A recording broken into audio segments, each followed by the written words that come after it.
Our story unfolds in a well-known company, where our protagonist, Li Xiulai, at the age of 28, made a decisive decision.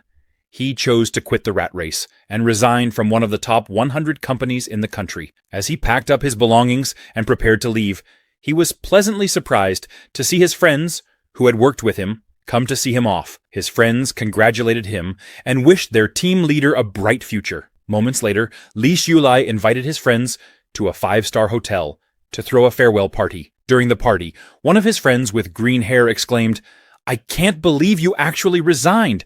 It wasn't easy to reach this position, and Mr. Guo thought highly of you. Your future promotions and wealth were guaranteed." Li Xiulai replied with a big smile, "I've made peace with myself. I want to lie flat, be a salted fish, enjoy life, and spend more time with my girlfriend. I don't want to compete anymore." A girl with blue hair asked, "What are you going to do next?" Li Xiulai responded, "I'm planning to open a cafe, play with cats, and walk dogs." Seeing how idyllic his future sounded, the girl with blue hair got excited and said, "Wow, that's great. No more 24/7 work. You'll be your own boss. Team leader, I'm so envious of you for quitting just like that. Unfortunately, I have a mortgage and a car loan. If I don't work, I'll default on my payments." Another friend of Li Xiulai chimed in, "When your cafe becomes successful, I'll bring clients to drink coffee there. You must give us a discount." Li Xiulai assured them, "Don't worry, I'll treat everyone." Everyone stood up from their seats, raised their wine glasses, and toasted, "If we get rich, let's not forget each other." Sometime later, after Li Xiulai opened his cafe, it thrived, becoming a popular local spot with its unique decor, attracting countless visitors. Li Xiulai was filled with hope for the future, feeling that everything was going well. Standing in front of his cafe with his girlfriend, he said, "Guifen, did you know? Last month, our cafe's net profit was 100,000 yuan. He assured his girlfriend, "Guifen, at this rate, we'll recover our initial investment in just one more year." Guifen, amazed by Li Xiulai's ambition, said, "Darling, you're amazing." At that time, Li Xiulai thought that resigning and risking everything to start a trendy cafe with over 1,000,000 yuan in investment was the best decision of his life. But then, one day, bulldozers arrived to destroy his cafe. He demanded they stop and asked, "What are you doing?" The construction manager replied, "This land has been requisitioned by our leading group.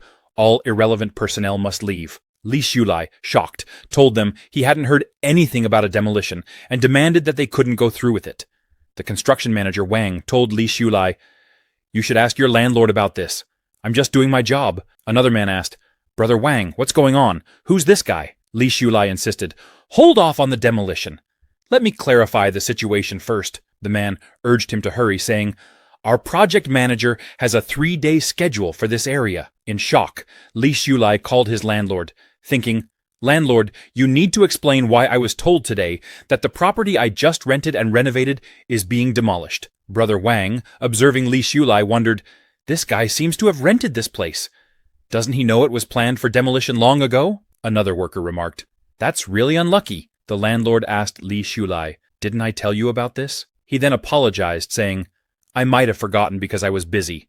Anyway, that's the situation now." He advised Li Xiulai to hire a moving company to take his stuff away. Angry, Li Xiulai demanded, "What about the money I spent on renovations and marketing?" The landlord smiled and replied, "It's demolition. There's nothing we can do. We have to follow the city's development plans. Besides, isn't demolition for the city's betterment?" Li Xiulai, still upset, argued, "You had an obligation to inform me about the demolition before renting the place to me. Now you need to compensate me for the losses, or it counts as a breach of contract." The landlord laughed and said, "Compensate? I didn't say I wouldn't. I'll cover your moving expenses later." Brother Wang, observing the situation, remarked, "This kid seems young and inexperienced. Starting a business these days, you can't just think about making money. You have to consider all the risks." Another man agreed, adding, "Cash flow is still the most important." Fuming, Li Xiulai accused the landlord, "You deliberately hid the information. Isn't this a scam?" The landlord, hearing this, responded, "Do you understand force majeure? Sue me if you want. Here's a piece of advice. Never skimp on hiring a lawyer. Do you even have money?" He continued, "I already gave you a big discount when you rented the place. Besides, when we signed the contract that morning, I really didn't know about the demolition. I found out in the afternoon and then got busy and forgot. Haven't you made a lot of money these past few months? The landlord then laughed and said, I'll give you an extra 10,000 yuan as compensation. That's my best offer. Li Shulai, frustrated, remembered overhearing the landlord talking to his family about spending 170,000 yuan per person on an Antarctic tour package, where the rooms below deck were supposedly uninhabitable. Yet here he was, offering only 10,000 yuan as compensation. The landlord told Li Shulai, I have urgent matters to attend to, and we'll talk about this later, and then hung up the phone. Li Shulai, furious and unsure of what to do, watched as the construction workers began their work. He angrily remarked, Do you think I'll just let you bully me like this? This is my hope, my future that I've poured everything into. I will protect it with my own hands. Afterward, he went home and made some calls to people he knew, hoping for help. However, everyone either ignored his calls or made excuses. Disappointed and at a loss for what to do, Li Shulai felt utterly helpless. Li Shulai sent a message to the landlord, asking him to at least refund the rent for the past 3 years. However, the landlord blocked him. Feeling depressed and sad, he heard his girlfriend, Guifen, call his name. Li Shulai was happy to see Guifen back, thinking, Fortunately, there's still Guifen, always by my side. Guifen asked Li Shulai if he had thought of a solution. Li Shulai tried to reassure her, saying, Don't worry too much. We can start over. I calculated that selling the tables, chairs, and coffee machines could get us 100,000 to 200,000 yuan to cover urgent needs, and the landlord just needs to return the rent, giving us another few 100,000 yuan. Next time, we'll be more cautious in choosing a location. Using our previous reputation, we can open a community store. It won't be a problem to make a living. However, Guifen then brought up Zhao Lide. Li Shulai, feeling a surge of anger, asked, Is he harassing you again? Guifen shook her head and replied, No, I wanted to talk about us. I think we should break up. Li Shulai was shocked to hear this. The girl he liked, for whom he had done everything, was breaking up with him now that he had no money. He held Guifen's hands and asked her, Why? Don't you believe I can overcome this hurdle? Just give me some more time, and I'll solve this issue. I've solved my previous work problems well, and even climbed higher. Guifen moved closer to Li Shulai, speaking emotionally. I actually want to help you. Zhao Lide is very generous. I haven't agreed to be with him yet, but he already gave me a platinum bag worth tens of thousands of yuan. She showed him the luxurious bag that Zhao Lide had given her, adding, He's really generous. Surprised, Li Shulai asked Guifen, How could you accept his gift while being with me? Guifen didn't respond directly, but thought to herself, That old man Zhao Lide gave me too much. Less work, more money. Who can resist such temptation? But there's still a bit of reluctance. Shulai is capable, handsome, strong, gentle, and considerate. She then told Li Shulai, Zhao Lide, he's old, and it seems he won't live for many more years. I'll agree to be with him for now. Once I stabilize things with him, I can secretly help you. We'll just go from being public to secret. I truly love you, Shulai. You're the only one I love, being with Zhao Lide. I can also help you solve your current crisis. He promised that if I agreed to be with him, he'd immediately give me 1 million yuan. With this 1 million yuan, we could save the cafe. However, Li Shulai pushed her away, shouting angrily, Even if I'm destitute and homeless, I won't be a cuckold, relying on a woman selling her body to support me. I've seen what shamelessness is. Get lost, Guifen. Hearing this, Guifen became furious. Who wants to be with a man deep in debt, unable to afford rent? She spat, turning to leave. But before she walked away, she warned, Don't come back begging me with your head down. Li Shulai, still enraged, yelled after her, Get lost! I don't ever want to see your face again. Sometime later, it began to rain heavily. Li Shulai wandered through the streets, drenched and despondent, trying to figure out what to do next. He thought about selling his coffee machines and other items from the cafe, but the buyer told him that second-hand coffee machines these days are sold by weight. They're not worth as much as he had hoped. And those tables and chairs, how much could they sell for? Now he had nowhere to live. The house he had been renting was no longer available to him, because debt collectors were causing trouble every day. They had splashed the door with red paint so many times that the landlord had kicked him out. Every day the debt collectors demanded to know when he would pay back the money, coming to threaten him relentlessly. Frustrated and disappointed, Li Shulai didn't know what to do. He returned to where his cafe had once stood, now demolished, and thought, I clearly overcame the hardest step, seized the opportunity, and succeeded in my business. Why am I encountering such a low probability event? Why am I at such a dead end? He looked up at the sky and asked, God, are you playing with me? If you want to play, then play me to death. Sitting in the middle of the construction site, he took out a cigarette and muttered to himself, I will overcome these difficulties. But it seemed that fate had other plans. The brakes of a construction crane suddenly failed, and it collapsed on top of Li Shulai. At the age of 28, Li Shulai died from being crushed by the crane, losing too much blood. Even after death, he couldn't accept his fate. He found himself watching his own body as the police and ambulance arrived, taking care of the scene. He thought, good people get good rewards. That's just a myth. In the end, it's people like me who suffer. But then something strange happened. He noticed a golden light emerging from the spot where his cafe had once stood. As he approached, the golden light grew more intense. Li Shulai covered his eyes, wondering, why is there a shimmering golden light? Suddenly, a series of notifications began popping up in front of him, saying, Project 986 initiated, Project 212 initiated, Penguin Company established, Alibaba established, Baidu established. Confused, Li Shulai wondered, is this what they call life flashing before your eyes? More notifications appeared. Beijing won the right to host the 2008 Olympics, joined the WTO, house prices skyrocketed, Shenzhou 6 launched into space, Qinghai Tibet Railway opened, and many more. These were all events he had experienced in his life, but now they seemed to matter little to him. However, it wasn't just his life events that he saw. He also saw galaxies and floating islands in space. The most shocking sight was people fighting a demon-like being. Confused, he wondered, what are these things? They're getting more abstract. As he tried to approach them, he suddenly fell into a ditch. When he opened his eyes, he found himself in a classroom, sitting next to someone. The boy sitting beside him asked if he was okay. Li Shulai looked at the boy and was shocked. Zhang Ming, are you dead too? Zhang Ming, puzzled, asked. Are you all right? Don't say such unlucky things in broad daylight. Li Shulai stood up from his seat and looked around, wondering, Asterisk, is this heaven? At least I did good deeds all my life, so let me go to heaven. Zhang Ming, confused, asked, Have you changed? Why are you even sleeping through Old Man Guo's class? Isn't it your favorite class? What's up, dreaming of being paralyzed or something? Professor Guo noticed Li Shulai and asked, Why are you suddenly standing up in the middle of class? Li Shulai was stunned upon seeing Professor Guo, because, in his previous life, Professor Guo had been a great benefactor to him.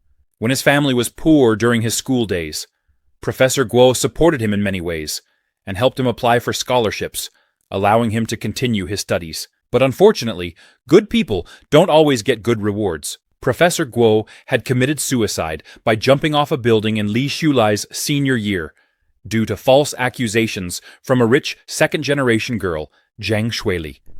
Zhang Shuili had falsely accused Professor Guo of forcing her to sleep with him in order to pass her thesis defense. Professor Guo tried to explain to everyone that it wasn't true, insisting that Zhang Shuili was talking nonsense, and that he had never said such things to her. However, no one believed him. Zhang Shuili, being from a wealthy and powerful family, used her influence to trap him. Unable to bear the shame and the false accusations, Professor Guo tragically committed suicide. That's how Li Shulai's benefactor died unjustly and undeservedly, right in front of him. Seeing Professor Guo again, Li Shulai became emotional and hugged him tightly, saying, Professor Guo, I knew with your character you would definitely go to heaven. Thank you so much for nurturing me. Without your careful guidance, I wouldn't have been able to make it here. You must be ready to reincarnate, right? How many numbers ahead? I should calculate when I can reincarnate too. I wish you a good reincarnation, full of wealth and glory. Angry, Professor Guo grabbed a book and hit Li Shulai on the head. What are you talking about? Are you in a rush to reincarnate and dragging me along? How much cat piss did you drink yesterday? Zhang Ming quickly came to Li Shulai's rescue and told Professor Guo, Shulai hit his head this morning and isn't thinking clearly. You're magnanimous, so just take it as him being confused. Don't mind it. Then Zhang Ming turned to Li Shulai and asked, What's wrong with you today? Doing silly things in front of Guo Qiangguo. Hurry up and get back to your seat. Do you want to fail? See if you're dreaming or if you're in class. Surprised, Li Shulai wondered what Zhang Ming meant. But as he looked around, he realized he was in a classroom. Shocked, he quietly returned to his seat. Zhang Ming then advised, "Go wash your face after class. I told you not to stay up late studying at night. You've studied yourself silly." Still confused, Li Shulai wondered, "Why does heaven look like my university classroom?" He looked around to confirm what was going on and saw the school beauty, Xiaoning, sitting behind him. Surprised, Li Shulai thought, I never heard anything happen to her later. How did they all die so young? However, Li Shulai received a disdainful look from Xiaoning, the goddess of his university. Upon seeing this, he started to cry like a baby, thinking, even in death I embarrass myself in front of her. Seeing Li Shulai's childish act, Xiaoning's friend remarked, Li Shulai, he's trying to get your attention, but he's got issues. What girl would like being pursued this way? Li Shulai overheard their conversation and glared at Xiaoning's friend, angered by her words. Frightened, Xiaoning's friend asked, "Why are you giving me that look?" She then turned to Xiaoning, saying, "Don't fall for a creepy guy like Li Shulai." Xiaoning replied confidently, "Of course not, and I never will. He's just seeking attention." Zhang Ming, noticing the situation, whispered to Li Shulai, "Sit properly. Professor Guo is watching you, and stop looking at the goddess." Professor Guo was indeed observing Li Shulai's childish antics. Feeling the weight of Professor Guo's stern gaze, Li Shulai's whole body started to feel cold, thinking Teacher Guo was so serious both before and after his death. As Li Shulai's eyes wandered, he noticed the book on financial markets and investments that he had studied during his college days. Seeing so many familiar details, he began to realize, this doesn't seem like heaven, and it's too coincidental that they all died, finance and investment. This was a course I took in my third year.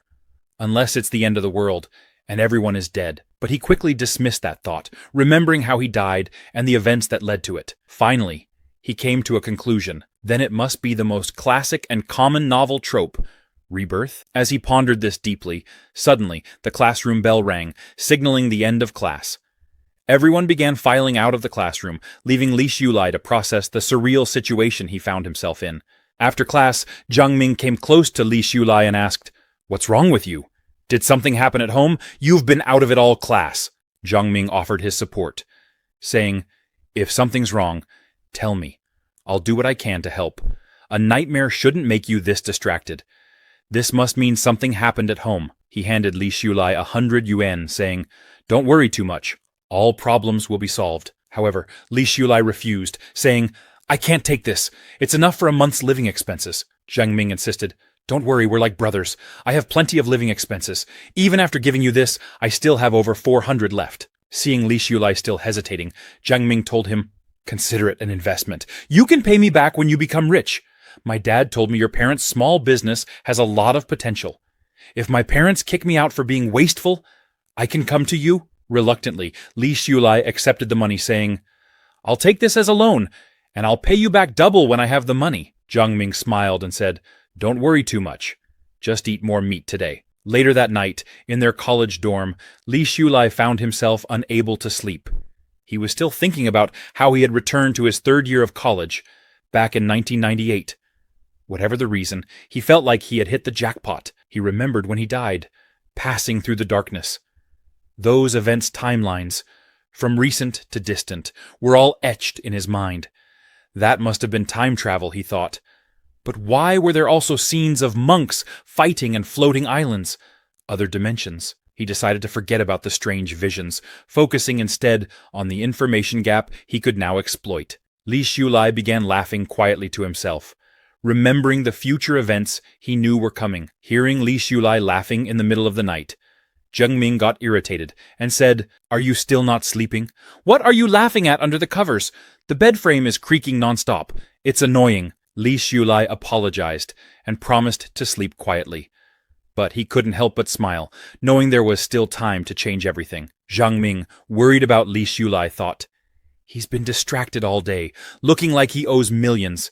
And now he's laughing after being scolded at night. Hopeless." Li Shulai finally drifted off to sleep, thinking, "Heaven gave me a second chance. A new life. I must work harder than before. I have to help those I couldn't help in the past. I can't watch them repeat the same fate. He made up his mind that those who had made his previous life a living hell would not get the better of him this time. In this life, he vowed, I won't repeat those mistakes. I'll seize every opportunity this era brings and become the richest man. The next morning, in the study room, since Li Shulai has been reborn and given a fresh start, he decides that he needs to plan carefully for the next few years. Starting in 1998, China's economy is set to undergo a major transformation. After certain policies in 2003, housing prices will skyrocket. But there's a big problem. His family's savings aren't enough to afford a house. And without initial capital, flipping houses is impossible. Stock market investments, the internet, and technology exports. None of these are viable options right now. Even though he has been reborn, the start is still like hell mode, where he must begin everything from scratch. To turn things around and multiply his assets, capital accumulation from 1998 to 2003 is crucial. However, he doesn't have to worry too much, as he can use the information gap to offset the disadvantage of lacking starting capital. Thinking about this, he starts to laugh. Zheng Ming calls out to him, asking, "What are you thinking about? You've been acting strange since yesterday." Li Shulai quickly covers the book, where he has written everything about the major future changes. Zheng Ming glances at it and asks, "What's the secret? 2003, 1998, finance, computers. What, are you changing majors? Isn't finance a great major? You'll be a trader." Li Shulai shakes his head, saying, "No, I'm not planning to change my major. I'm just planning ahead for jobs since my family's situation isn't great." Zheng Ming confidently tells Li Shulai, "With your grades, at worst, you'll get into a bank. That's a secure job. Be content." Upon hearing this, Li Shulai remembers that in his previous life, after graduating from college, he applied for a bank job. The bank manager told him that, while he was satisfied with him, all the slots were full. Li Shulai had really wanted to work at a bank after graduation. But back then, the recruitment process wasn't transparent. Without any connections, he was directly eliminated. Li Shulai then says to Zheng Ming, "I think your dad is right. My parents' small business indeed has good prospects. But they think farming is easier and want to go back to it. I'm trying to figure out how to persuade them." Li Shulai knows that Zheng Ming's dad was right. If his parents had persisted in their business in his previous life, they wouldn't have made a fortune, but they could have become moderately well off. Instead, they gave up after 3 years and returned to farming. Fortunately, the farming turned out well. His dad was clever. And while they didn't achieve significant prosperity, they were never hungry. Seeing Li Shulai so confident, Zheng Ming says, "I'll talk to my dad and analyze the prospects. We'll use practical theories to help persuade your parents. Don't worry too much." Li Shulai feels a wave of relief and happiness, saying, "That's great." But Zheng Ming adds, "My dad is quite busy now.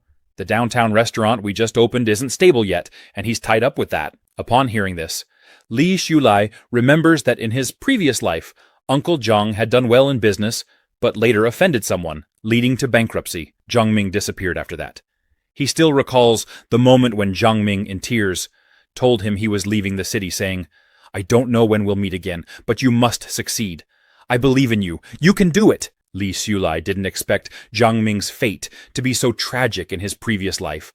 So, he gives Zheng Ming some advice.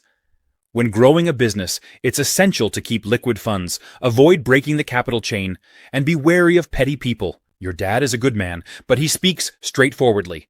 I've heard that business is like a battlefield. One misstep, and you could fall into someone's trap.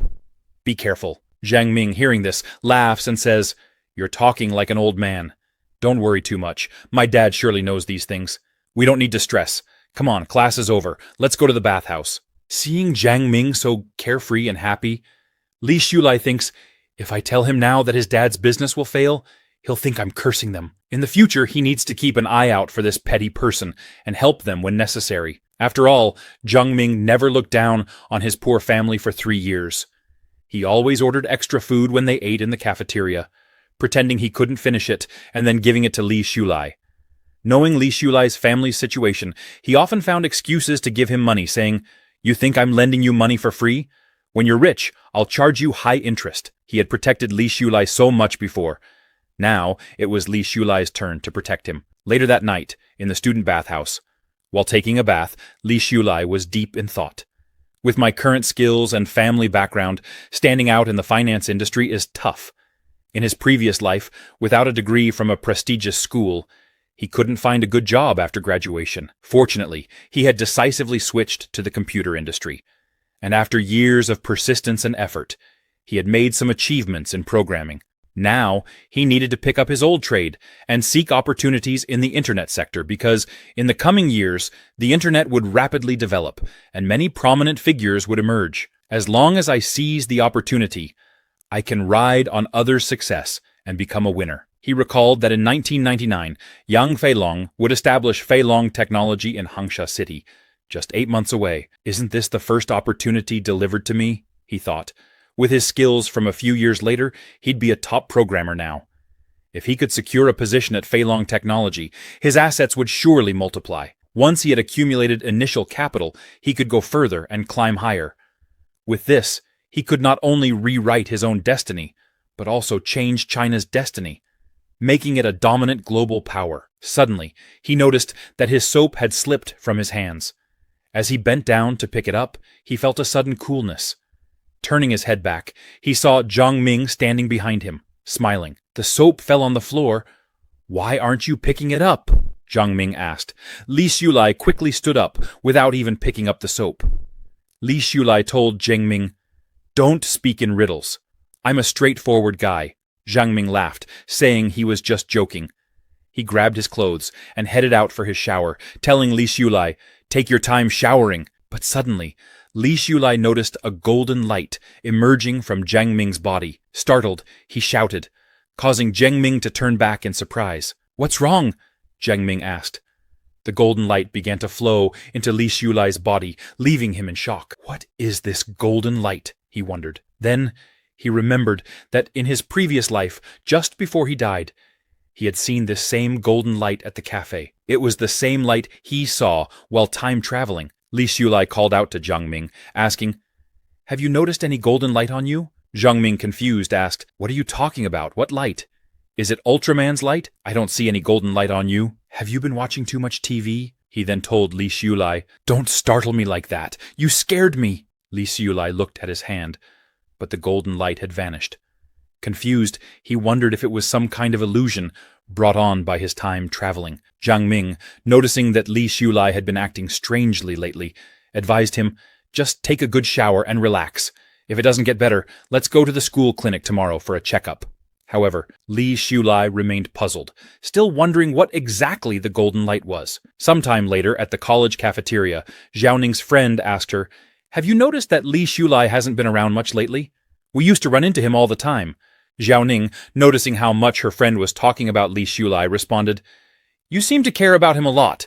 If he appears, he appears. If he disappears, he disappears. It's none of my business." Her friend shook her head. "It's not like that.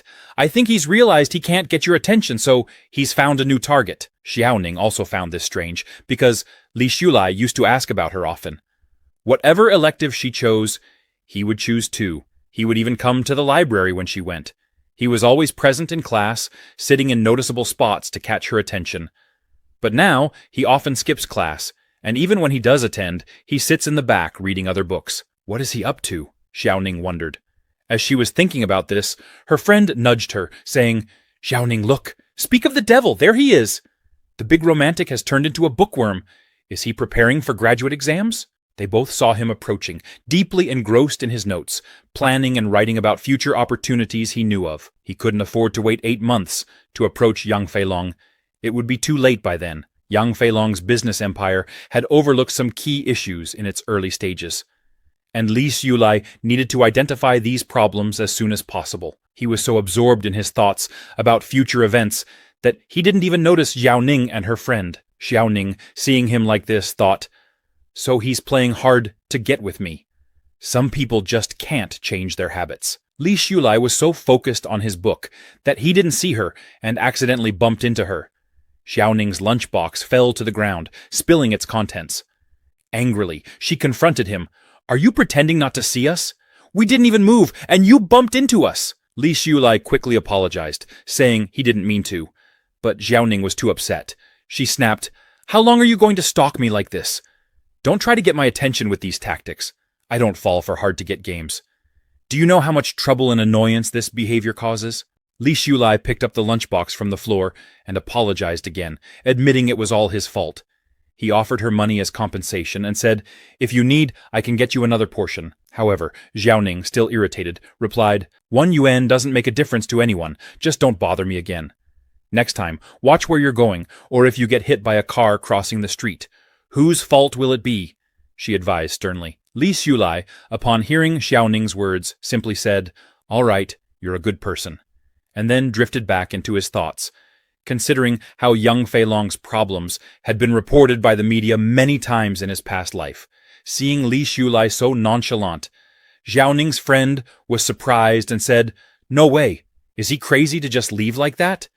Did he not understand your sarcasm?" Xiaoning was also confused, thinking, "I can tell it's a hard-to-get game, but is he really still playing it? His skin is really thick." Her friend then suggested, "Could he have actually lost interest in you? He didn't even look at you. In the past, he'd cling to you and rush to help you with everything. Now, he just throws money at the problem." Xiaoning, getting angrier, replied, "Maybe because I pointed out his intentions, it must have hurt his pride." She told her friend to wait, while she went to get another meal, thinking, "Is this game fun for you? Do you really think I'd fall for such little tricks?" A moment later, at the cafeteria dining area, Xiaoning approached Li Shulai and said, "I have something to tell you." Li Shulai, surprised, asked, "What is it?" Xiaoning's cheeks turned red as she started to blush, stammering, You still ask me what it is." Frustrated, she then snapped, "Nothing, just eat your food." She thought to herself, "I hope you choke on it." Li Shulai, unfazed, simply told Xiaoning to eat as well, before turning back to his food and notes. Xiaoning sat down, watching him intensely focus on his books, paying no attention to her. She thought, "What's wrong with him?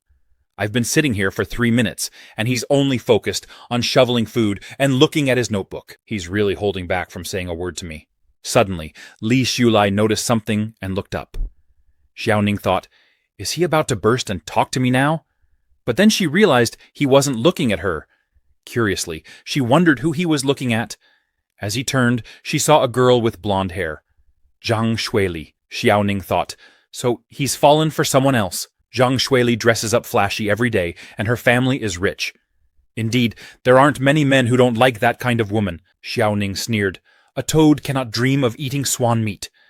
Do you even know what kind of person Zhang Shuili is?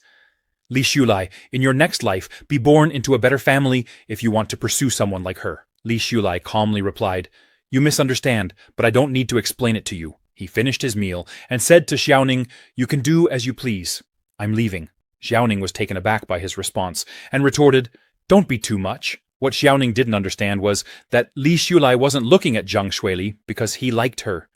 It was because of what he remembered from his previous life. Professor Guo's life was completely ruined by Zhang Shuili's scheming.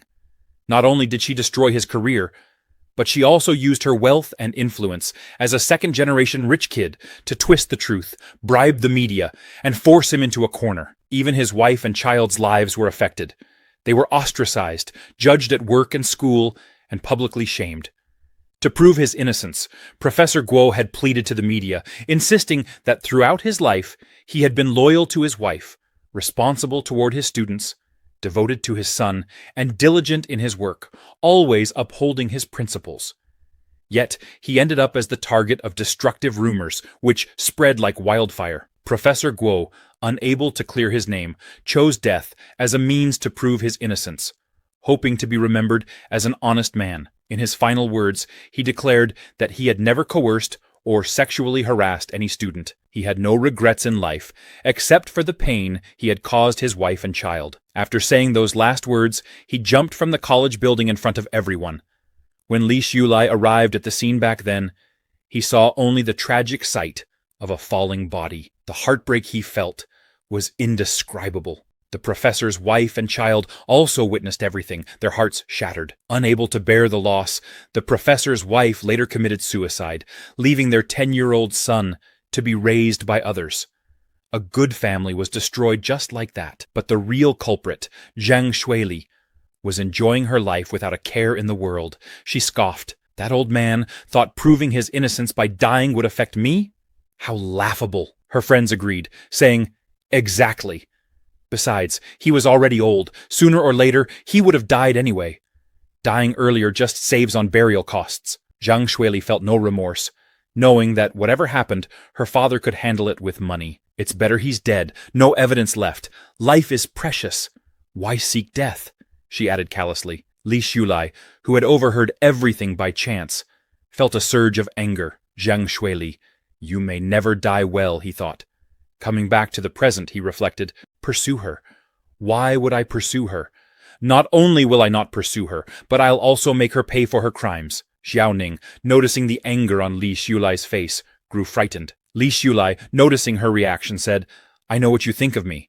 You believe I liked you, but now I don't, and you think I've turned my attention to another woman. That's why you're upset and sarcastic with me. He then asked her, in the finance industry we study, do you know what's most important? Xiao Ning replied confidently, of course I know. These are basic concepts from class, forward-looking vision and persistent perseverance. Li Shulai laughed. Wrong, it's liquidity funds. Without liquidity, the capital market collapses. He continued explaining, the financial wizards you'll meet in the future. Their success largely depends on risk management and optimizing their liquidity. Whether it's stocks, bonds, futures, or derivatives, the principle is the same. As he spoke, Xiao Ning found herself lost in his words. What on earth is this guy talking about, she wondered, but at the same time, it seems to make a lot of sense. Li Shulai advised her, just burying your head in books will make you a bookworm. You should start thinking about more serious things. Xiao Ning was confused. Is he serious? She wondered. What was he even talking about? It felt like he was looking down on her. But deep down, she knew he didn't mean it that way at all. Before she could ask for clarification, he disappeared from in front of her. Frustrated, she shouted, Li Shulai! In anger, I got lectured and didn't even talk back, she thought, her mind racing with 1,000 ways she could have responded. Next time, for sure. Meanwhile, outside, Li Shulai was thinking, Xianxi Yumi, Ma Xiaoning is nothing special. How did I not realize in my past life that Ma Xiaoning was so shallow? As he recalled the past, he remembered that Xiao Ning's friend once told her, I think Li Shulai really likes you. He seems like an honest guy. Why don't you consider him? People often say that marrying an honest person is a good choice, proving that honest people are still valued in the marriage market. However, Xiao Ning told her friend, don't compare me to just any random guy. It makes me sick. But if he wants to go after me, let him. If he wants to be nice to me, I can't stop him. In his past life, Li Shulai realized, his perspective was too narrow. Being a sycophant, he was smitten by the slightest kindness from Xiao Ning. He was completely infatuated with her. Who knows how much time he wasted? He even told Zheng Ming, the school beauty glanced at me. Could it be that she's starting to change her opinion of me? But now, when he remembers those things, he feels nothing but frustration, because in Xiao Ning's eyes, he was just a pushover. But in this life, he resolved, I will cherish my time and start by not being a pushover. Rather than trying so hard only to become a laughingstock, it's better to become strong and unattainable. Building a business is better than dating. Yang Feilong's looks were always mocked, yet many people chased after him, calling him Dragon Dad. And beauties were always surrounding him. Appearance, inherent flaws, or low status. What do they matter? When power and strength gather within you, all these things become the finery that showcases your ability. Rejecting fake social games and focusing on the pursuit of wealth and power is the way forward. What I want, I will get. What I once didn't dare to imagine, which could only exist as daydreams, I will achieve it in this life. Moments later, in the boys' dormitory, Zheng Ming invited Li Shulai over to his place to watch the game tonight, mentioning that his parents were out for a business dinner, so they could watch all night. Li Shulai remembered that today was the World Cup group stage match between Japan and Croatia. Japan loses badly and fails to advance. Li Shulai told Zheng Ming, I'm not going. I haven't finished the study plan I set for myself today. He thought to himself, this game, which I've watched hundreds of times in my past life, how can it be more interesting than making progress on my plans? Time waits for no one. I need to start making progress, securing Feilong Tech, and achieving Step 1. Zheng Ming, surprised, asked, Are you serious? It's the World Cup. The World Cup that happens once every 4 years and you're not watching? You haven't really become a bookworm from studying too much, have you? It's just the two of us. Are you still pretending to be a model student around me? Li Shulai replied, I don't need to watch to know the result. I already know who's going to win. Jiang Ming didn't believe him, accusing him of bluffing, and asked, Do you dare to bet with me? Li Shulai responded confidently, Bring it on, I'm not afraid. Jiang Ming proposed, Whoever loses washes the winner's underwear and smelly socks. And by the way, I have socks piled up under my mattress, just waiting for you to wash them. Li Shulai smiled and said, No problem, although after hearing you, Jiang Ming, I wondered why there was a faint smell of soy sauce in the dorm. Turns out it's you. Jiang Ming, laughing, said, I bet Brazil will definitely win this time. They're a traditional football powerhouse, no doubt about it, Li Shulai countered. I bet France beats Brazil 3-0, and Japan loses tonight without scoring a single goal. Upon hearing this, Jiang Ming exclaimed, Are you deliberately talking nonsense? You really want to wash my underwear and socks that badly? Don't turn gay just from picking up a bar of soap, okay? Buddy, I'm straight, Li Shulai, now angry, retorted. Get lost. Starting today, I won't wash my socks. I'll just wait for you to wash them for me. Moments later, back at the boys' dormitory, Jiang Ming started laughing and told Li Shulai, I'm definitely going to win. There's nothing to be afraid of. Speaking of which, he asked, didn't you mention how prosperous the gambling industry is abroad? Who knows how many people get rich overnight because of the World Cup? Jiang Ming wondered aloud. When will they allow gambling in our country? I want to get rich overnight too. If I were abroad, I'd definitely be a gambling god. Li Shulai, who actually knew a lot about this, remembered that in his past life, he was a hardcore soccer fan. He could recite the scores and results of all past tournaments by heart. Guessing the outcome was a piece of cake for him. He recalled that in 2001, a football lottery was introduced domestically. In a perfect scenario, it could indeed make anyone rich overnight, rapidly accumulating wealth. However, as good as reincarnation might seem, the butterfly effect is a terrifying thing. Who knows if a butterfly flapping its wings might cause a tornado?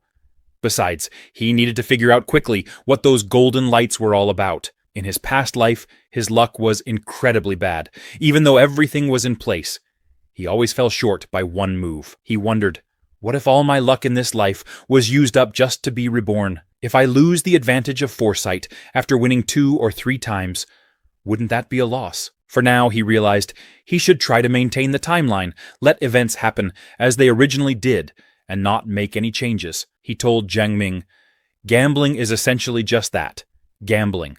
It's very risky and not something to be touched. Dreams are beautiful, but reality is harsh. In practice, it's not as simple as guessing wins and losses correctly. You only see those who get rich overnight looking glamorous, but not those who lose everything and end up in poverty. He advised Jiang Ming, for ordinary people like us, without any backing or connections, winning once or twice might be fine, but if you keep winning every time, wouldn't people suspect something fishy? What if they arrest you for investigation? Who knows which big shot might take offense and have you taken out? You might end up being kidnapped and thrown into the sea, not even knowing which big shot you offended. Even if you luckily get that much money, without some means of violent protection, you might have your throat slit the next day. Your family destroyed, people dead, having money but no life to spend it on. Upon hearing this, Jiang Ming was really scared. His whole body started shaking. He said to Shulai, I never realized you knew so much. Li Shulai gave his sermons like Buddha. Li Shulai turned to Jiang Ming and said, My friend, say no to prostitution, gambling, and drugs. Be a positive youth. Promise me, okay? After hearing what Li Shulai said, Jiang Ming's eyes filled with tears. After listening to you, I feel like a righteous person, he exclaimed. Then he asked, Shoo, did something really happen to you? Your thoughts have become so profound. Lately, you've seemed a bit odd, like you're hiding something, looking so preoccupied. Jiang Ming laughed and said, Is there something you can't tell me? Or is it that you're just not having any luck as a simpa? Li Shulai replied, It's not like that. I've just realized that love is precious, but time is even more valuable. Instead of always thinking about side income, focus on solid work and improving yourself. Wealth can't accompany you for a lifetime, but skills can. Didn't your dad teach you this? Jiang Ming, annoyed, retorted, Stop letting my dad feed you this toxic positivity. A moment later, Jiang Ming asked again, Are you really not coming to watch the World Cup? I've already bought peanuts and beer. But once again, Li Shulai told him that he wasn't going. Seeing Li Xiulai so resolute, Jiang Ming said, "You're just being stubborn. What man wouldn't be interested in the World Cup? It's the World Cup." However, as a close friend, Jiang Ming couldn't shake the feeling that something must have happened in Li Xiulai's family. "He's probably too embarrassed to ask me for money," Jiang Ming thought, "and might be sneaking out at night to do part-time work. I'll be the understanding friend by his side and not expose him." He then asked Li Xiulai, "If something's wrong, you can speak up. If you need any help, I'll definitely be there for you." Li Xiulai reassured him, "You don't have to worry. Everything is fine." After hearing this, Jiang Ming headed towards his home to watch the match. Li Xiulai smiled, thinking, if, in my past life, Jiang Ming hadn't disappeared due to his family's bankruptcy, when I went bankrupt, he might have been the only one willing to help me. As Jiang Ming stood outside the door, he said, "No matter what, I'll always be here for you, brother." Li Xiulai decided that in this life he wouldn't let good people go unrewarded. Later at the computer lab, Li Xiulai was using the college computers to complete his mission. He was creating software that balanced innovation and readability with a clear structure and no redundancies. It was definitely an astonishing program design for this era. He thought to himself, hard work pays off. It wasn't in vain that I rushed to the computer lab right after class. Li Xiulai finally completed a satisfactory first-generation e-commerce program. However, he didn't expect that operating computers from this era would feel so nostalgic. He grabbed the CD containing the program, thinking when Yang Feilong sees this CD, he might just kneel down and call me Dad. A moment later, in the hallway, Li Xiulai saw Zhang Shuili with Mr. Lin, who had kiss marks all over his face. Zhang Shuili was asking him to do something for her. Upon seeing this, Li Xiulai thought, with that scheming look, she must be up to no good. Zhang Shuili is probably doing something with Mr. Lin to get good grades. He continued thinking, another victim. She's probably using some leverage she created to achieve her unspeakable goals. Lost in memories, Li Xiulai recalled an incident from his previous life. He had accidentally overheard a conversation between two girls.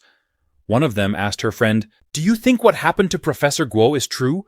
He ended up so tragically. If it's false, what does Zhang Shuili gain from it? She has everything. Why would she ruin her own reputation?" Her friend replied, "What reputation? After this, she still maintains her pure and innocent image. Money isn't everything. There are plenty of wealthy and powerful people at school, but she's the only one who always gets the best opportunities. Don't you think there's something fishy about that?" Excited, the first girl asked, "What's going on? Tell me." The other girl explained, "One of my roommates told me Zhang Shuili often stays out all night, having unclear relationships with many teachers and school leaders. Someone like Professor Guo, who sticks to his principles and refuses to compromise, ended up jumping off a building. Those who couldn't resist her allure are repeatedly threatened and coerced into doing shady things for her. You know Wang Quan dropped out because she offended Zhang Shuili and couldn't stay at school anymore." Her friend asked, "But why do those teachers just listen to her?" The girl replied, "What else can they do? Teacher-student relationships are sensitive, and many of them have families. If they want to keep their jobs, they have to endure it. Plus, she always keeps evidence of her flirtations." The girl with pink hair got angry and wondered, with so many people, why hasn't anyone exposed her true nature? The girl with orange curls responded, "Who dares? With her methods, you wouldn't even know how she destroyed you. She just finished off Professor Guo, didn't she?" Suddenly, both of them noticed Li Xiulai, who had been listening to their conversation from behind. Upon seeing Li Xiulai, both girls immediately stopped talking and started to leave, but Li Xiulai, angered, stopped them and demanded, "Tell me everything you know." The orange-haired girl, clearly frightened, told him, "I'll tell you, but I just heard it from someone else. It might not be true." In the present, Li Xiulai wondered if that male teacher was also being blackmailed by Zhang Shuili. No one would have expected that someone as well off as her would resort to seduction and unspoken rules to play the campus version of a honey trap. Li Xiulai smiled to himself, thinking, let her be smug for now. Those who achieve great things must prioritize and endure hardships. But the only goal I have now is to take down Yang Feilong. I can't waste extra energy on her, or I'll get stuck like glue, wasting precious time that could be spent seizing opportunities. He then thought to himself about Zhang Shuili. Just wait. You used money to drive Professor Guo to his death, but one day you'll fall into an abyss because of that same money. I will be the one to create that abyss for you." As Zhang Xueli left, Li Xiulai came out of the computer lab. Lost in thought about Zhang Xueli, he wasn't paying attention to his surroundings.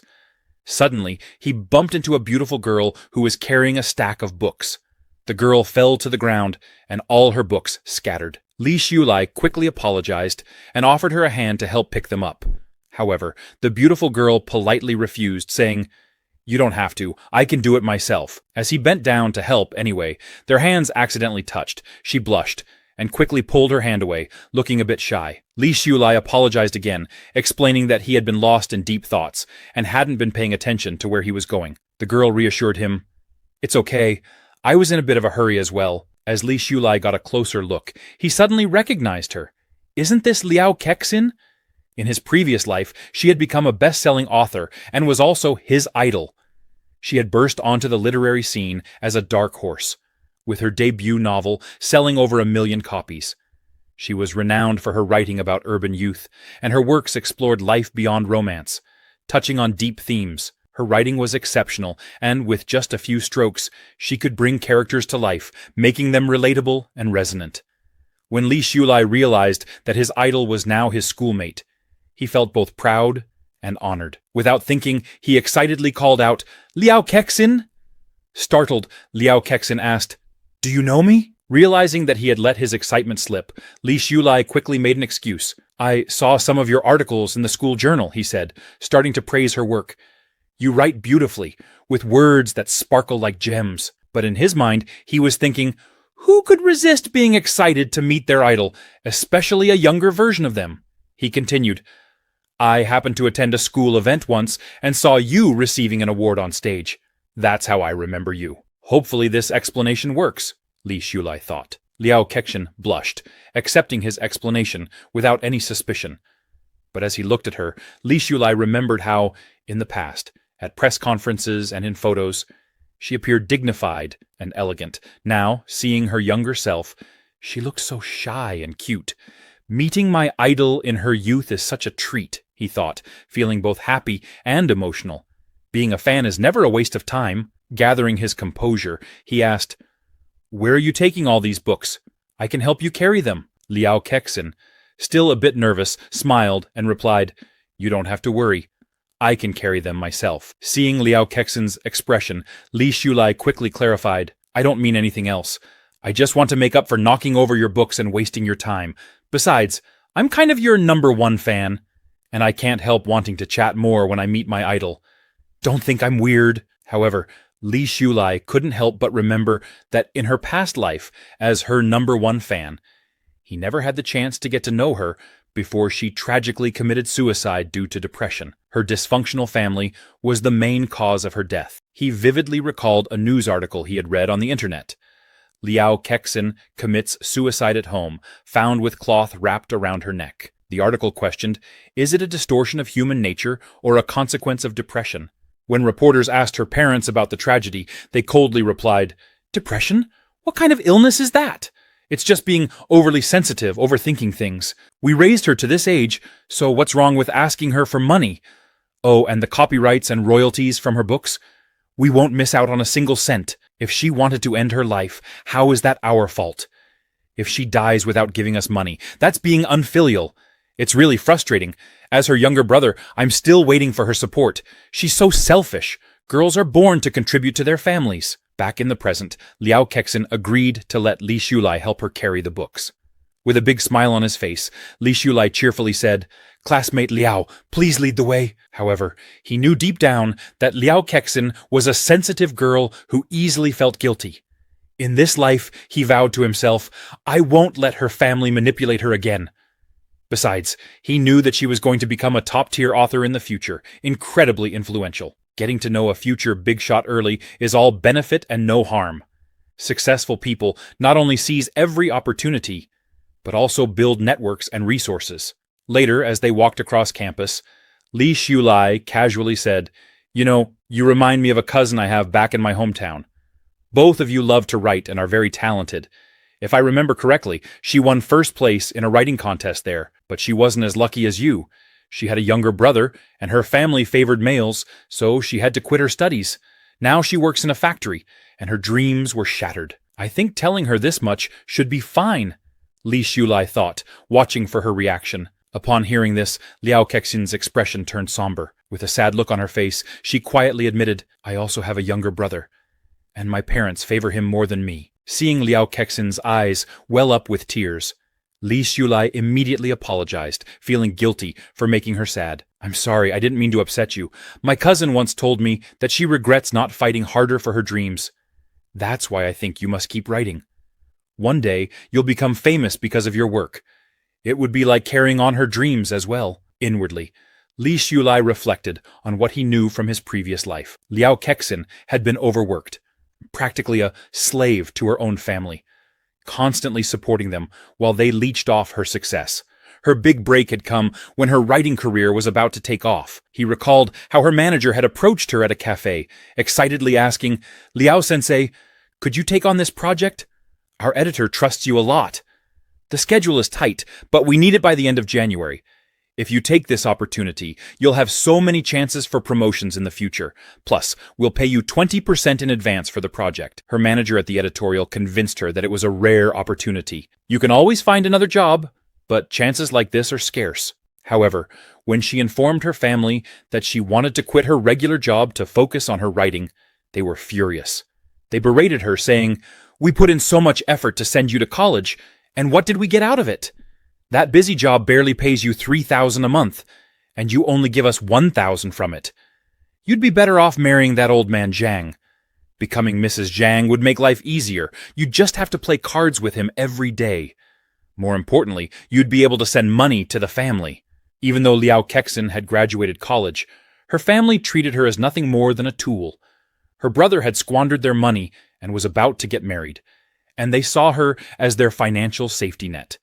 In desperation, her family even tried to marry her off to an old neighbor to get his money. Crushed under the weight of their demands, she gave up on quitting her job. Due to this, she had no time to write for quite a while, and she missed out on a huge opportunity. The author who replaced her on that project became a celebrated young writer, a new shining star in the literary world. She often saw posters of this writer on her way home, plastered with headlines like, A New Star Emerges, and winner of many literary awards. She couldn't help but imagine herself in their place, wondering what could have been. Instead, she spent her days working overtime at a dead-end job with a low salary. Any money she earned vanished as quickly as it came because she had to send it all to her family. After paying her rent, there was barely anything left for herself. The dream of becoming a great author seemed to slip further and further away.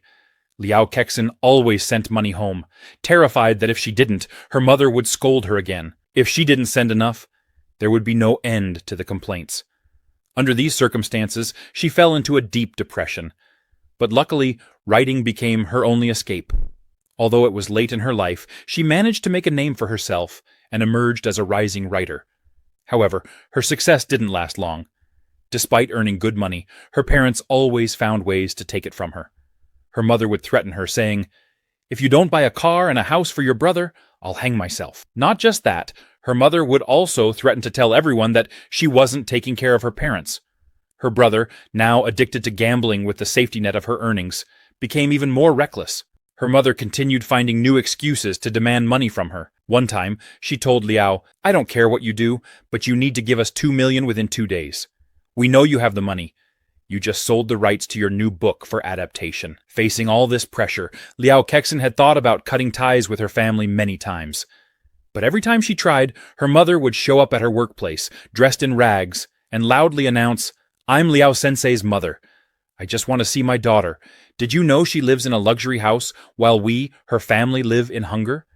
Do you think that's fair? The people around her, fans and colleagues who saw Liao-sensei as kind and strong, just like the characters in her books, began to wonder if she was neglecting her parents.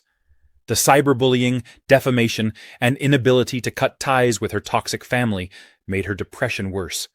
If it weren't for all of this, she might not have died so young. In the present, Li Shulai snapped out of his thoughts and asked Liao Kexin, Can I have your email? Surprised, Liao Kexin asked, Why do you need that? Li Shulai smiled and replied, I want to keep in touch with you in the future. If you become successful, don't forget about me. Besides, it'd be cool to say I can talk with a famous writer. Liao Kexin was taken aback, thinking, does he really believe in me? Does he think I have what it takes to become famous? But deep inside, she was happy. This was the kind of support she had always sought. She quickly wrote her email on a piece of paper and handed it to Li Shulai, telling him, I only check my email once a week at the computer lab. Li Shulai knew that in the present day, the internet was still in its early stages, and people were only beginning to use email. But having Liao Sensei's contact information was more than enough for him. Excited, he grinned and asked, May I escort you to the door? After they reached the gate, Liao Kexin smiled and said, You can just call me Liao Kexin or Kexin. She thanked him for everything. Li Shulai, with a sincere look, told her, Never stop writing. This life is yours and only yours. Don't let anyone control you and keep moving forward. Your readers will always support you. Hearing his words, Liao Kexin blushed slightly and nodded. I will, she promised. With that, Li Shulai said goodbye and told her he'd see her later. After she left, he returned to the computer lab, deep in thought. In this era, where mobile phones don't exist and instant messaging apps aren't popular yet, even QQ, the Chinese messenger app, won't be available for another year. Since Du Yueteng had only recently started his business, Li Shulai saw this as the perfect opportunity to win him over. However, the problem was that Du Yueteng was located in S City, so Li Shulai would have to travel there later to convince him. He needed to come up with a solid plan right away on how to gain Du's trust. Before diving into his strategy, he sent an email to Liao Kexin, wondering when she would respond. Meanwhile, at her desk, Liao Kexin was busy working when a new email notification popped up on her computer. She clicked on it and saw a long message from Li Shulai. The email read, Dear friend, I hope my words bring you the encouragement and motivation you're seeking to keep chasing your dreams. Let me start by saying that your works are amazing. Every time I read them, I can feel the magic in every word. Please have faith in your skills and talent. Whenever you find it hard to continue, remember that every writer faces failure and difficulties. I believe you have what it takes to become a great writer, and I look forward to seeing you shine like a star in this world. Your dreams will blossom even on the driest soils. Your silent fan, Li Shulai. Upon reading this, Liao Kexin felt a surge of happiness. She thought to herself, this guy, he's really afraid I might stop writing. However, doubt crept in as she recalled showing one of her novels to her literature tutor. The tutor had harshly critiqued her work, saying, This novel is poorly written. It lacks the ability to connect emotionally and is riddled with logical flaws. The tutor advised her not to waste time on it and to focus on something more meaningful. Worse still, the tutor had tossed her novel onto the floor, declaring, Writing such uninspired and worthless articles is meaningless. Don't go down the wrong path. Liao Kexin wondered, maybe the tutor didn't appreciate my work. But could readers like Li Shulai see it differently? Feeling motivated by his kind words, she sent a reply. I will keep working hard and persevere in chasing my dreams. No matter what difficulties I may encounter on this journey, I will always remember your encouragement and support as I move forward. Shortly after, Li Shulai responded quickly, asking her if she was in class. Liao Kexin was surprised by his fast reply, thinking, Is he waiting in the computer lab? The last time I saw him was also in the computer lab building. Curious, she wrote back, Are you free? Want to grab lunch together at the cafeteria? Li Shulai agreed, replying, I'll be waiting for you in front of the computer lab building. Liao Kexin smiled and replied, Okay, I'll meet you there. A moment later, downstairs in front of the computer lab building, they met as planned, ready to share a meal and a conversation. Liao Kexin met with Li Shulai and shyly told him, I've recently written a draft of a novel, and I'd really like your feedback on it. Li Shulai, upon reading the draft, was taken aback. This draft? Isn't this the beginning of my favorite novel, Dust of the Heart? He thought in disbelief. I can't believe I'm seeing it so early, in 1998. I remember every line of it. It's filled with memorable quotes that people used in their QQ statuses. And she won countless awards for this novel, even coming close to being nominated for the Nobel Prize. Liao Kexin, seeing his surprise, asked nervously, Do you also think it's poorly written? Li Shulai blinked, confused. Poorly written? What do you mean? Liao Kexin explained. My literature tutor said this piece was poorly written and advised me to stop working on it. Her voice was filled with uncertainty as she continued. I just need to know your opinion on it as a reader. Is it really that shallow? I mean, I really like it. Is it really that bad? She looked at him with genuine concern in her eyes. Hearing this, Li Shulai recalled reading in an interview that the beginning of Dust of the Heart had been harshly rejected by Liao Kexin's tutor, who said it was worthless. She had almost buried the manuscript. Thankfully, she loved it so much that a few years later she sought out a new publisher, saving this masterpiece from being lost. Li Shulai moved closer to her and said with confidence, "I think this is very good, but some of the writing techniques and ideas might be ahead of their time. Those who can appreciate it will find it excellent, but others might think it's too different or ordinary. Have you ever read Fitzgerald's The Great Gatsby? When it was first published, many people didn't think much of it. But after World War I, its forward-thinking ideas made it an instant success.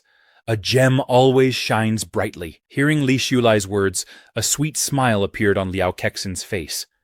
She asked eagerly, "Could you give me some advice on how to improve it?" Li Shulai's heart raced. I can't dare give her advice.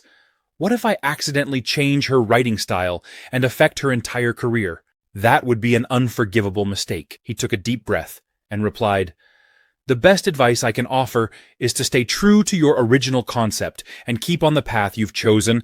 Don't let anyone steer you away from what you believe in." Li Shulai added, "There are 1,000 Hamlets in the eyes of 1,000 people. I don't want to comment on your work before it's finished." Upon hearing this, Liao Kexin thought that perhaps Li Shulai was too embarrassed to say that her writing wasn't good. But Li Shulai continued, "I'm not a professional, so I can't say what's right or wrong. I wouldn't want to say something that could mislead you. Other people's comments should only serve as a reference. The first person you need to satisfy with your writing is yourself. You are the creator of your work, and your judgment and intuition are what matter most." He paused before adding, "As long as you think it's good, then it is good. If you like it, keep writing. Don't let other people's opinions change your attitude toward your work. Readers will be able to feel your love and confidence in your writing through the lines. Perhaps it won't meet the lofty standards of literary critics, but it has touched me deeply, and I believe it will touch many others in the future. After all, I represent one type of reader, don't I? So don't let others' comments change how you see your work." Liao Kexin felt her heart warm at his words. After so many days of confusion, his words have suddenly cleared away the fog. He understands me so well. No one has ever understood me like this before. This was the first time someone had encouraged her in this way. Her parents had never offered this kind of support. They always said, "What's the point of writing all day? Can it be eaten as food or drunk as water? Your third cousin worked as a tutor during college and earned money. What good are your articles? As a girl, you should learn to wash clothes and cook. Why bother studying? Your brother is much more sensible." Even her brother had mocked her, saying, "Sister, you dress too rustically. Other sisters wear short skirts and black stockings. My classmates will laugh at me if you dress like this." Compared to her blood relatives, Li Shulai felt more like family. He told her, "You'll have to get used to this. It'll happen a second time, a third time, 100 times.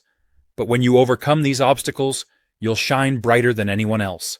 Liao Kexin was taken aback by his words, but soon smiled gently at him. "I really appreciate your kind words," she said softly.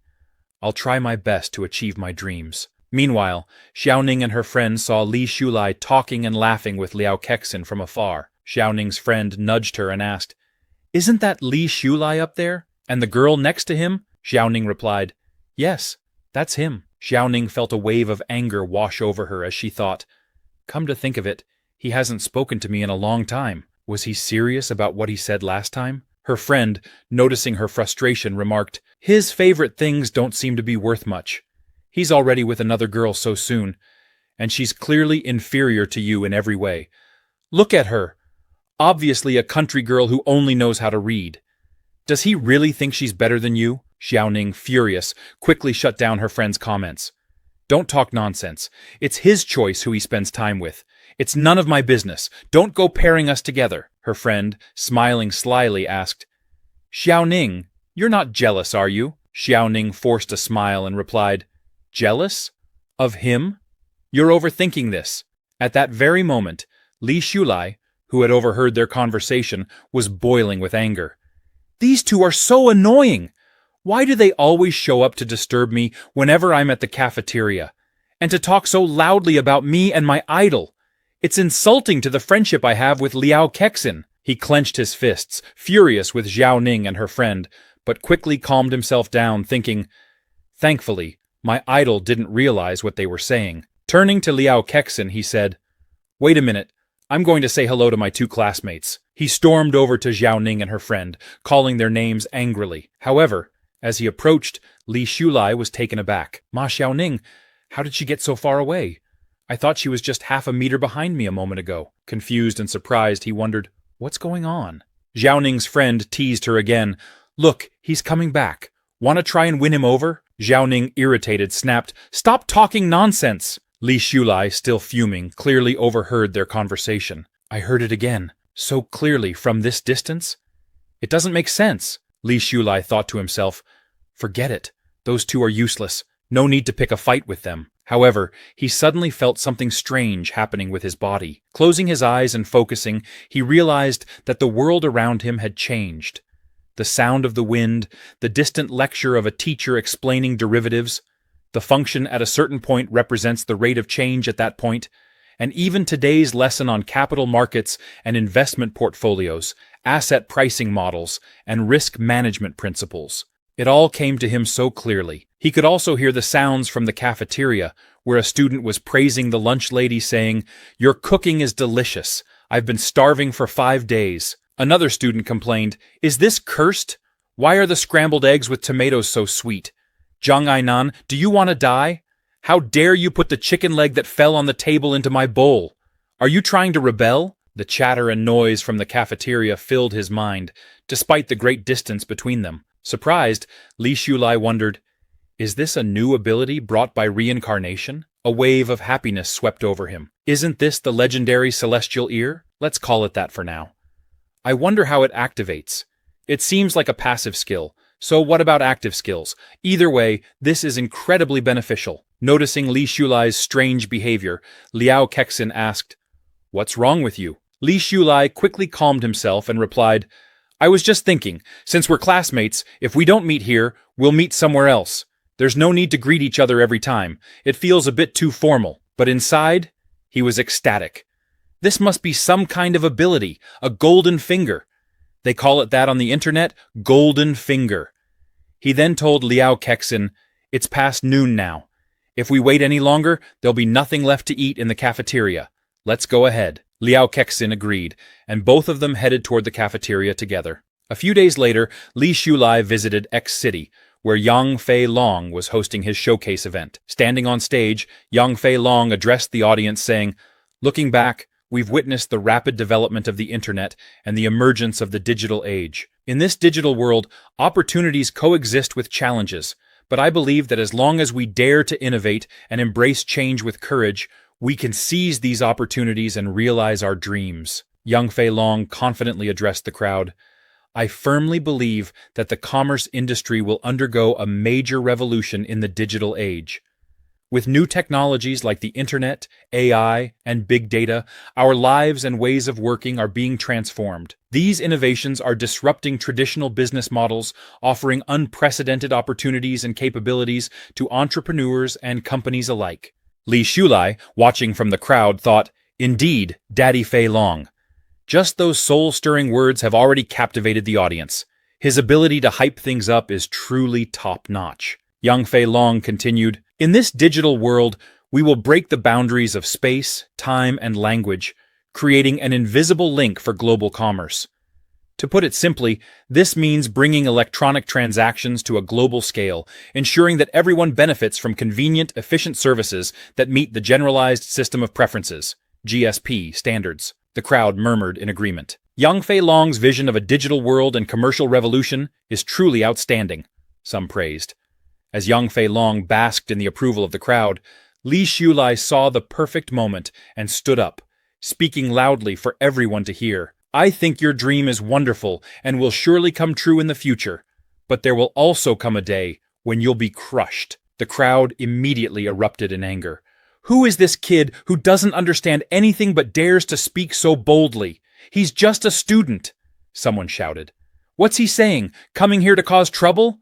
another remarked. He's just showing off. Yang Fei Long, startled by the interruption, thought, who is this argumentative kid, ruining my event? He almost swayed the crowd just now. The event manager hurriedly called for security, barking at them. How could you let anyone in here so casually? But Li Shulai wasn't finished. He locked eyes with Yang Fei Long and continued, I know what you're really thinking. I even know the deepest thoughts hidden in your heart. If you truly want to break through your difficulties, come find me. Yang Fei Long stood frozen in surprise. What does he mean, hidden thoughts in my heart? With a calm smile, Li Shulai turned and headed toward the exit, leaving the crowd in shock. The manager rushed over to Yang Fei Long and said, people like him are just here to show off, trying to step on others to gain fame. You don't need to pay attention to what he says. Your grand plan can't possibly be crushed. Yang Fei Long nodded and agreed. He really is speaking nonsense. But then smiled and added, yet, I don't know why, but I admire him. Don't you find that young man very interesting? Seeing him reminds me of my younger self, even if he's just showing off or knows a little. Daring to refute me in front of so many people makes me curious. The manager was surprised and asked, General Manager Yang, what is this? A moment later, outside Yang Fei Long's office building, Li Shulai was standing there when Yang Fei Long approached him. You said I will be crushed one day. I think your words are not baseless, and I'd like to hear your advice. Yang Fei Long thought to himself, this young man is very purposeful and courageous. Even if he's seeking attention, we were all young once. Li Shulai glanced back at Yang Fei Long and said, I knew you'd come out to find me. So, you're still teachable. Yang Fei Long, slightly startled, wondered, why am I so intrigued by this pretentious act? Li Shulai continued, I know you're working hard to build Fei Long technology into a B2B TOB enterprise. That's not a problem at this stage. After all, China has the advantage of a population dividend right now. He paused before offering advice. But think about it. Ordinary people aren't that wealthy yet. If they had access to cheaper consumption channels, what do you think they'd choose? Hearing this, Yang Fei Long was confused and thought, could this guy just be a bookish idiot? I've already researched this extensively. Li Shulai smiled and explained, TOB is fine, but in the end, you must also focus on B2C, TOC, to succeed. Focusing on consumers' needs and experiences will allow you to directly engage with them, get feedback quickly, improve your products, and meet diverse consumer needs. E-commerce channels will help expand your market share. Mr. Yang, you've probably already considered this, right? You just haven't dared to make it public yet. But I know you. You're a determined person. If you continue down this path, you'll change the world. Li Shulai's flattery hit its mark at just the right time, helping to solidify the negotiation. Yang Fei Long's eyes filled with tears as he thought, it's true. No one understands me better than this young man. I've been anxious and conflicted about this for so long. I've hinted at it to my partners, but everyone thinks I'm daydreaming. I didn't expect this young man to see my vision so clearly. Li Shulai, happy with how things were progressing, thought, Step 1. Completed. First, build a closer relationship so that he, feeling misunderstood by others, can see me as a teammate. Li Shulai then took a CD from his pocket and handed it to Yang Fei Long. This is a program I wrote. I'm giving it to you as a gift. Whether you use it or not is up to you, but the opportunity is ahead of you. It's up to you whether you seize it or not. As for what I said earlier, anyone with a bit of charm could say things to flatter you. But this CD? That's the real thing I wanted to give you today. Step 2. Completed. I've given him the real deal, a strong dose to make him fall into my trap. Yang Fei Long, still confused, asked Li Shulai, why are you just giving this to me like this? Aren't you afraid I'll steal your technology? He added, at the very least, you should sign a contract with me first to protect yourself from trouble in the future. Upon hearing this, Li Shulai smirked and replied, if you're going to be that kind of businessman, you're doomed to fail. Besides, this is just an appetizer. If you want to focus on the sesame seeds and throw away the watermelons, I won't stop you. He turned and started walking away, adding, that's it for today. Wait!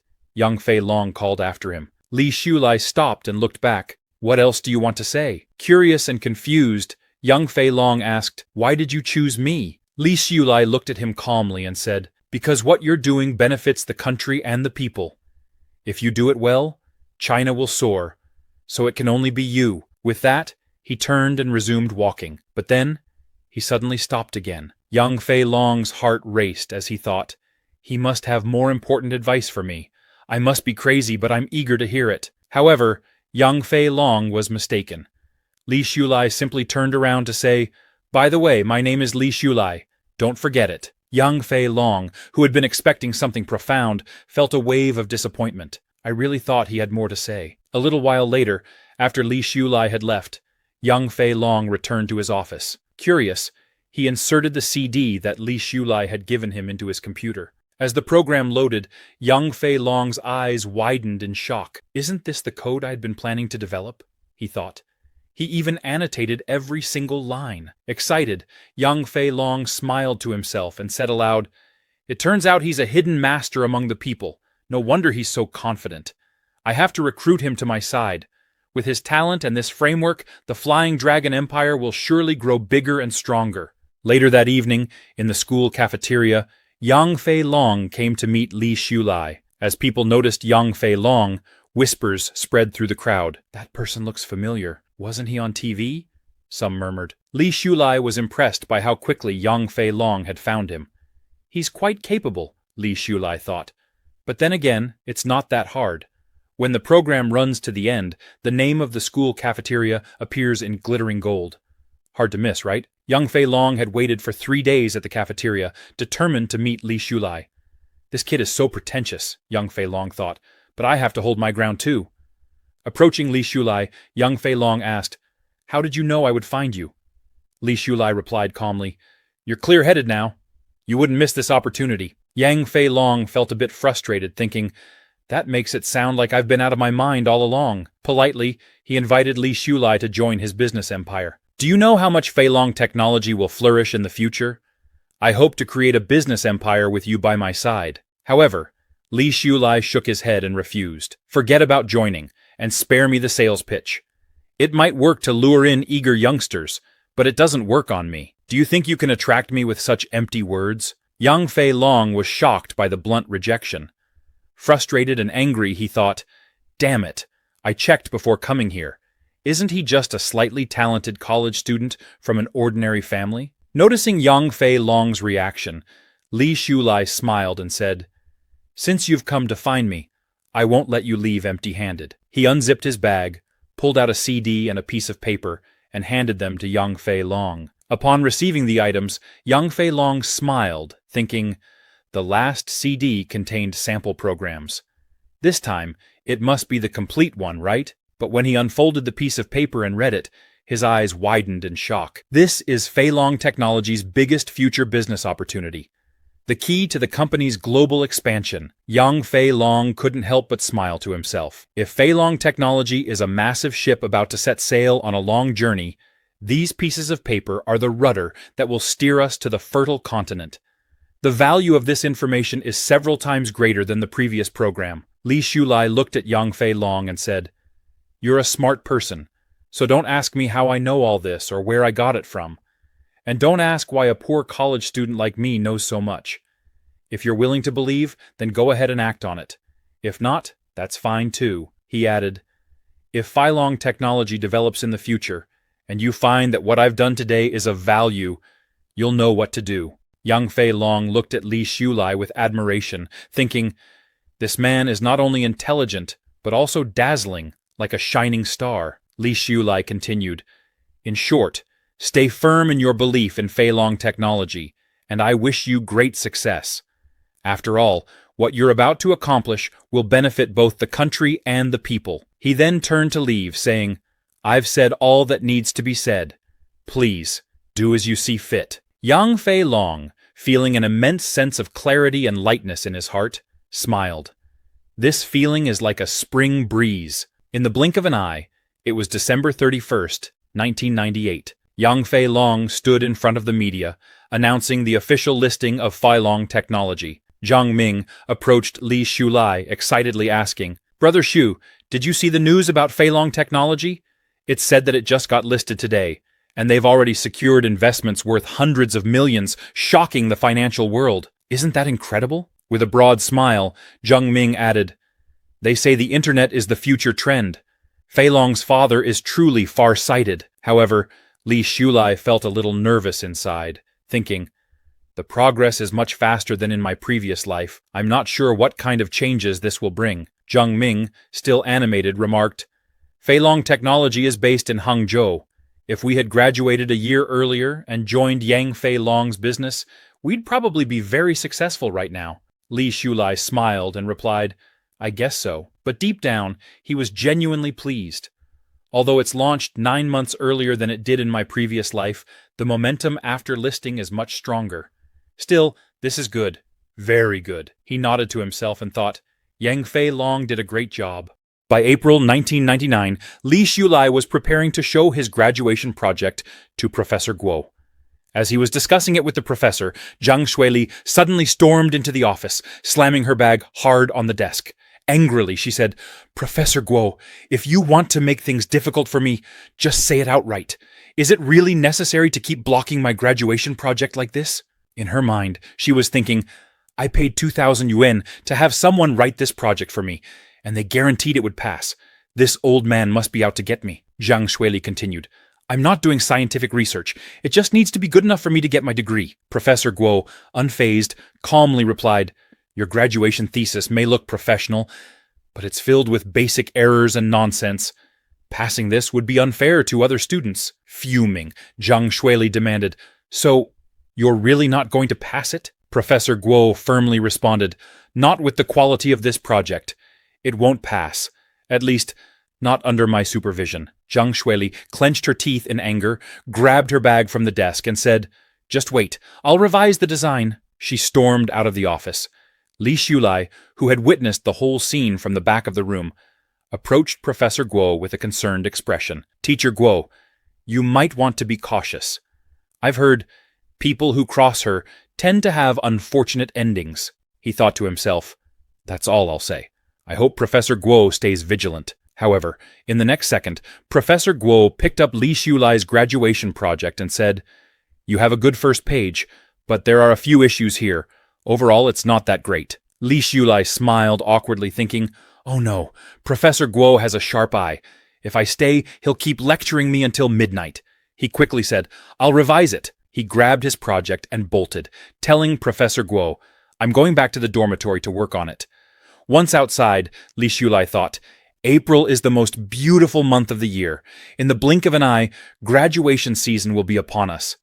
I hope it's a peaceful and smooth one. But then, he suddenly saw Yang Fei Long standing in front of him, smiling. I heard from your roommate that you came to the Science and Education Department. So I came here specifically to wait for you.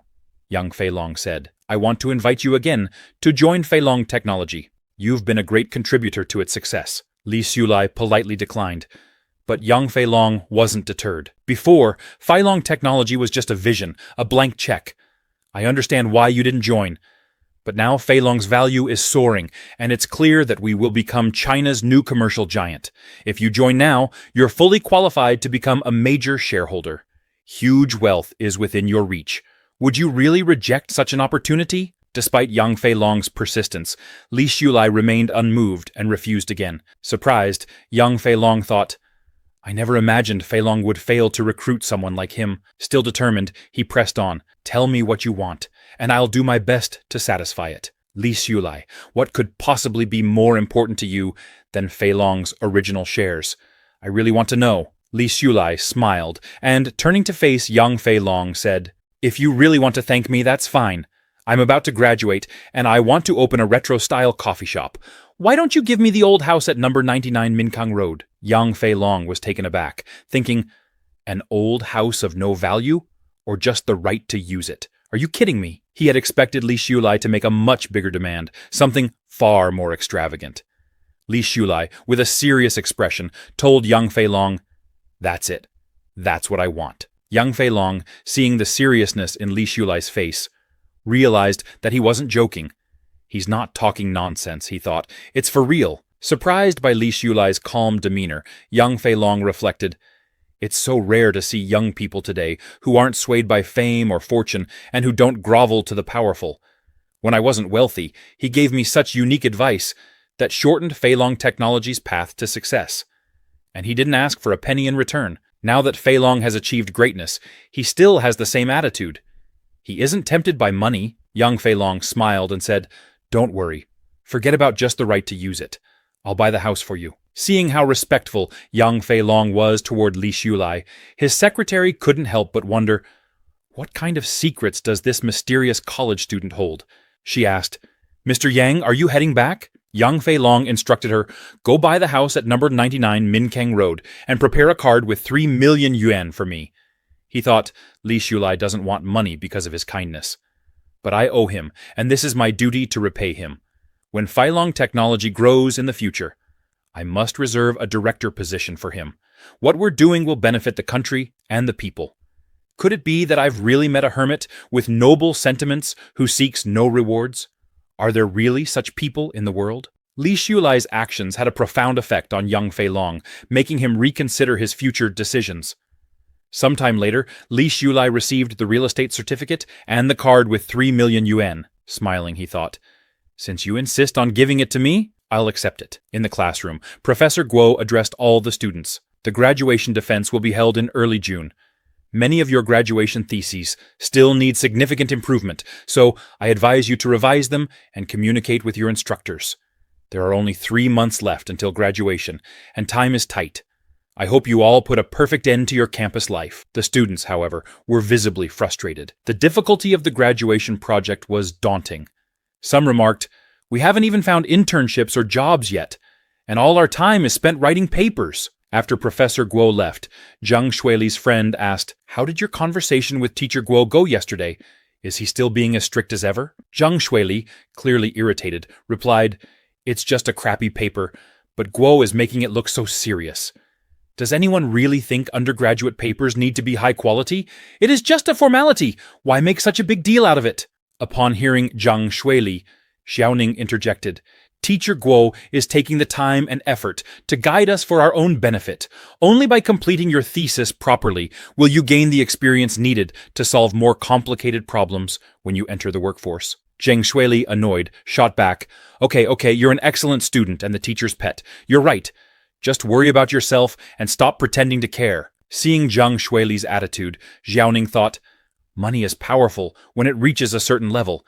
But Zhang Shuili, your family isn't that rich yet. Aloud, she said, "Never mind, it has nothing to do with me." Meanwhile, Xiaoning's friend called her, "Let's go to the cafeteria." They left together. Afterward, a red-haired boy approached Zhang Shuili and said, "Mr. Guo is really stubborn. What if he makes you delay your graduation and doesn't give you a diploma? You know, a lot of companies ask for graduation certificates these days. Your family might be wealthy, and you don't need to worry about finding a job. But wouldn't it be a shame to study for 4 years and not get a diploma?" Another boy with yellow hair chimed in, "Even though you're about to graduate, teachers generally don't want to make things difficult for students. It's better to leave a good impression in case you meet them again in the future." Zhang Shuili smirked and said to the two boys, "I've never failed a course. Why wouldn't I pass? It's just my graduation thesis. If Mr. Guo really doesn't appreciate my effort, I've already figured out what to do." Inwardly, she thought, "If you don't appreciate my kindness, don't blame me for being ruthless." The boys nodded in agreement. Old man Guo is nothing in front of power and money.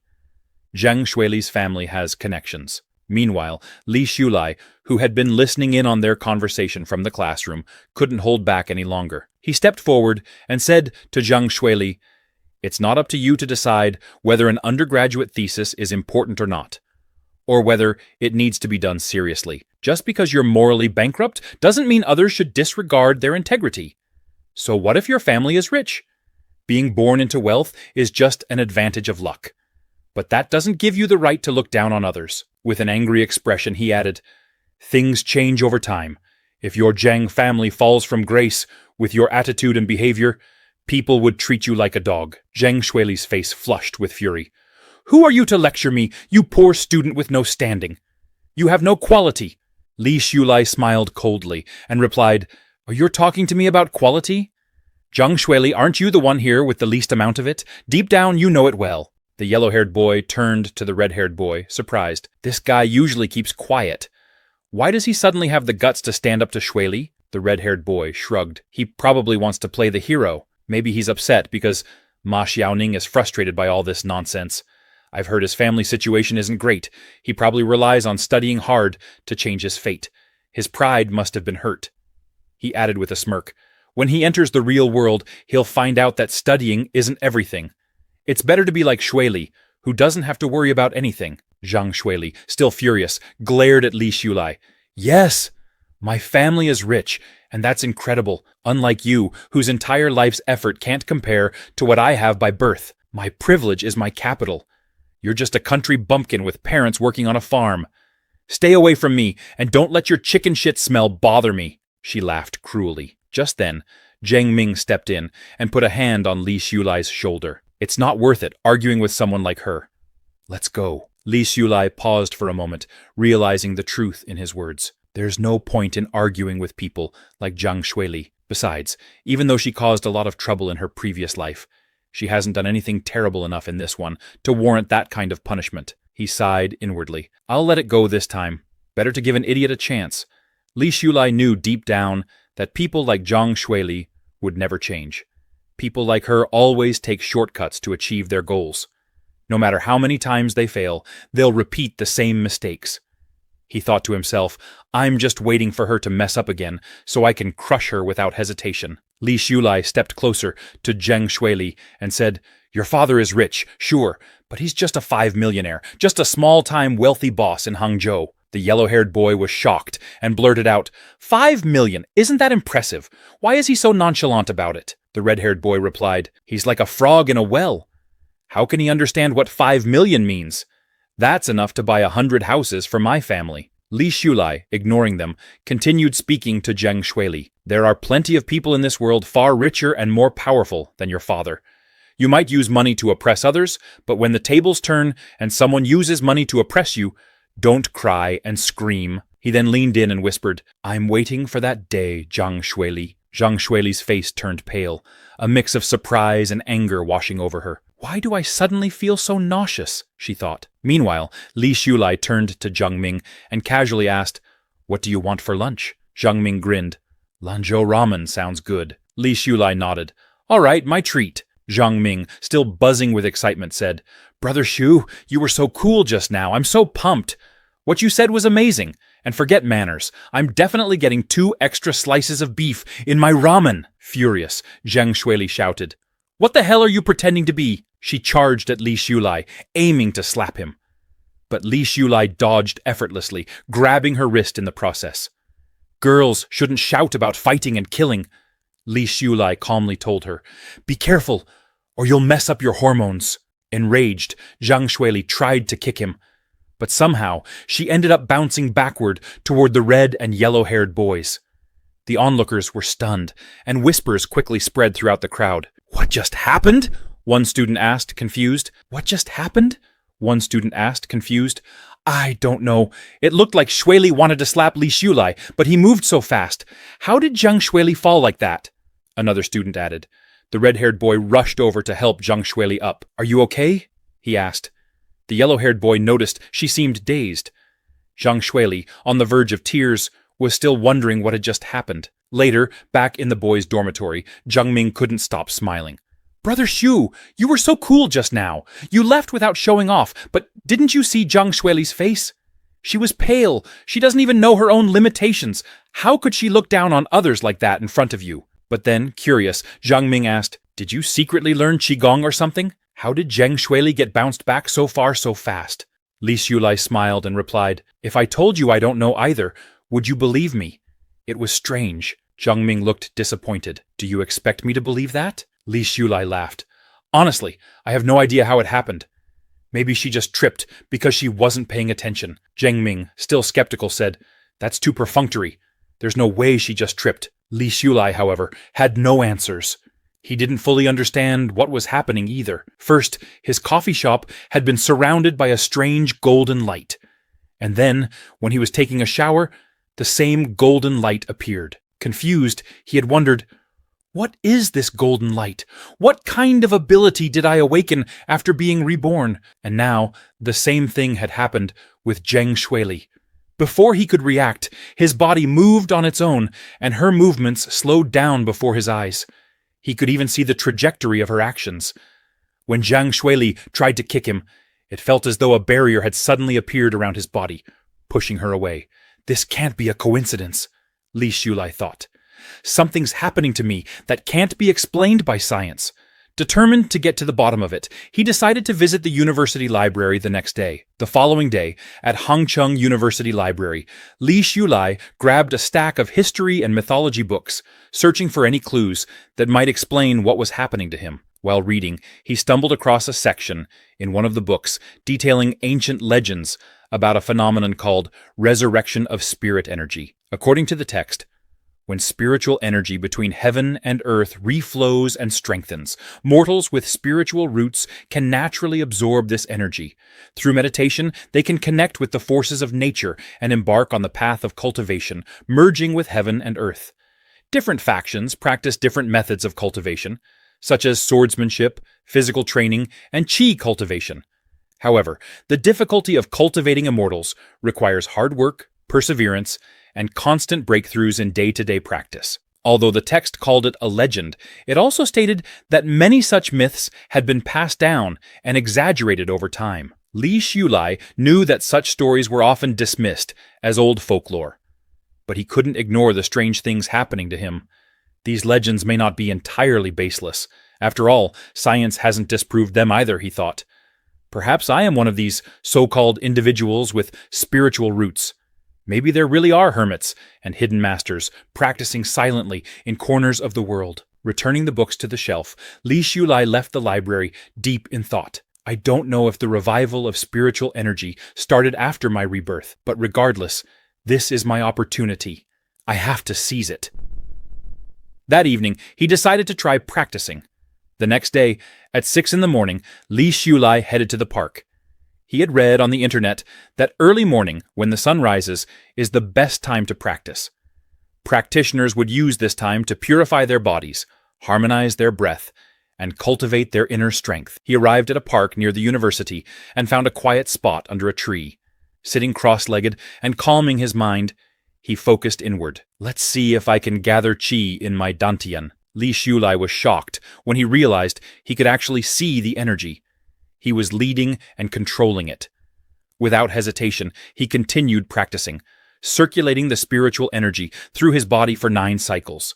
He became so engrossed in the process that he didn't even notice the temperature rising to 29 degrees. His body started feeling hot, and he wondered, is this normal? Opening his eyes, he thought, I've vaguely touched the threshold of cultivating immortality. If I persevere, small efforts will accumulate, and even a little water can form a river. But despite his excitement, he still wasn't sure. Is this really how one cultivates immortality? After practicing for so long, he noticed that his body felt lighter, and the fatigue and sleepiness from getting up early were mostly gone. He made up his mind to return every day to practice. However, he suddenly noticed several elderly people gathered in front of him. They were all surprised to see a young man in the park so early for morning exercise. That's great, one of them said. Young people should exercise more and keep fit to stay healthy. One elderly lady even tried to introduce her granddaughter to Li Shulai, while another man attempted to teach him the correct posture for Tai Chi. Nervous, Li Shulai politely declined, saying, Grandpa, Grandma, I have to go back to school for classes. I'm leaving now. The elderly group insisted that he should come every day to practice. But Li Shulai quickly ran off, escaping as fast as he could. Once he was free, he breathed a sigh of relief. But seeing so many elderly people gave him an idea, a new business opportunity. In another 2 years, he thought excitedly, square dancing will explode in popularity among the middle-aged and elderly. Right now, it's spontaneous, with no organization or discipline. China's society is aging rapidly, and if I create a structured, safe space for square dancing, not only would it contribute to society by providing a place for exercise and relaxation, but it would also be a fantastic business opportunity. Thrilled by the idea, he thought, I'll make a plan when I get back. As he walked away, an old man practicing martial arts in the park noticed him and thought, this young man has an aura similar to ours. Later at the airport, an announcement echoed through the terminal. Ladies and gentlemen, welcome aboard our flight to Yanzhou. It is now boarding time. Please have your boarding pass and valid ID ready and line up to board the plane. Everyone noticed Li Shulai talking on his cell phone, and they were surprised. A mobile phone? They thought. That's so expensive. In the 90s, owning a mobile phone was considered a luxury. The lady on the other end of the call told Li Xiulai, "We've selected several houses near Sanli Lake for you." The woman on the phone asked Li Xiulai, "When would it be convenient for you to come and have a look?" Li Xiulai, preparing to board his flight, replied, "I'm about to board the plane now. Contact me in 3 hours when I've landed." After grabbing his bag, Li Xiulai boarded his flight to Yanzhou. A few hours later, he landed and made his way to Dezuo Real Estate. At the real estate office, the receptionist greeted him and said, "The market price of the house you're interested in is 1 million yuan. Would you prefer to pay in full or through installments? If you're interested in installments, I can introduce you to our bank loan services." The receptionist smiled, thinking, he looks to be in his early 20s.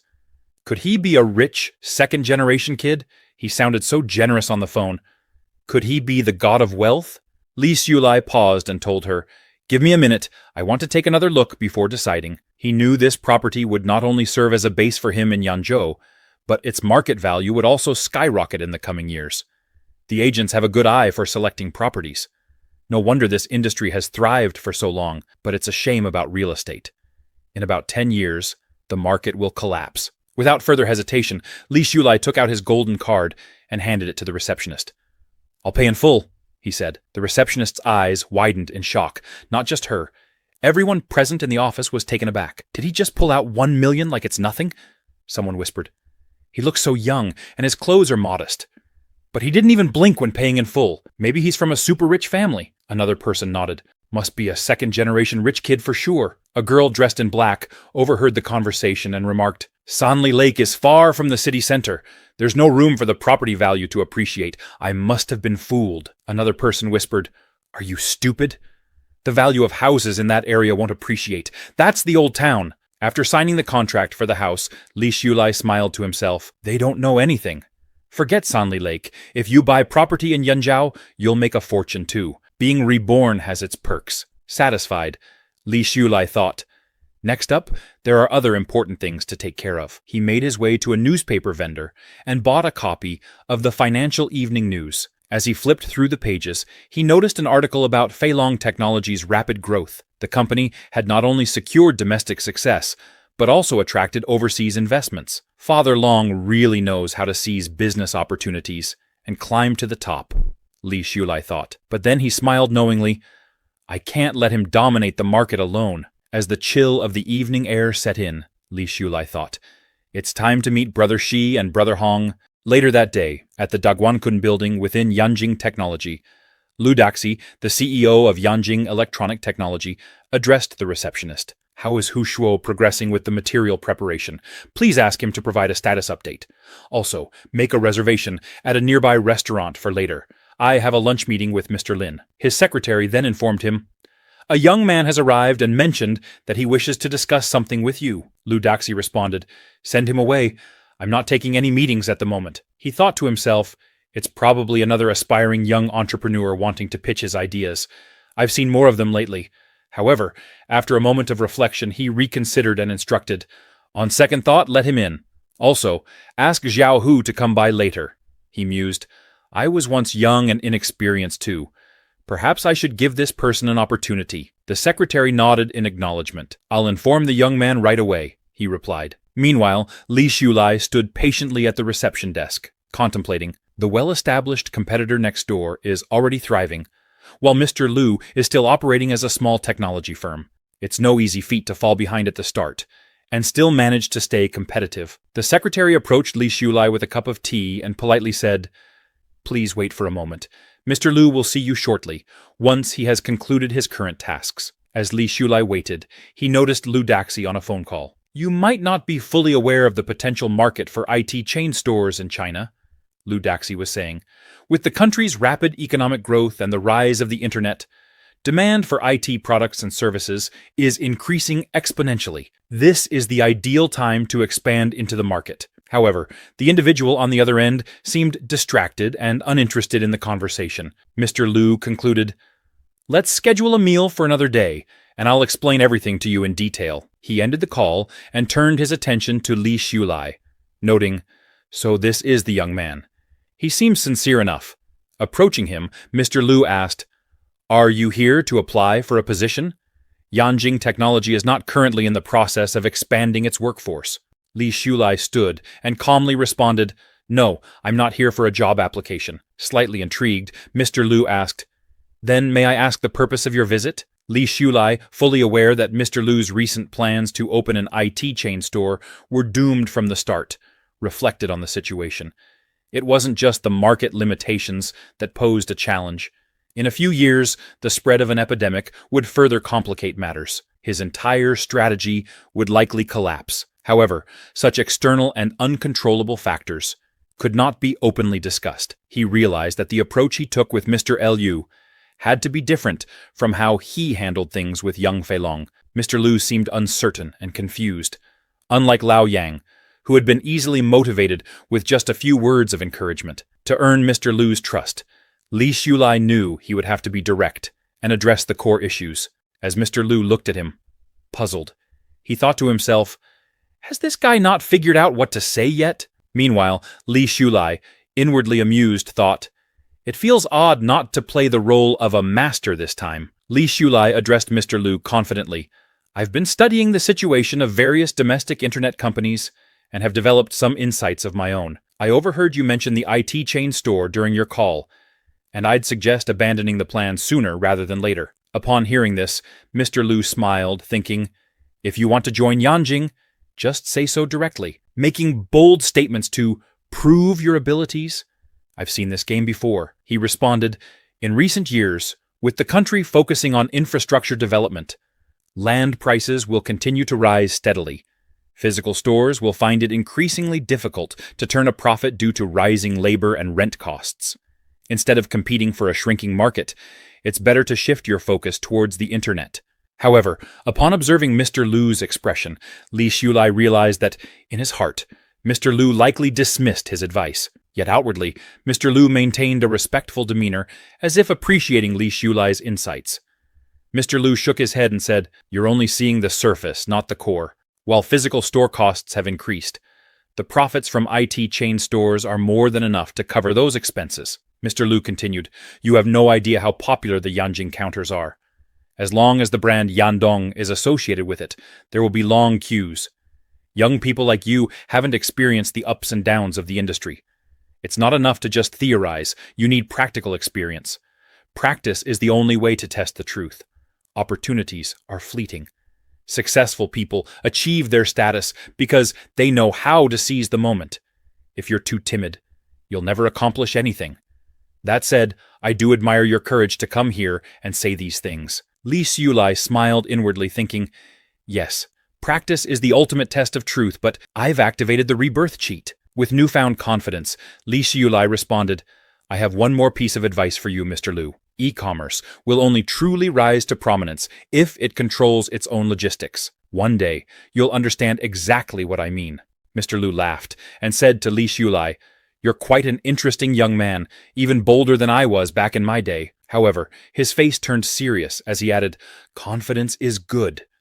But no matter how fearless you are, reality will teach you a lesson." Li Shulai remained unfazed and confidently responded, "Then just wait and see." He handed Mr. Lu his business card and said, "If you ever need my help, you know how to contact me." With that, he left the office. Mr. Lu glanced at the business card and noticed the name, Li Shulai. Initially, he didn't pay much attention and tossed the card into the trash. However, moments later, he reconsidered and retrieved the card, thinking, "It may have sounded a bit outrageous, but I can't seem to shake it off. Today has been strange," he thought, carefully placing the card in a safe spot. "When my IP chain empire is built, I'll invite him to see it firsthand," he resolved. Meanwhile, Li Shulai walked out of the building, smiling to himself. At this stage, Mr. Lu wouldn't abandon a long-prepared plan just because of a few words. But once he faces setbacks and realizes his mistake, he'll come looking for me. Let him be humbled by his ignorance, Li Shulai mused. As both men pondered their encounter, Li Shulai's thoughts shifted to his next target, Qiandu. After securing both Mr. Lu and young Feilong, he was ready to move forward with his plans. Sometime later, at Hangcheng University in the boys' dormitory, Zhang Ming greeted Li Shulai enthusiastically. "Hey, it's great to see you again.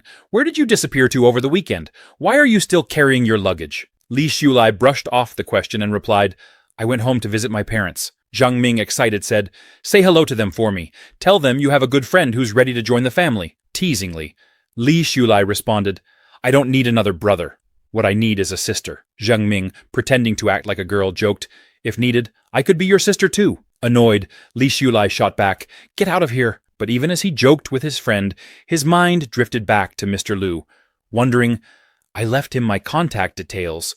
Will he actually reach out? Later, Li Xiulai handed another CD to the receptionist at Qiandu. The Yanzhou plan had been completed as scheduled, and now the real game was about to begin. Turning back to Zhang Ming, Li Xiulai asked, I've gone home on the weekends before, and you've never missed me. Why the sudden attachment this time? Zhang Ming replied, There's been an old man asking around for you. Based on his description, I realized he was talking about you. I just wanted to know what was going on. Curious, he asked, Did you run into a scammer or something? You have to be careful. There are a lot of shady old men and women out there these days. Teasingly, Li Xiulai remarked, It's just the bad guys getting old. Most older people are still kind and trustworthy. Zhang Ming grinned and replied, Well, if anything like that happens, you know I, your dad, will always have your back. However, Li Xiulai couldn't shake a feeling of concern. Who could be looking for me at this time? Father Long isn't that old, is he? He shrugged the thought off. If it's something important, they'll find me again. With that, he finished packing his things and prepared to leave. Just then, the old man who had been searching for Li Xiulai appeared. He had been asking around the university and nearby marketplace, hoping to track him down. As Li Xiulai went out for a walk, the old man finally found him. Rushing over, he grabbed Li Xiulai's hand and urged him, Come with me! Confused but curious, Li Xiulai followed the old man to a nearby park. Once there, the old man instructed him, Look carefully. Suddenly, fire-like energy began to gather around the old man's body, and Li Xiulai stood in shock. Is this what I read about in the ancient texts? The old man then shouted, Focus your energy and center your mind. Although the technique wasn't overwhelmingly powerful, it was strong enough to cause the leaves on the surrounding trees to fall. Li Xiulai, trying to remain composed, thought, The dignity of the elders should be respected. The old man, somewhat embarrassed, asked, Did you understand what I was trying to teach you? Li Xiulai, now deeply intrigued, thought, This blazing energy, like a raging fire, shows that this man has been practicing for a long time. Then it hit him. Is this man an immortal cultivator? He quickly pieced it together. It's not that the spiritual energy in this world is reviving, but that there are already many hidden masters practicing in secret. I didn't have the qualifications or opportunity to join them before. Deciding not to reveal his inexperience, Li Xiulai thought, I'll just play along and act knowledgeable. Meanwhile, the old man was having his own internal revelation. I've met countless people, but this young man's essence is the purest I've ever encountered. I've struck gold. If my granddaughter marries him, the Zhang family's future will be secure. Feeling a bit nervous, Li Xiulai asked, What exactly do you want me to do? His thoughts raced. Is this like the novels? Is something off here? With a serious expression, the old man asked, Are you currently seeing anyone? Li Xiulai was stunned. That's what he wants to ask me? He thought to himself, This is the first time I've met a real-life immortal cultivator. And instead of talking about the spiritual world or discussing the mysteries of cultivation, he's asking me about my dating life? Realizing the situation, he thought, Is this old man setting me up for a blind date? Nervously, Li Xiulai replied, What kind of relationship could a serious person like me have? I have to go to class soon, so I'll be leaving now. But before he could move, the old man stopped him, saying, My granddaughter is smart, clever, considerate, and beautiful. She attends your school. I'll call her over right now. Li Xiulai felt a sense of unease wash over him. Am I in serious trouble here? The old man, wasting no time, dialed his granddaughter at lightning speed. Li Xiulai, noticing the strength of the old man's grip, thought, This man is indeed a cultivator. His strength is incredible. Meanwhile, on the other end of the call, the old man's granddaughter picked up, asking, Grandpa, did you come out of seclusion? Do you miss me? The old man, now slightly awkward, looked at Li Xiulai and said, Ning Ning, don't accuse me wrongly. I think about my precious Ning Ning every day. Look, your grandpa came to your school today specifically to see you. Come find me quickly. Ning Ning, surprised, asked, Grandpa, why didn't you tell me earlier? I just promised to go shopping with my classmates. Now I'll have to cancel on them. Her grandfather quickly reassured her. I've brought you lots of delicious food and beautiful clothes. You can share them with your classmates later. Come here now." Reluctantly, Ning Ning agreed and told him she would be there soon. As soon as the call ended, Li Xiulai tried to excuse himself, saying, "I won't intrude on the venerable and his granddaughter's family time. I'll head to my class now." However, the old man grabbed him by the shoulder and said, "Just wait 10 minutes. You're single anyway, so why not at least meet my granddaughter before making any decisions?" Li Xiulai, feeling trapped, thought, "I don't have time for this." The old man insisted, "My granddaughter is not only beautiful, but she's also very filial to her elders. She's truly one in a million. I guarantee you'll be impressed." Trying to remain polite, Li Xiulai responded, "I am currently focused on my cultivation and have no interest in my personal life. No matter how exceptional the venerable's granddaughter may be, I am not interested." Both the old man and Li Xiulai were locked in a tug-of-war, trying to convince each other.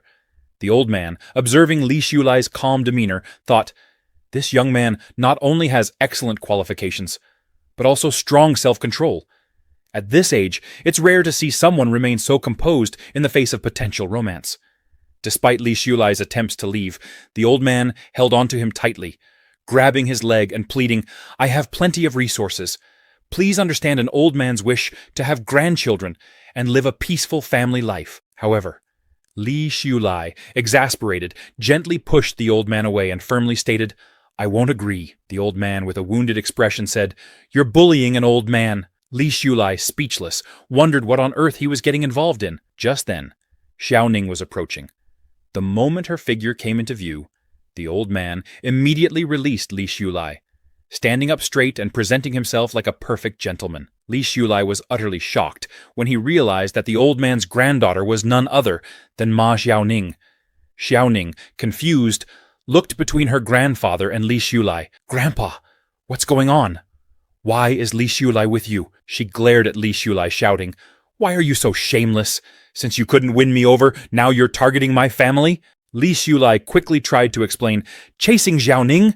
There seems to be a misunderstanding." The old man also attempted to calm his granddaughter down, but Xiaoning interrupted, saying, "This person's behavior is practically harassment.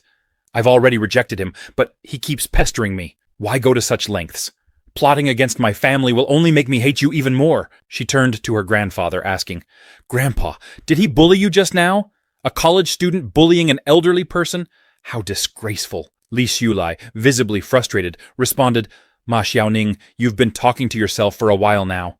Have you had enough? None of what's happened here is my fault." The old man chimed in, agreeing with Li Xiulai. "Ning Ning, this young man didn't do anything wrong. I was just tired of standing, so I lay down to rest." Although inside, he was secretly pleased that such a promising young man had once had a crush on his granddaughter. But Xiaoning wasn't convinced. She said firmly, "Grandpa, you don't have to be afraid of him. I'm here to protect you." Her grandfather, exasperated, said, "Ning Ning, you owe him an apology. You've misunderstood this good young man." Shocked, Xiaoning exclaimed, "Him? A good young man?" Li Xiulai, crossing his arms, replied sarcastically, "Yes, it's me. Your model, 3 good youth. Is that okay?" Her grandfather continued, "I'm serious, Ning Ning. Apologize to Li Xiulai." Fuming, Xiaoning snapped back, "Apologize to him? That's impossible." Her grandfather, now losing his patience, shouted, "Ning Ning!" Tears welled up in Xiaoning's eyes as she cried out, "Grandpa, you came all the way to my school just to be mean to me. I don't want to deal with you anymore." With that, she turned and ran away. Her grandfather tried to stop her, but it was already too late. He sighed, muttering, "This child has no sense of propriety." Then, with a small smile, he turned to Li Xiulai and said, "There must be some misunderstanding here. I'll speak with her when I return home. It seems this matchmaking won't work out." Li Xiulai, having witnessed the chaotic scene, asked, "So, can I leave now?" But the old man stopped him, saying, "Hold on. I can tell you've just begun practicing. There's no need to be so on guard around me, afraid of exposing your foundation." Upon hearing this, Li Xiulai was stunned. The old man calmly explained, "In the eyes of practitioners, unless one deliberately conceals their cultivation, it is transparent.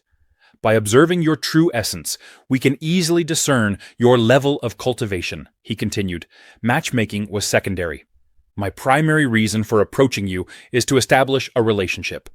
Though you've only recently begun practicing, your true essence is exceptionally pure. This indicates that you have a unique physique and extraordinary talent, traits that make you an excellent candidate for cultivation. Upon hearing this, Li Xiulai realized that his rebirth had likely tempered his qualifications.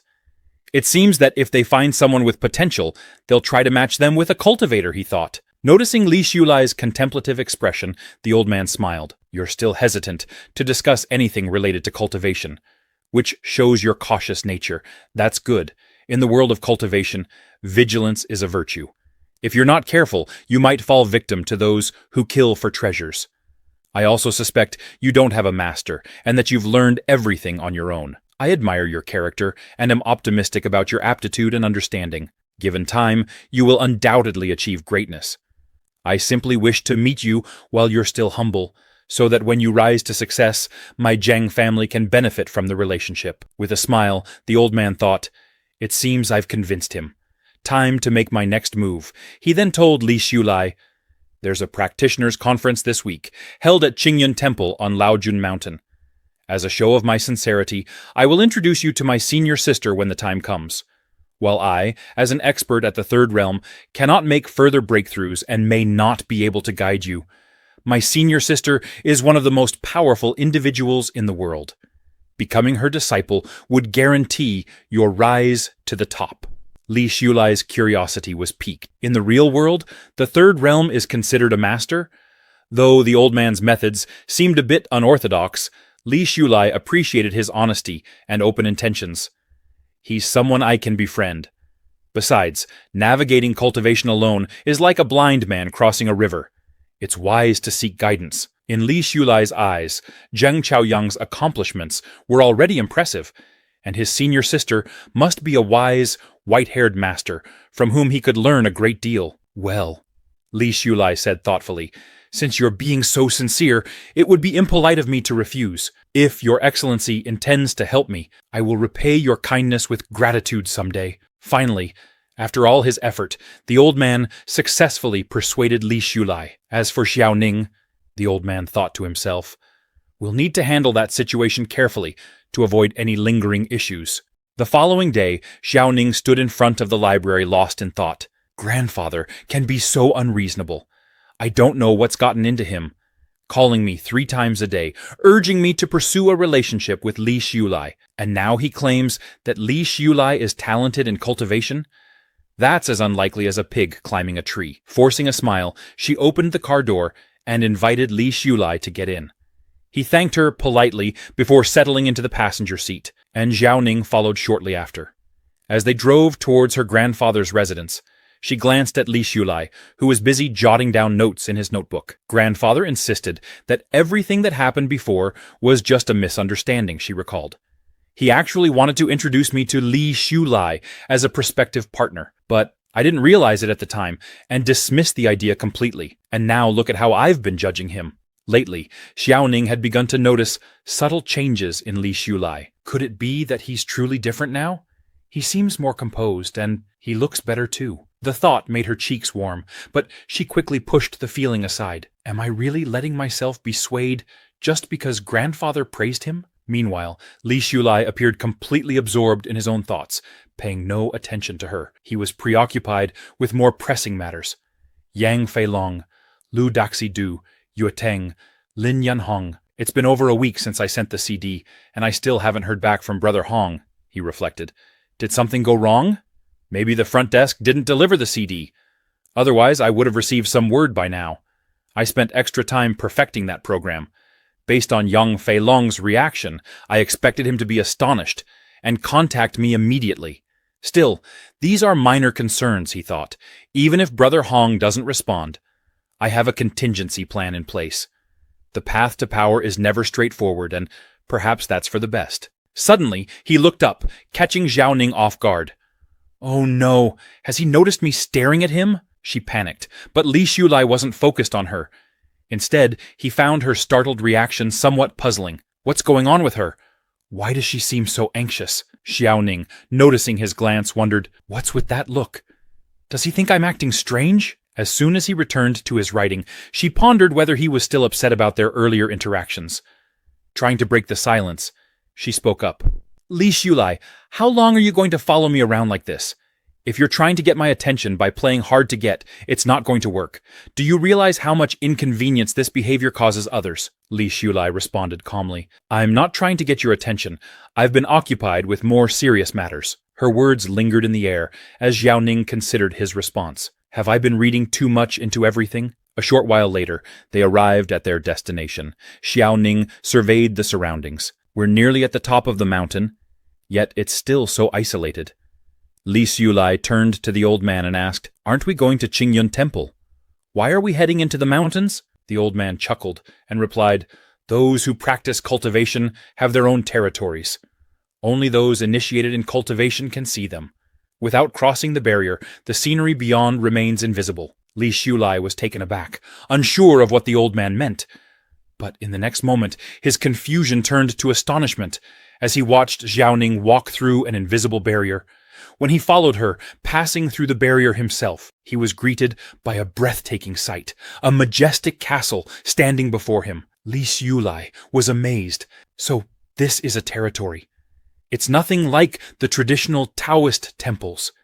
It feels as though it's floating among the clouds. His mind wandered briefly. I wonder if, once I've reached a certain level of cultivation, I'll have a territory of my own. Suddenly, he noticed the faint traces of true energy within Xiao Ning, and thought, her true energy is so weak, it's almost non-existent. How can someone with such minimal essence cultivate? Xiao Ning caught him staring and blushed, irritated by what she assumed to be his wandering eyes. Rogue! She snapped. Startled, Li Shulai was confused. What do you mean? He asked. I was just observing your true essence. You've let your imagination run wild for no reason, he explained defensively. Xiao Ning's face flushed a deeper shade of red. Don't say such nonsense, she replied, embarrassed. Li Shulai, undeterred, pressed on. Your true energy is very weak. I was just curious as to why. Ma Xiaoning, we're college students. You shouldn't focus solely on your personal matters.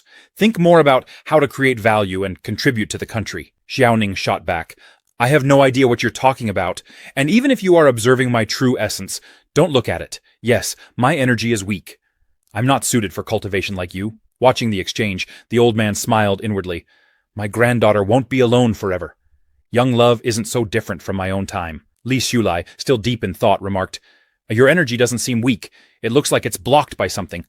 But I'm not entirely sure. Just treat it as idle speculation. Xiaoning, taken aback, replied, No one has ever told me that before, not even my grandmother. Li Shulai responded with a touch of uncertainty. I could be wrong. My level of cultivation isn't that high yet, so I might have made a mistake. The old man, observing them, mused, Despite their differences, perhaps they'll grow closer. After all, even enemies can become family. Meanwhile, Li Shulai noticed a group of cultivators gathering in front of them. They had come for the same event. This is truly a grand gathering of the cultivation world, he thought, impressed. I never expected such a small city like Hangzhou to attract so many talented cultivators. I wonder if other cities host events like this. Everyone here seems ordinary, but they're clearly exceptional. His gaze landed on one person in particular, a postman who dashed across the field at an incredible speed, leaving Li Shulai speechless. That young man's true energy is remarkable, he thought. With such ability, he could probably deliver hundreds of parcels in a day. He could easily earn more than 1 million in 3 years at that rate. The old man approached Li Shulai and said, Come along, my friend. Let's meet the senior sister first, and then I'll introduce you to some people and show you around the temple. With that, the old man led Li Shulai to the Langquan pavilion. Entering the building, he called out loudly, Senior sister, I've brought Xiaoning and her boyfriend. Xiaoning, both angry and embarrassed, exclaimed, Grandpa, stop talking nonsense. Li Shulai, also feeling slightly embarrassed, thought to himself, How can this old man still be so mischievous? Well, maybe Jiang Chaoyang has his reasons. Masters often have secret techniques that they don't pass on to outsiders. Nepotism might be at play here, but for now it's best not to call attention to it. Xiaoning, still flustered, noticed that Li Shulai hadn't refuted her grandfather's words. Why didn't he deny it? Is he actually happy with this title in his heart? Meanwhile, Li Shulai mused, In the past, Ma Xiaoning would have ridiculed me, calling me a toad trying to eat swan meat. But now, seeing her angry, yet unable to speak out, it's quite amusing. Just then, a small blue bottle appeared before Li Xiulai, and from it emerged a stunning woman. Lin Shuhuan, the master of Qingyun Temple. Both Xiaoning and her grandfather immediately greeted her with respect. Li Xiulai, shocked at the sight, thought, "Isn't she Zhang Chaoyang's senior sister? And isn't she Ma Xiaoning's grandmother? God! Grandma! Young grandma?" Lin Shuhuan smiled warmly and said, "This is your home. There's no need to be so formal every time." The old man, feeling slightly embarrassed, agreed, "Senior sister is right." Lin Shuhuan placed her hand gently on the old man's head and said with a teasing smile, "Our little Chaoyang seems to have grown younger recently. It appears your cultivation has made great progress." The old man, flustered, responded, "It's all thanks to the elixir you gave me a few days ago, senior sister." Li Xiulai, observing the interaction, was stunned. A girl who looks around my age is calling this old man little Chaoyang? But then he recalled something from his readings. Online articles always mention that the higher one's cultivation level, the older they become. I just lost my composure. I must have looked so unrefined. Lin Shuhuan continued, "If you encounter any difficulties, be sure to let your senior sister know." Old man Chaoyang playfully leaned his head on her shoulder, saying, "Everything's fine. If I run into any trouble, you'll be the first person I turn to." Li Xiulai, witnessing this scene, thought, "It's incredible how someone so dignified can become so clingy in an instant. Even though I understand that everyone here practices cultivation, seeing this in person still feels strange." Lin Shuhuan finally turned her attention to Li Xiulai, asking, "So is this young man truly Xiaoning's boyfriend?" She observed him closely, thinking, the true energy within him is quite pure. Perhaps he could help Xiaoning with her cultivation problem. Xiaoning, clearly uncomfortable, quickly explained, "Grandma, he's not my boyfriend. Grandpa just said that. We're only classmates." Frustrated, Lin Shuhuan turned to the old man, asking, "If he is not Xiaoning's boyfriend, why did you bring him here to meet me?" Old man Chaoyang, suddenly nervous, tried to explain to Lin Shuhuan, "I just thought he had good aptitude and strong character. He seemed like a suitable candidate, so I wanted him to become your disciple." Upon hearing this, Lin Shuhuan glanced at Li Xiulai, and quickly realized that his true energy was remarkably pure, upright, and awe-inspiring. However, she turned to Old Man Chao and said, "No rush. Let's head to the banquet hall first, and meet the other practitioners." Old Man Chao understood exactly what his senior sister meant. He approached Li Xiulai with a big smile, congratulating him. Confused, Li Xiulai wondered why the old man looked so pleased. Old Man Chao leaned in and said, "If my senior sister wasn't satisfied with you, she would have rejected you on the spot. Since she hasn't, well, you can consider that a good sign, but be ready. Senior sister may have a small test for you." He then laughed heartily and shouted, "Come along, my future nephew." Moments later, they arrived at the banquet hall, filled with people laughing and conversing. However, when Lin Shuhuan entered the room, everyone fell silent, bowing their heads respectfully. Some called her Grandma, others Senior Sister, Lord of Langhuan Pavilion, or simply Master. Lin Shuhuan smiled and said, "Please everyone, take a seat." After a brief pause, she continued, "Another year has passed, and I trust everyone's cultivation has improved. I'm sure you've all noticed that over the past few months, the spiritual energy in the earth has become more concentrated than before. This is a significant change, one that only happens once in a century. We must guard against arrogance and impatience, remain diligent, and seize this rare opportunity to advance our cultivation." Li Xiulai, listening intently, thought to himself, "I wonder if the increase in spiritual energy has anything to do with my rebirth. The timing seems too coincidental." Lin Shuhuan then addressed the crowd, saying, "As is tradition, we will hold a small event this year. The winner will receive a magic weapon from Langhuan Pavilion." Excitement rippled through the crowd. Someone exclaimed, "The magic weapon sent by Langhuan Pavilion last year was a remarkable flying device. With it, you could travel thousands of miles a day, faster and more stable than any airplane. I wonder who will win this year." Another person chimed in, "It's definitely coming home with me." Yet another enthusiastically claimed, "I'm taking the top spot this time."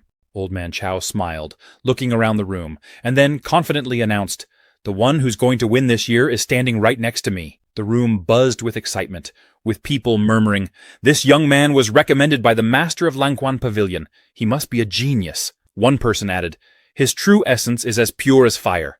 I've never seen anything like it." However, someone else reminded the group, "The event changes every year. It's not always a martial arts competition. It might have nothing to do with Zhen Yuan." Li Shulai, feeling the pressure, clenched his teeth nervously and whispered to Old Man Chow, "I'm just a beginner. I haven't even mastered any real skills yet." Old Man Chow patted his shoulder reassuringly. "Don't worry too much. These conferences are mostly for fun and entertainment." But inwardly, he knew the truth. This may very well be the test my senior sister has in store for him. Li Shulai sighed and said, "I'll trust you on this." Meanwhile, Xiao Ning, overhearing their conversation, grew irritated. "You call my grandfather uncle. So what should I call you?" She fumed silently. Old Man Chow, noticing her expression, chuckled and said to Li Shulai, "Relax. It's simple and you'll understand in a moment." A short while later, Old Man Chow led both Li Shulai and Xiao Ning to the other side of Langhuan Pavilion, where the competition would be held. As they arrived, Li Shulai was stunned by the sight before him. "This is a practitioner conference?" he thought incredulously. He saw cultivators flying on swords, others practicing advanced magical techniques, and the sheer scale of it all left him speechless. Shouldn't there be some kind of structured fighting competition? Suddenly, an announcement echoed through the hall. "This year the event is cooking." Li Shulai blinked in disbelief. Cooking? He then watched as many of the attendees prepared to showcase their culinary skills in hopes of impressing Lin Shuhuan, the lord of Langhuan Pavilion. Upon observing the scene, Li Shulai thought to himself, "Are all the activities in this cultivation world so simple and straightforward? No one seems surprised except for me, which makes me look rather inexperienced." Xiao Ning, noticing his expression, asked, "Are you disappointed? The path of cultivation is long and often monotonous, and we can't gather just to discuss ancient texts every time. My grandmother believes in balancing work and rest. That's why she organizes this annual event, an opportunity to relax and connect with others. Her lifelong hobby is food. So whoever can impress her with their cooking will win." She then asked, "Have you decided what dish you're going to make?" Li Shulai shook his head. "I haven't decided yet." Xiao Ning gave him a few suggestions, saying, "It's rather hot and humid today, and I don't have much of an appetite." Maybe something spicy would whet her appetite. Dishes like shredded chicken, spicy chicken, cold rabbit, or mapo tofu seem like good options. She looked at him, hoping he would catch the hint. "Oh, by the way, my grandmother's wife is from Sichuan, so maybe she'll miss the flavors of her hometown. But, well, I didn't say anything." Seeing Xiao Ning worry and drop so many hints, Li Shulai thought, "Ma Xiao Ning, you actually seem concerned about me. How strangely cute." Fortunately, Li Shulai had long honed his cooking skills. In his previous life, his girlfriend often demanded he make various dishes for her. "Honey, I want golden garlic pork ribs. Honey, how about French garlic lamb chops? Oh, I'm craving tonkotsu ramen, and I want you to make it from scratch, starting with the dough." She would always sweet-talk him, making him whip up all kinds of meals to satisfy her picky taste. Because of her, Li Shulai had worked hard to master his culinary skills, becoming proficient in the 8 major Chinese cuisines, including Sichuan, Cantonese, and Fujian styles, and even dabbling in French and Italian cooking. In the end, a man who tries to please others may not always succeed in relationships, but at least he walks away with useful skills. As Li Shulai stood in front of the cooking table, deep in thought, Lin Shuhuan noticed him and smiled. He's just standing there, not doing anything. Old Man Chow, watching from the side, couldn't help but mutter, "This kid. What are you standing around for? Don't tell me you can't cook. Was I just boasting for nothing?" He began to feel a bit embarrassed, but Lin Shuhuan calmly said, "Don't worry, there's no need to rush." She glanced at Old Man Chow and added, "Even at your age, you're still so impatient. Cooking is like cultivation. You can't hurry it. Just like when preparing fresh seafood, you need patience." Li Shulai slowly opened his eyes and thought, "What should I make?" As he surveyed the ingredients available, a great idea struck him. There are so many specialties here. I'll create something truly impressive. Sometime later, after everyone had completed their preparations, the majority had crafted their dishes for presentation. Li Shulai, too, prepared his offering, exuding confidence and satisfaction with his creation. However, it wasn't just one dish. He had prepared an abundance, filling an entire table. The sheer quantity left everyone in the room surprised. Despite their astonishment, their expressions soon shifted to disapproval. "Quantity alone does not determine quality," someone remarked coldly. "Does he truly expect the pavilion master to taste every single dish?" Others murmured in agreement. "Our leader is known for being extremely particular." "Who invited this young man?" another voice inquired. "His cultivation may not be advanced, but his mind seems to overflow with ideas." At that moment, an elderly man dressed in blue robes approached Li Shulai. With a stern expression, he said, "Young man, you are unfamiliar here. Being unconventional will not earn you any favor. It may even breed contempt." Unperturbed, Li Shulai calmly responded, "The final judgment lies with the pavilion master. If my food does not meet the standard, I will return to continue my practice." His unwavering confidence irritated many onlookers. One of them snapped, "Do you even know if what you've cooked is any good? The finest ingredients require only the simplest preparation. The food grown in Qingfeng Temple's spiritual fields is nurtured by spiritual energy. You're wasting precious resources. Why hasn't anyone removed him yet?" Several others echoed the sentiment. Exactly. High-quality ingredients need only basic cooking. Meanwhile, from a higher vantage point, Lin Shuhuan and Old Man Chao observed the scene. Watching his senior sister's subtle reactions, Old Man Chao thought, although senior sister maintains an air of maturity and composure in public, her true thoughts are difficult to discern. But her gesture just now, tapping the armrest, reveals that she, too, is intrigued. He smiled to himself. No one understands her better than I do. He cleared his throat softly to catch Li Shulai's attention. When Li Shulai glanced up, Old Man Chao made a discreet signal.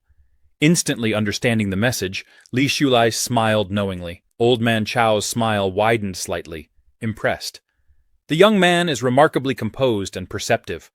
If I had been in his position, I might have reacted with far less restraint. Let's hope our Xiao Ning recognizes this opportunity." Shortly thereafter, the tasting session commenced. A group of young women approached Li Shulai's table, carefully selecting portions of his food and delivering them to the judges. As the judges sampled the dishes, they were visibly taken aback. The flavors were so exquisite that tears began to form in their eyes, and they could not resist taking more. Observing their reactions, Li Shulai felt a sense of satisfaction. It seems the judges are thoroughly enjoying it, he thought, now eagerly anticipating the pavilion master's final judgment. Pavilion master Lin Shuhuan approached the table where all the dishes were displayed. The first dish served to her was Song Sao's fish soup. As she tasted it, she found it better than expected, though it still did not meet her high standards and was quickly eliminated. The fifth dish was chopped pepperfish head. After taking a bite, she liked this dish more than the previous one. Li Shulai, observing Lin Shuhuan's expression, thought to himself, "It looks promising from her reaction." When she reached the 10th dish, Mao Chuewang, she had already tried numerous plates. Everyone grew excited as they anticipated her reaction to Li Shulai's dish. The 12th dish was mapo tofu. Upon seeing it, Lin Shuhuan was genuinely surprised. "Mapo tofu?" she thought. "This is my favorite." As she took a bite, she was shocked. "This mapo tofu," she marveled. "The perfect level of spiciness, the smooth and tender texture. It's so good I could eat it with 10 bowls of rice." Her expression became visibly warm and pleased after just one bite. She turned to Li Shulai and asked, "What did you add to this dish?" Li Shulai with confidence replied, "I added sincerity." Then, with a hint of nostalgia, he revealed, "In my previous life, I always made at least 5 dishes and 1 soup for dinner. It's truly made with sincerity, the sincerity of someone devoted to their craft." Despite this, others in the room were displeased. "He should be eliminated," one person argued. "Quantity doesn't matter, and the pavilion master only took a single bite." Another laughed, saying, "Looks like we don't even need to try the rest." However, pavilion master Lin Shuhuan cut them off, instructing her maid, "Give Li Shulai the magic weapon and the cultivation book from the top shelf of my library." The entire room was stunned. "What? The results have been announced before we've even finished tasting the dishes?" someone exclaimed. "Aren't you going to try our food? This is inappropriate." But before the complaints could escalate, an elderly chef stepped forward and spoke. "You don't understand," he said with admiration. "In all my 60 years of studying cuisine, I have never seen such a fine delicacy. I've dedicated my life to cooking, and yet this young man has surpassed me effortlessly." He turned to the crowd, adding, "Even if his cultivation hasn't progressed much, his cooking skills far exceed those of anyone I've seen. Even those who have just started their culinary journey. He completed dozens of dishes in the time it takes others to make just one. Is he even human?"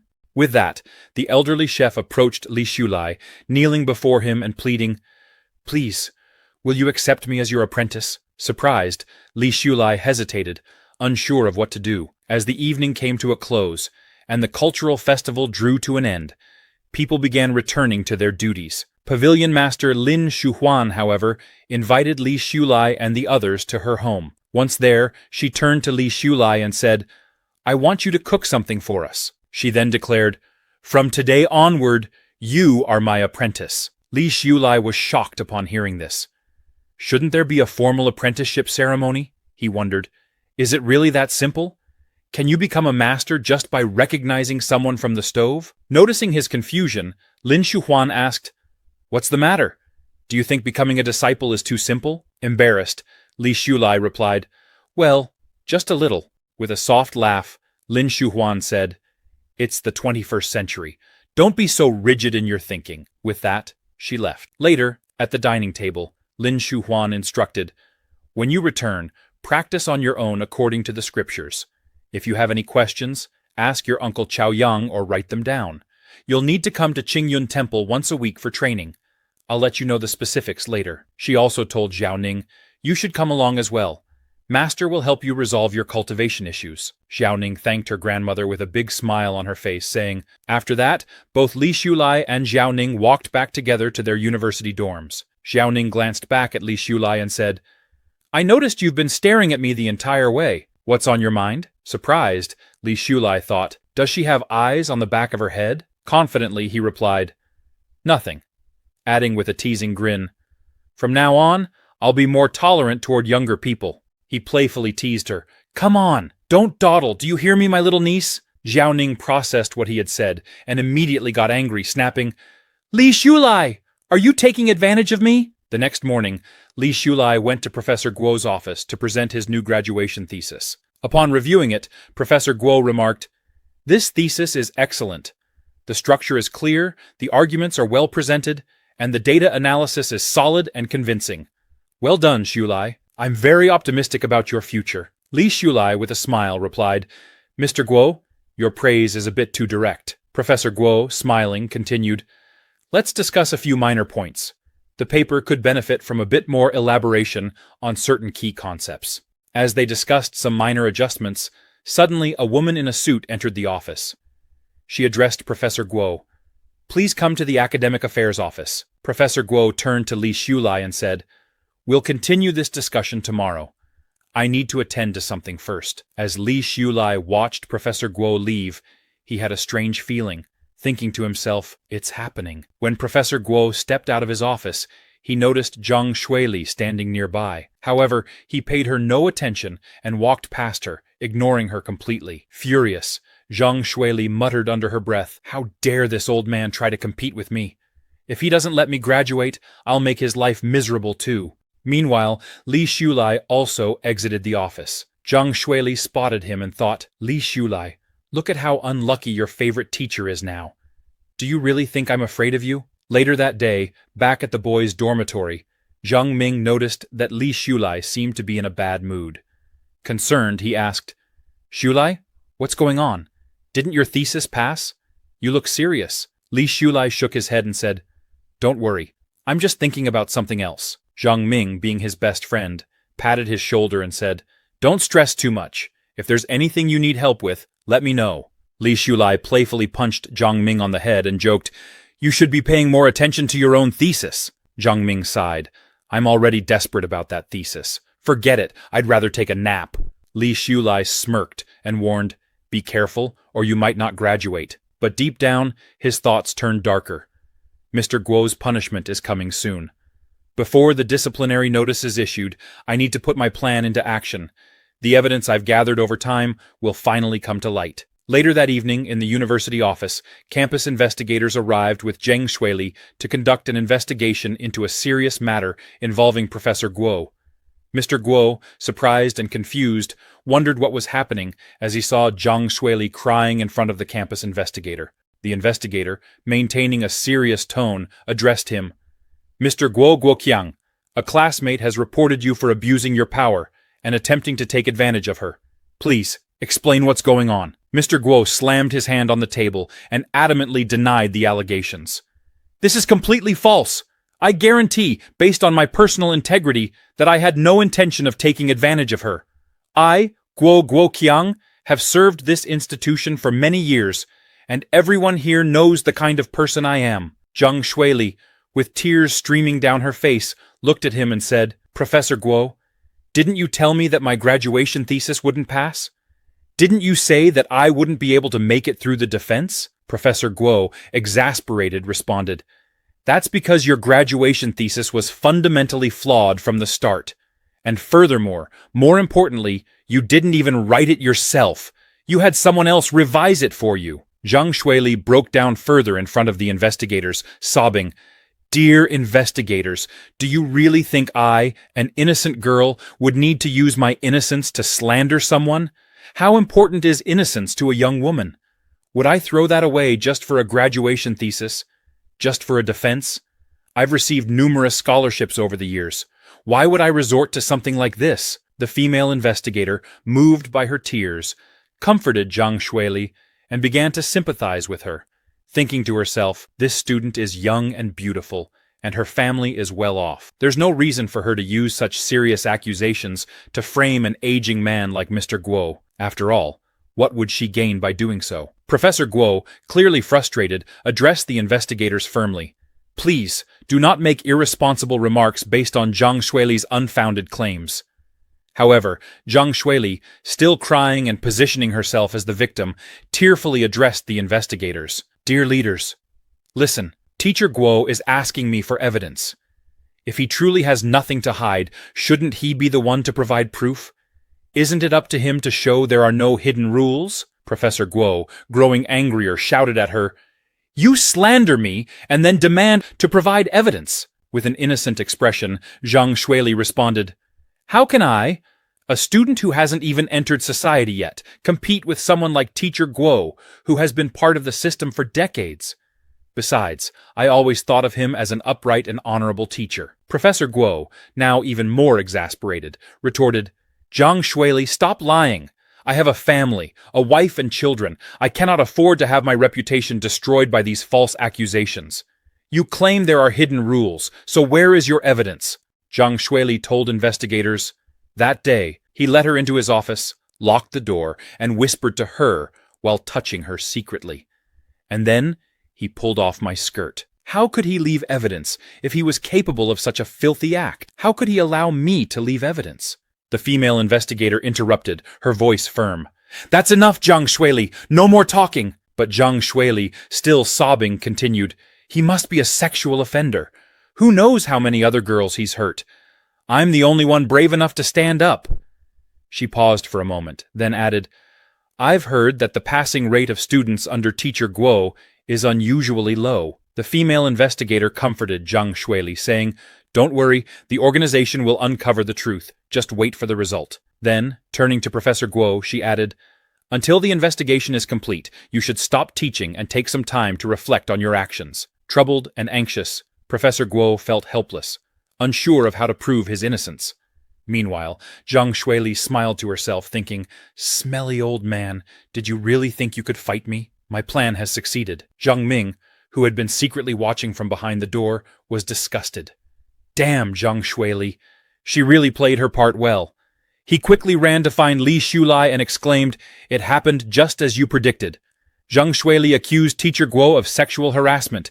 Should we take action now? Li Shulai smiled knowingly and replied, The night is dark and windy, perfect for action. At midnight, Li Shulai and Zhang Ming, both dressed in black like thieves, snuck around the campus. They plastered photos of Zhang Shuili with other teachers in compromising positions all over the university, where everyone could easily see them. The next morning, the campus was buzzing with shock. Students and faculty were stunned by what they saw. Zhang Shuili, who had always presented herself as innocent and well-respected, was revealed to be someone entirely different. We completely misjudged her, many thought. At the same time, in the girls' dormitory, Zhang Shuili woke up, still feeling drowsy. She noticed her friends staring at her with disappointment, creating an awkward atmosphere. Confused, Zhang Shuili asked, Why are you all looking at me like that?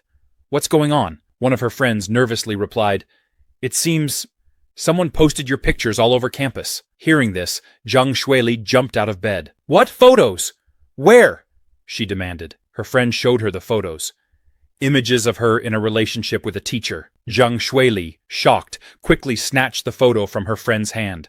Enraged, she tore it into pieces, thinking furiously, "Who did this? Do they have a death wish? I'll make sure they pay for this." Zhang Shuili stormed across the campus, tearing down posters with fierce determination, shredding them into pieces. The gathered students watched with growing excitement, whispering amongst themselves. One student remarked, "Is she really selling herself for good grades?" Another responded skeptically, "That's unlikely. Isn't her family extremely wealthy?" Zhang Shuili turned to face them, her eyes blazing with anger. "What did you say? If you're bold enough, say it louder," she demanded.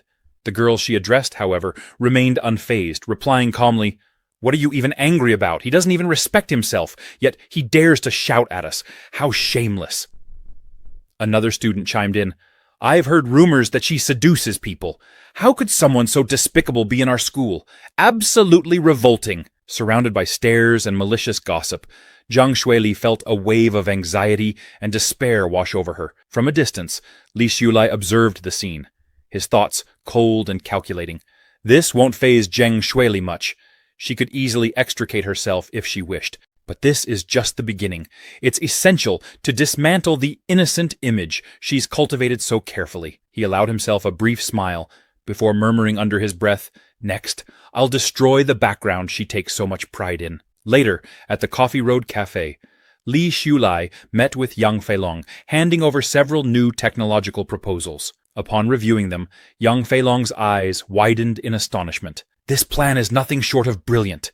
I wish I could rush back immediately and have my team implement it. These are precisely the issues Feilong Technology is struggling with right now." Li Xiulai remained composed, asking confidently, "Are you satisfied with what you see?" Yang Feilong sighed, shaking his head slightly. "I used to think you were the one missing out by not joining Feilong, but now I see that the real loss is mine." Li Xiulai smiled knowingly and replied, "There's no such thing as a free lunch. What I've shown you before were merely appetizers. Today's plan, however, is the main course." Yang Feilong, both surprised and impressed, thought to himself, "These young minds are always quick to act when money is involved. After fishing for so long, is it time to pull in the net?" Li Xiulai then mentioned his request. "I would like your assistance in acquiring a company called Jiangquang Company Limited." Yang Feilong, perplexed, asked, "Why Jiangquang?" With a measured smile, Li Xiulai replied, "I have a teacher I deeply respect." After a brief pause, he elaborated, "I aim to restore his reputation. Not only must we expose Zhang Shuili's deceit, but we also need to dismantle the powerful forces supporting her. Justice must be served." Upon hearing this, Yang Feilong stood abruptly, impressed by the underlying motive. "So this is about something far more noble than I expected," he thought, slightly humbled. He turned to Li Xiulai and said with conviction, "Jiangquang, you say? Consider it done. It's time for them to shut their doors." After his meeting with Yang Feilong, Li Xiulai returned to the boys' dormitory and shared his plans with Zhang Ming. "What do you think?" he asked, a hint of nervousness in his voice.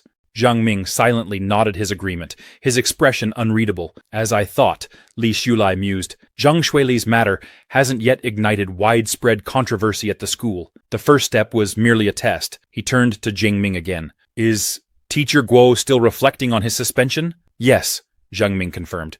"It looks like there's no avoiding his dismissal this time.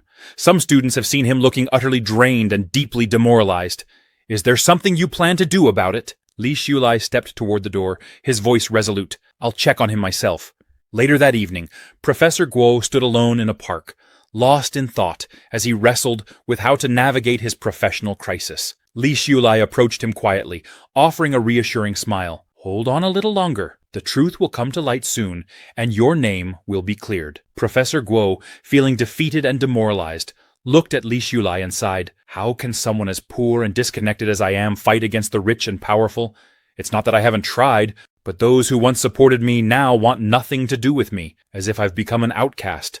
he continued, recalling his recent attempts to seek help. I reached out to an old friend, hoping for some assistance, but he told me, Lao Guo, I'm about to be promoted. Getting involved with you now would only jeopardize that. Another friend explained that Zhang Shuili's family is related to Deputy Director Wang from the Ministry of Education. When her father found out about the situation, he became furious and vowed to get to the bottom of it.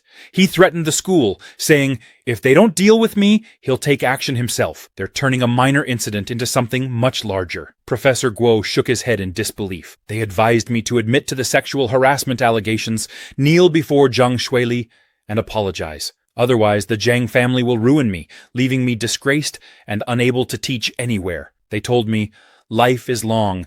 Kneel down, apologize, and move on. There are plenty of private schools out there where you could start over. Can you believe that? Anger flickered in his eyes as he continued. Who would have thought a student from such a prominent family would stoop to such methods? A rumor takes only one person to spread, but trying to refute it feels hopeless. Li Shulai, calm and thoughtful, responded, if they are using money and influence to pressure you, then we'll fight fire with fire. Use even more resources to make them surrender. For the first time in a while, Professor Guo felt a glimmer of hope. Classmate Li, I never expected you of all people to be the one standing by me, believing in me when no one else does. His voice softened, but concern soon clouded his expression again. But the problem remains. How could we possibly have more resources than the Zhang family? In this world, does justice ever prevail for the common man without a price? He looked at Li Shulai with a mixture of gratitude and resignation. Since you're here, I have nothing more to teach you. Just remember this. Talent and ability are vital, but you must always be wary of hidden dangers. Your teacher is living proof of that. Li Shulai looked at Teacher Guo with unwavering confidence. Teacher, you always told me never to be defeated by difficulties and hardships. Now I'm telling you the same thing. Justice will come, and the guilty will be punished. But please, don't even think of proving your innocence by taking your own life. He smiled brightly as he added, in this life, evildoers never go unpunished. Teacher Guo, visibly moved yet slightly awkward, managed to smile. Then I will wait, he said quietly, feeling a glimmer of hope for the first time in a long while. A short while later, in the corridor of the first teaching building, Li Shulai walked into a classroom and approached Zhang Shuili. With a calm, respectful tone, he asked, Zhang Shuili, I respectfully request that you withdraw your complaint against Teacher Guo. Zhang Shuili stood abruptly from her seat, her expression furious. Li Shulai, stay out of this. Don't forget what happened to Guo Guoqiang.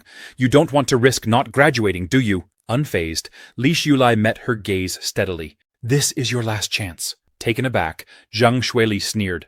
Oh, a last chance, huh? Where did you pick up that line? Have you been watching too many cartoons lately? She grabbed Li Shulai by the collar, her voice dripping with contempt. You're from the lower class, Li Shulai. Don't think you can save anyone. People like you are destined to be trampled underfoot for the rest of your life. Who cares about ants like you? She smirked as she let go of his collar.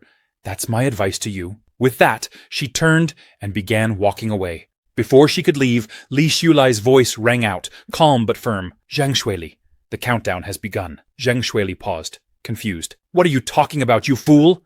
She snapped, before leaving. Later that evening, back at Zhang Shuili's villa, she returned home in high spirits. Kicking off her shoes, she called for her father.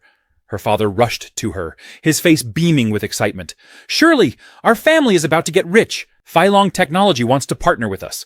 I'm going to the bank soon to apply for a loan so we can get the project moving forward. He looked at her eagerly and asked, Do you know about Feilong Technology?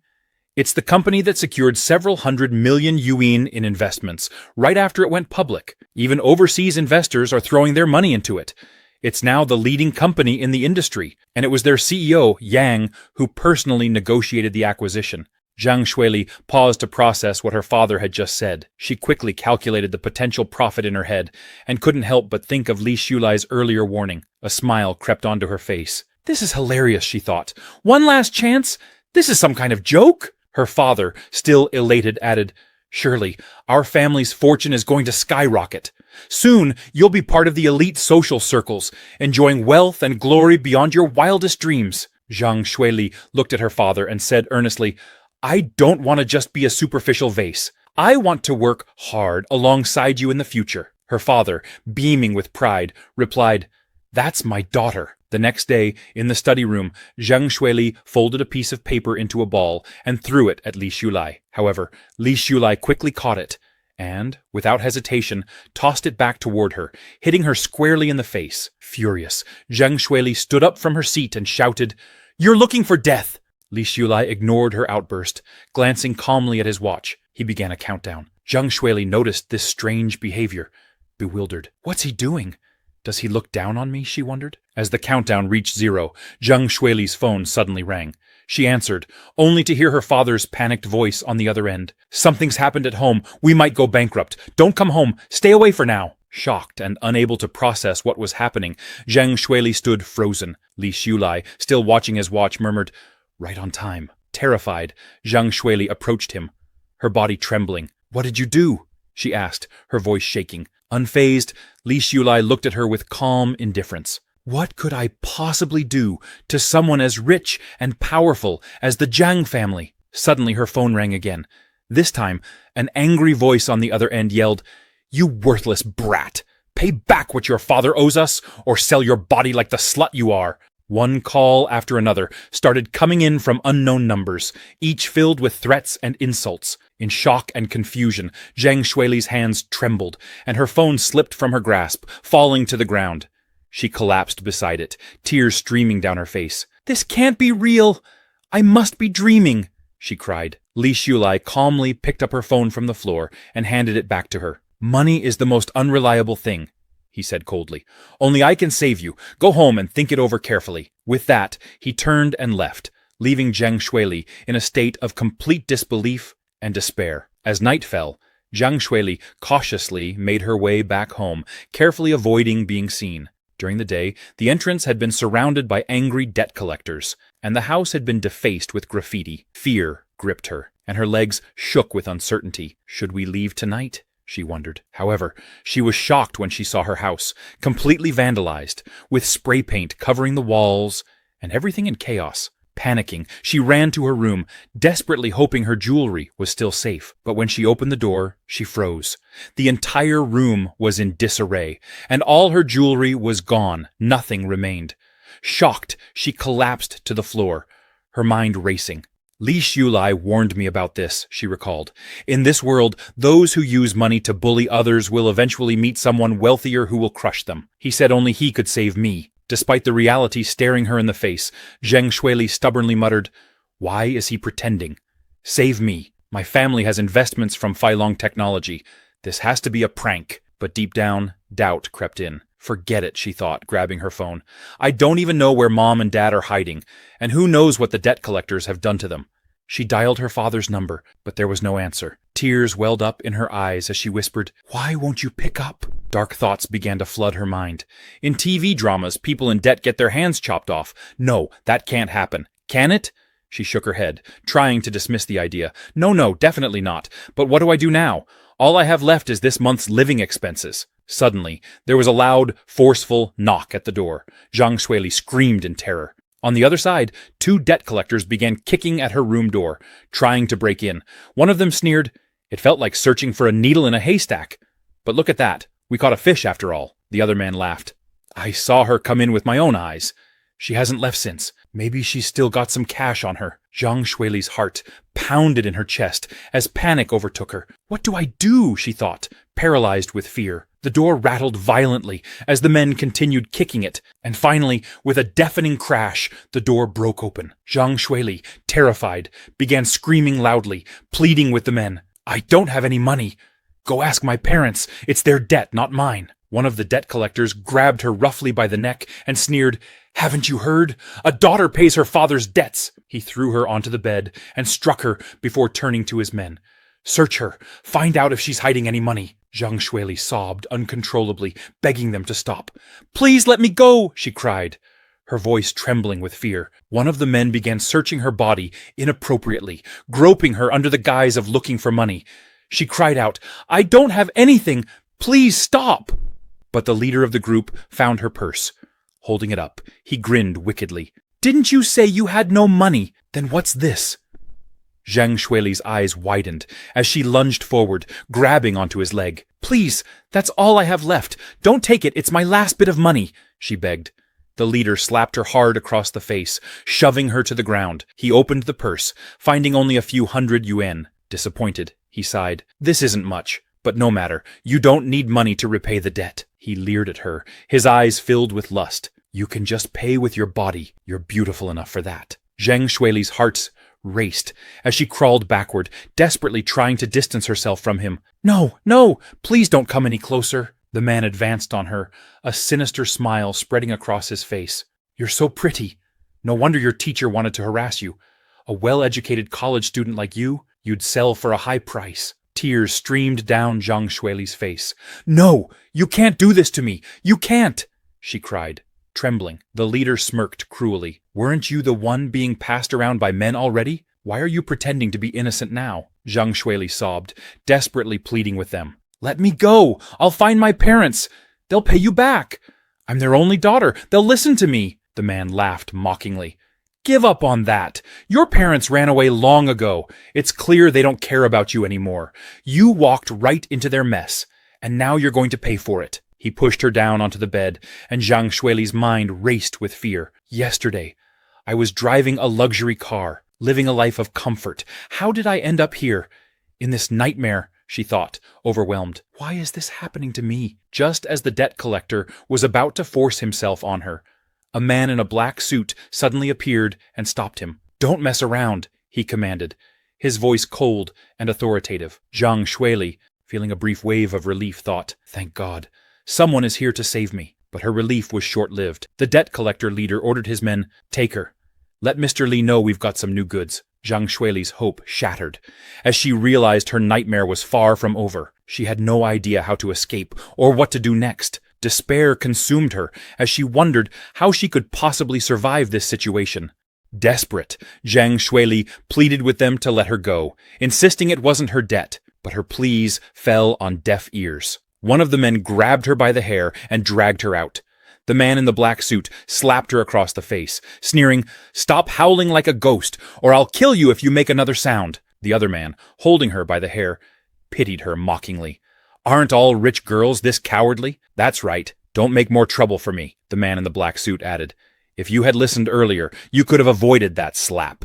As they started forcing Zhang Shuili into their car, she spotted Li Xiulai watching her from the bushes. Zhang Shuili remembered what Li Xiulai had told her before. The only one who can save you is me. Summoning all her strength, she broke free from the man's grip and ran toward Li Xiulai, shouting, I believe you. Please save me. The debt collector, furious, shouted after her, You stinky bitch. How dare you run? But Zhang Shuili didn't care. The only thing running through her mind was what Li Xiulai had said. I am the only one who can save you. She collapsed to her knees in front of him, crying, They're going to sell me out. Please, save me. You will, won't you? Li Xiulai looked down at her coldly and replied, You want me to save you? But first, you need to tell me everything you did to Teacher Guo. He pulled a recorder from his pocket and clicked it on. Zhang Shuili, trembling, began, That old man, Guo, has been blocking my graduation defense, refusing to let me pass my thesis. I didn't mean to do anything wrong. Li Xiulai's voice turned sharp as he interrupted. So, you framed him? You threw false accusations at him, leading to his suspension, just to remove him as an obstacle for your graduation? Zhang Shuili, scared and crying, begged, I really didn't mean it. Can you save me first? I'll tell you everything once I'm safe. The debt collectors, closing in, glared at Li Xiulai and snarled, Mind your own business. But Li Xiulai didn't flinch. He kept his gaze fixed on Zhang Shuili and asked coldly, Let me ask you one last time. Did Teacher Guo sexually harass you? The man in the black suit, furious, approached Zhang Shuili, ready to grab her. In a panic, Zhang Shuili cried out to Li Xiulai, Teacher Guo didn't sexually harass me. The man in the black suit, eyeing Li Xiulai, warned, Stay out of this. Don't get in the way, or you'll regret it. Just walk away. Zhang Shuili, seeing the man closing in to drag her away, thought in desperation, No, I can't let them take me, even if it's Li Xiulai, even if I despise him, as long as he can save me. Trembling, she confessed in front of Li Xiulai, I deserve this. I was confused and framed Teacher Guo just to pass my graduation project. I know I was wrong now. Please, have mercy and make them let me go. Li Xiulai, staring coldly at her, asked, So, you really understand what you've done wrong? Zhang Shuili nodded frantically. Everything that's happening now is my punishment. I deserve it, she begged. Please save me, Li Xiulai.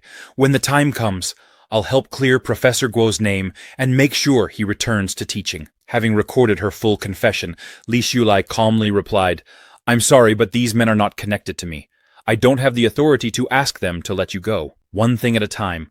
After all, it's only natural to pay off debts, isn't it? He turned to the man in the black suit, nodding. You may proceed. Zhang Shuili's face went pale in disbelief. He tricked me. She realized with horror that Li Xiulai had set her up, recording her confession of framing Teacher Guo. The bald man laughed cruelly at her and sneered. You thought someone would come to your rescue out of a sense of justice. Dream on. I felt sorry for a beautiful girl like you being sold off to a nightclub, but now that I know you framed a teacher, I don't feel a thing. The man in the black suit, impressed by Li Xiulai's clever maneuver, said, Boy, you did well.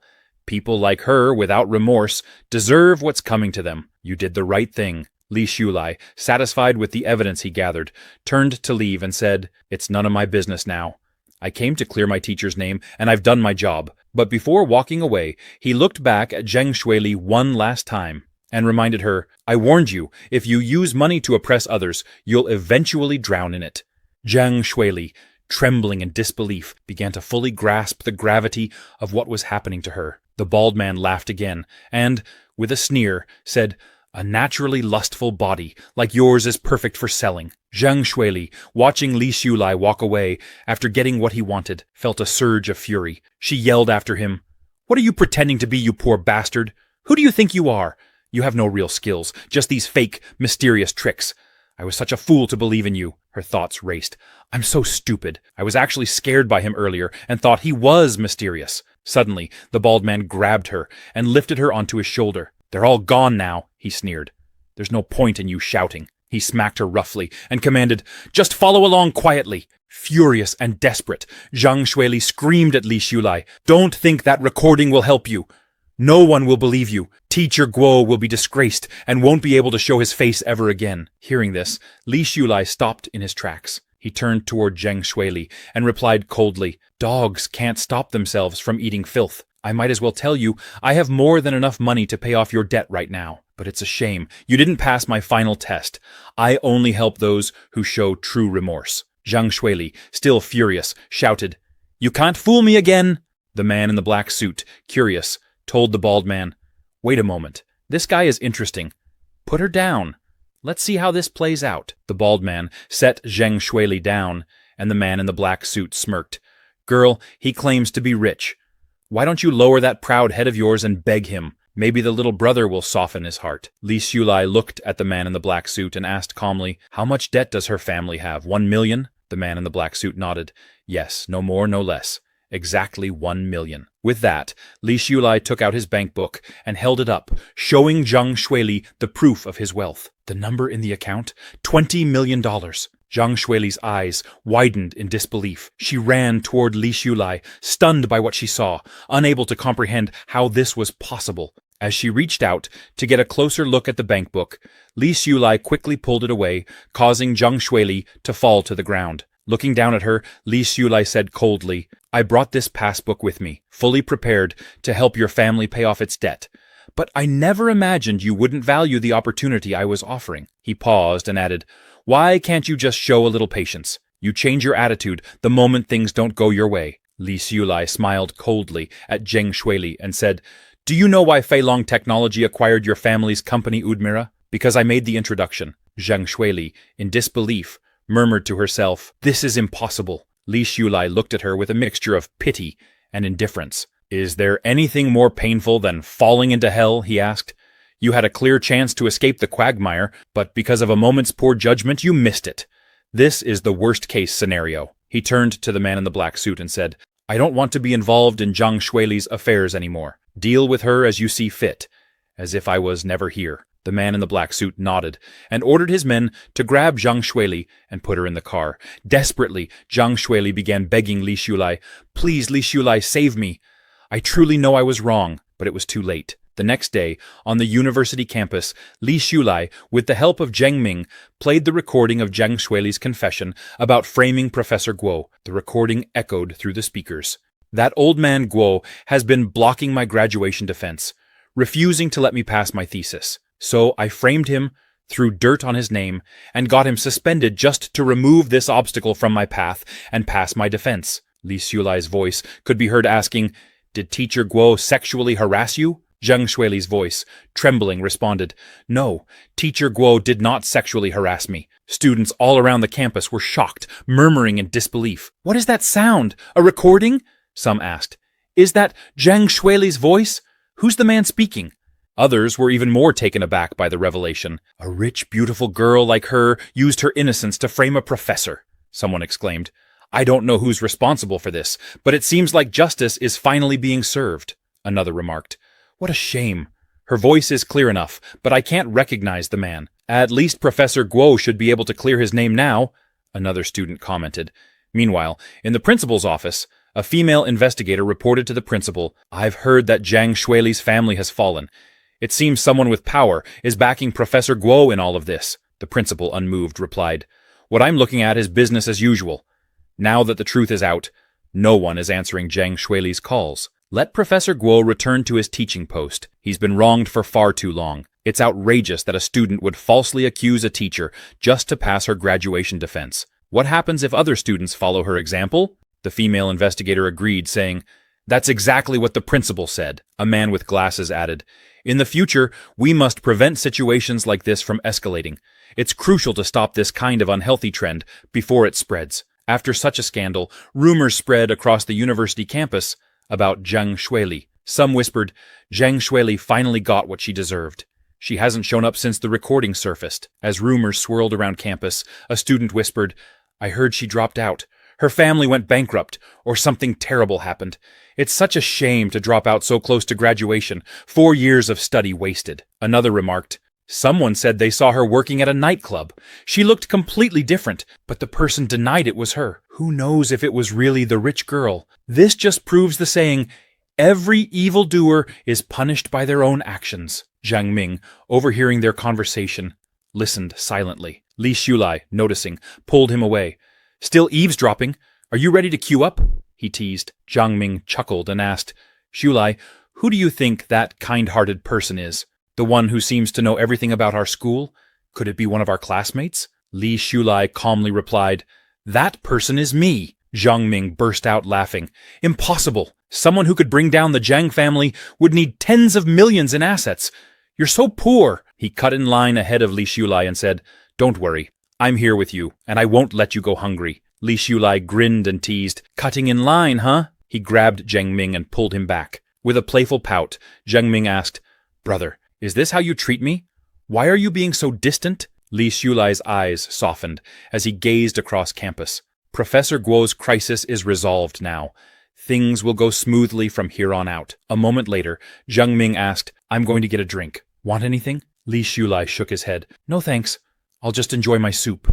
Zhang Ming nodded and walked off to get his drink. Suddenly, Li Xulai noticed Xiao Ning approaching him. She came straight to the point and asked, "Did you make that recording?" Li Xulai didn't respond and quietly continued eating his food. Xiao Ning, not one to back down, said, "Not denying it is the same as admitting it. I could tell from the sound processing. You're the only one who could have done it, and the only one who cared enough to—" Li Xulai glanced up at her. "Since you already know, why are you asking?" Xiao Ning, still pressing, asked, "What happened to Zhang Shuili? Who were those people? Why do you hate her so much? Yes, she slandered Teacher Guo, but does she really deserve this fate? We can't just stand by and let her die. We can't just hand her over to them." Li Xulai's expression turned cold. "She was taken by her creditors. It has nothing to do with me. I'm not going to pretend to be some hero and rescue her, and besides, she's not even beautiful." Despite his harsh words, he was inwardly impressed, thinking, everyone else focused on the recording's content, but Xiao Ning noticed the environment Zheng Shuili was in. Does she have an overflowing sense of justice? Xiao Ning, visibly upset, asked, "Do you even know what will happen to her?" Li Xulai, unbothered, replied, "Who knows? Some people are born bad and aren't worth saving." He then turned the conversation back to her. "Did you ever think about what would have happened to Teacher Guo if no one had helped him? He's lived a clean life, and she tried to destroy it. I didn't act for revenge. I was just trying to help him. Zhang Shuili brought this on herself. Xiaoning, visibly upset, got up from her seat and stormed off. Zhang Ming, who was coming back with his drink, saw her and tried to talk to her. Xiaoning, what's wrong? He asked, but she was so angry that she didn't even acknowledge him. Confused, Zhang Ming muttered, "Did I say something wrong? Why does she have such a sour face?" Li Xulai overheard and said teasingly, "That's not a sour face. That's what they call a saintly face." Zhang Ming handed Li Xulai his drink and smiled. Between father and son, no need to say thank you. Li Xulai laughed, patting him on the back. Good son. Later, Li Xulai visited Teacher Guo in his office. Overjoyed to see him, Teacher Guo said, "Xulai, I'm really grateful for everything you've done for me. To be honest, I didn't know what to do back then. I even thought of ending it all to prove my innocence." Li Xulai, slightly alarmed but not surprised, thought to himself, "I knew you'd get stuck in that mindset." Teacher Guo continued, "Thankfully, your encouragement pulled me through. Without it, I wouldn't have seen the light at the end of this dark tunnel." Li Xulai smiled, relieved that everything had been resolved in time. Teacher Guo reflected, "It's heartening to know that there's still fairness in this world. I just wish I knew who was behind all this. Someone out there did the right thing without even leaving a name." Looking at Li Xulai, Teacher Guo added, "Now, let's get back to revising our paper. Where did we leave off last time?" After his conversation with Teacher Guo, Li Xulai met with Liao Kexin. She excitedly told him, "It's been revised!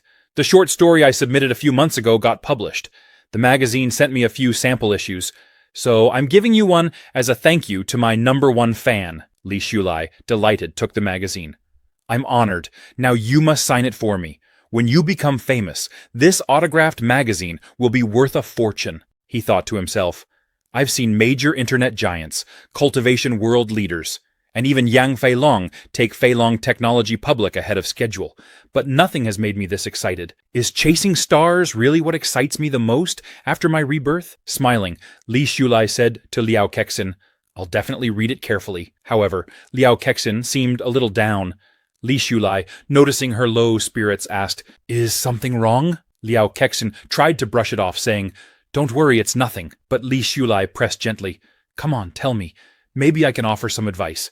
After all, now that a great writer has sent me a book, I have to return the favor somehow." Liao Kexin, reassured by his words, opened up. "Next week, my mom is bringing my younger brother to visit me. He's about to start high school, and my parents think the provincial capital's high schools are better.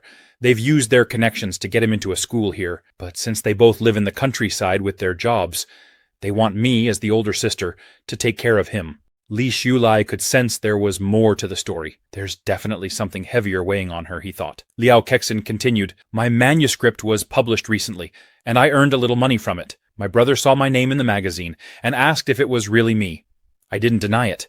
I wanted to prove to them that I could make it on my own, that their efforts raising me weren't in vain. But instead of being proud, my parents started thinking I could drop out of school and become a full-time writer to take care of my brother. My mom called me and said, 'You can write articles at home. Your brother's in high school now, which is a critical time. Drop out and take care of him.'" Liao Kexin tried to reason with her mother, explaining that she had worked hard to get into university and her brother's grades are not that good. But her mother dismissed her concerns, saying, "I don't care. With a top student like you helping him, he'll definitely get into a better university than yours." After hearing the full story, Li Xulai asked, "What do you think?" Liao Kexin, resolute, replied, "Dropping out is not an option. I'm not a product of feudal ignorance, and I will never sacrifice my future for my brother." Li Xulai smiled and said, "Good. As long as you stand firm, they can't force you into anything. You can continue writing, become financially independent, and free yourself from their control. Never give up on your writing." Liao Kexin felt a little better after hearing his encouraging words. "I won't give up on my studies or my writing," she said. "But it still hurts knowing my parents don't support my dreams." Li Xulai responded, "Sometimes family is not the antidote to life. It can be the chain that holds us back. You know it's a chain, so don't let it drag you down. Keep moving forward." Li Xulai told Liao Kexin, "Anyway, after your parents come next week, we'll wait and see what happens." Liao Kexin nodded in agreement. Meanwhile, Xiaoning stood watching them, her anger building as they laughed and chatted with each other. "It's that girl again," she thought furiously.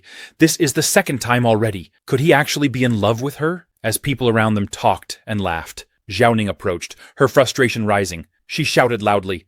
Li Shulai, come here! If this weren't a task assigned by my grandpa, I wouldn't even bother with him, she thought bitterly.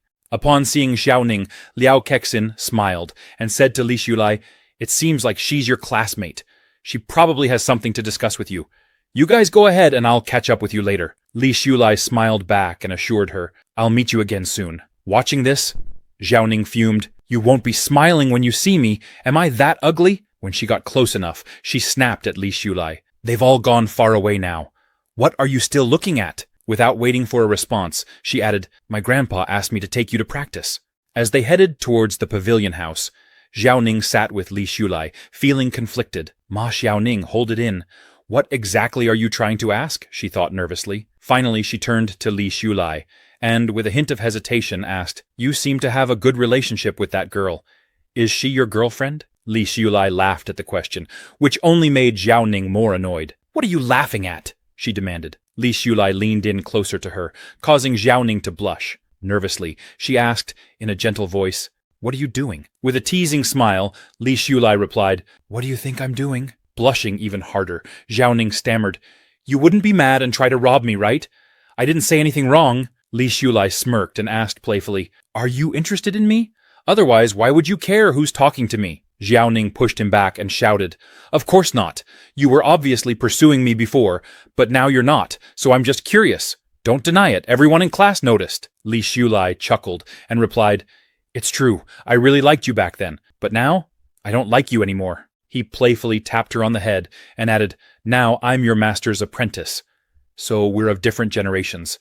You'll have to call me uncle. I'm not interested in any uncle-niece relationships. Xiaoning stood there, stunned. The same man who used to go out of his way to meet me is now saying he doesn't like me anymore? She thought. How is that even possible? He used to follow me everywhere, and now he claims he doesn't care. Upon seeing Xiaoning so downcast, Li Shulai thought to himself, in the past, whenever we discussed seniority, she'd be all fired up.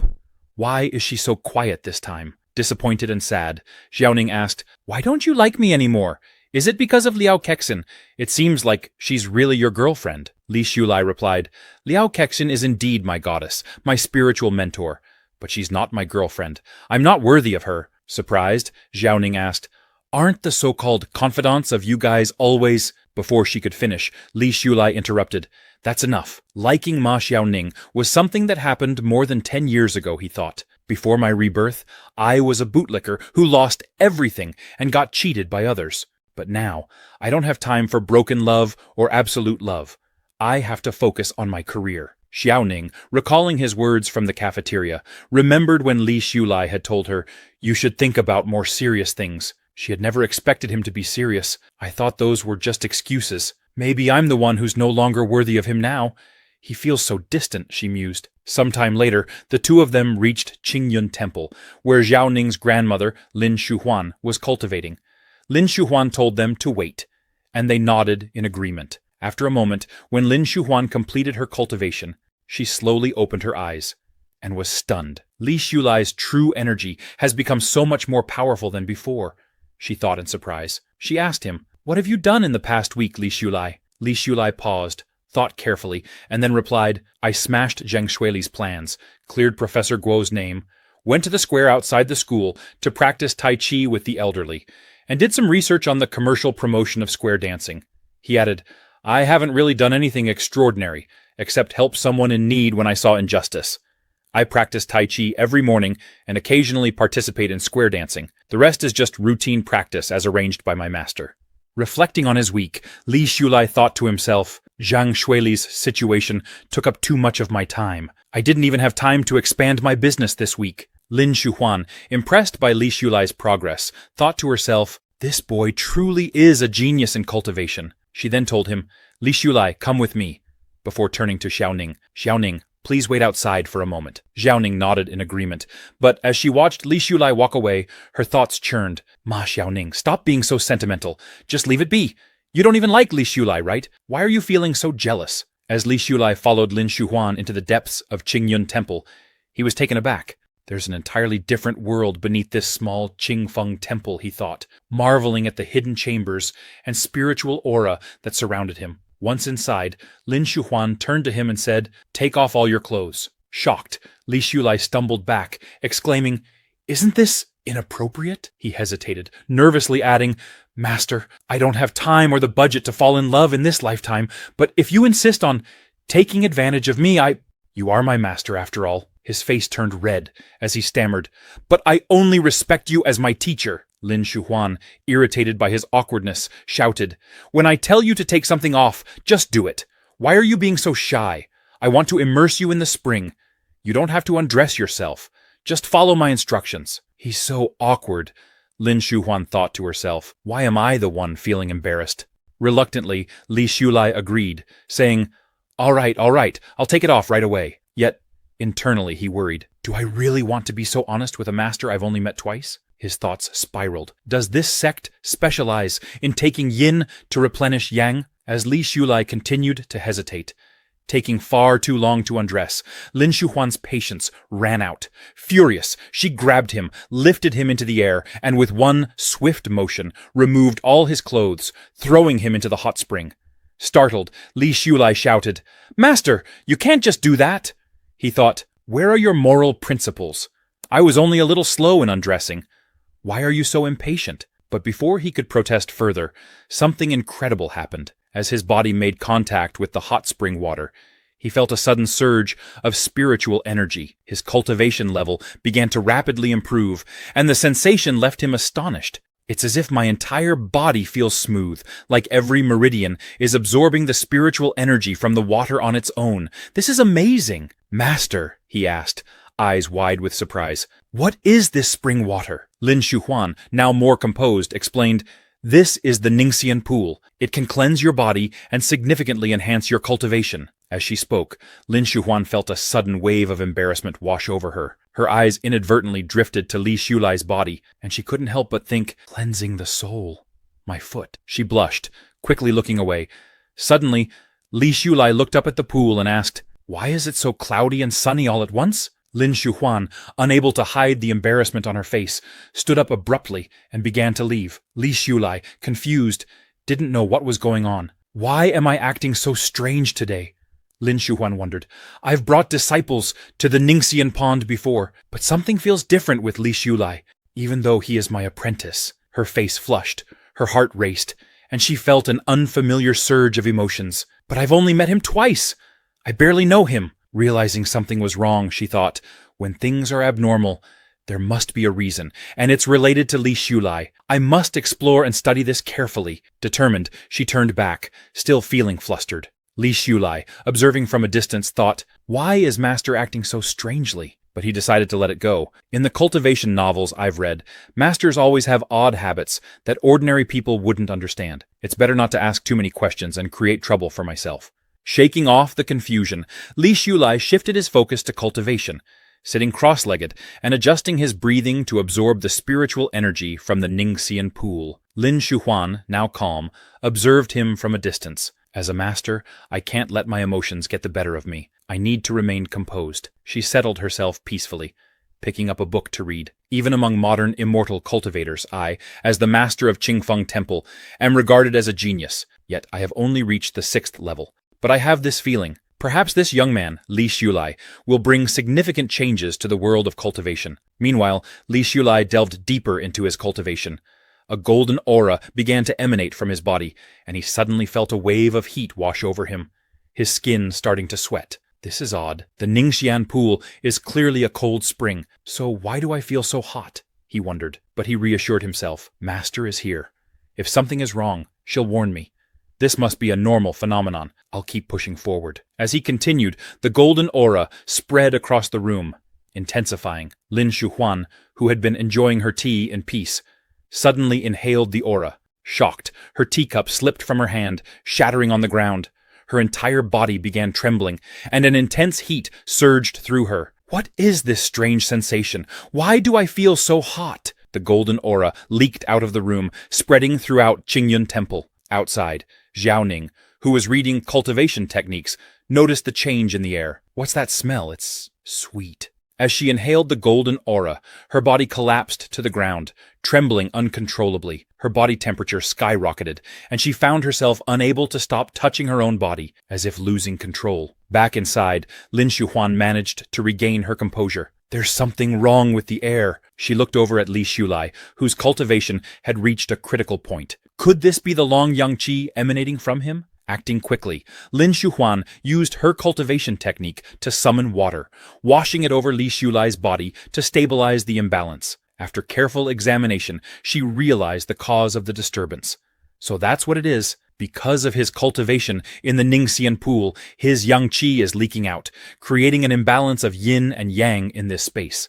Blushing furiously, Lin Shuhuan thought, "This boy has such a strong yang energy. He possesses a rare dragon yang body. If you're not careful, this yang qi can invade your body. As his master, how could I let such improper thoughts cross my mind? Calm down. Stay composed." Suddenly, Lin Shuhuan noticed that Li Shulai's yang qi was leaking out of the Ningxian pool. A sudden realization hit her. Xiaoning is still outside. Panicked, she thought, I can resist it and stay conscious. But Xiaoning's cultivation is still shallow. He won't be able to handle this. Without a second thought, Lin Shuhuan rushed outside, forgetting about Li Shulai for the moment. As she opened the door and stepped outside, she was shocked to find Xiaoning lying on the ground, drenched in sweat.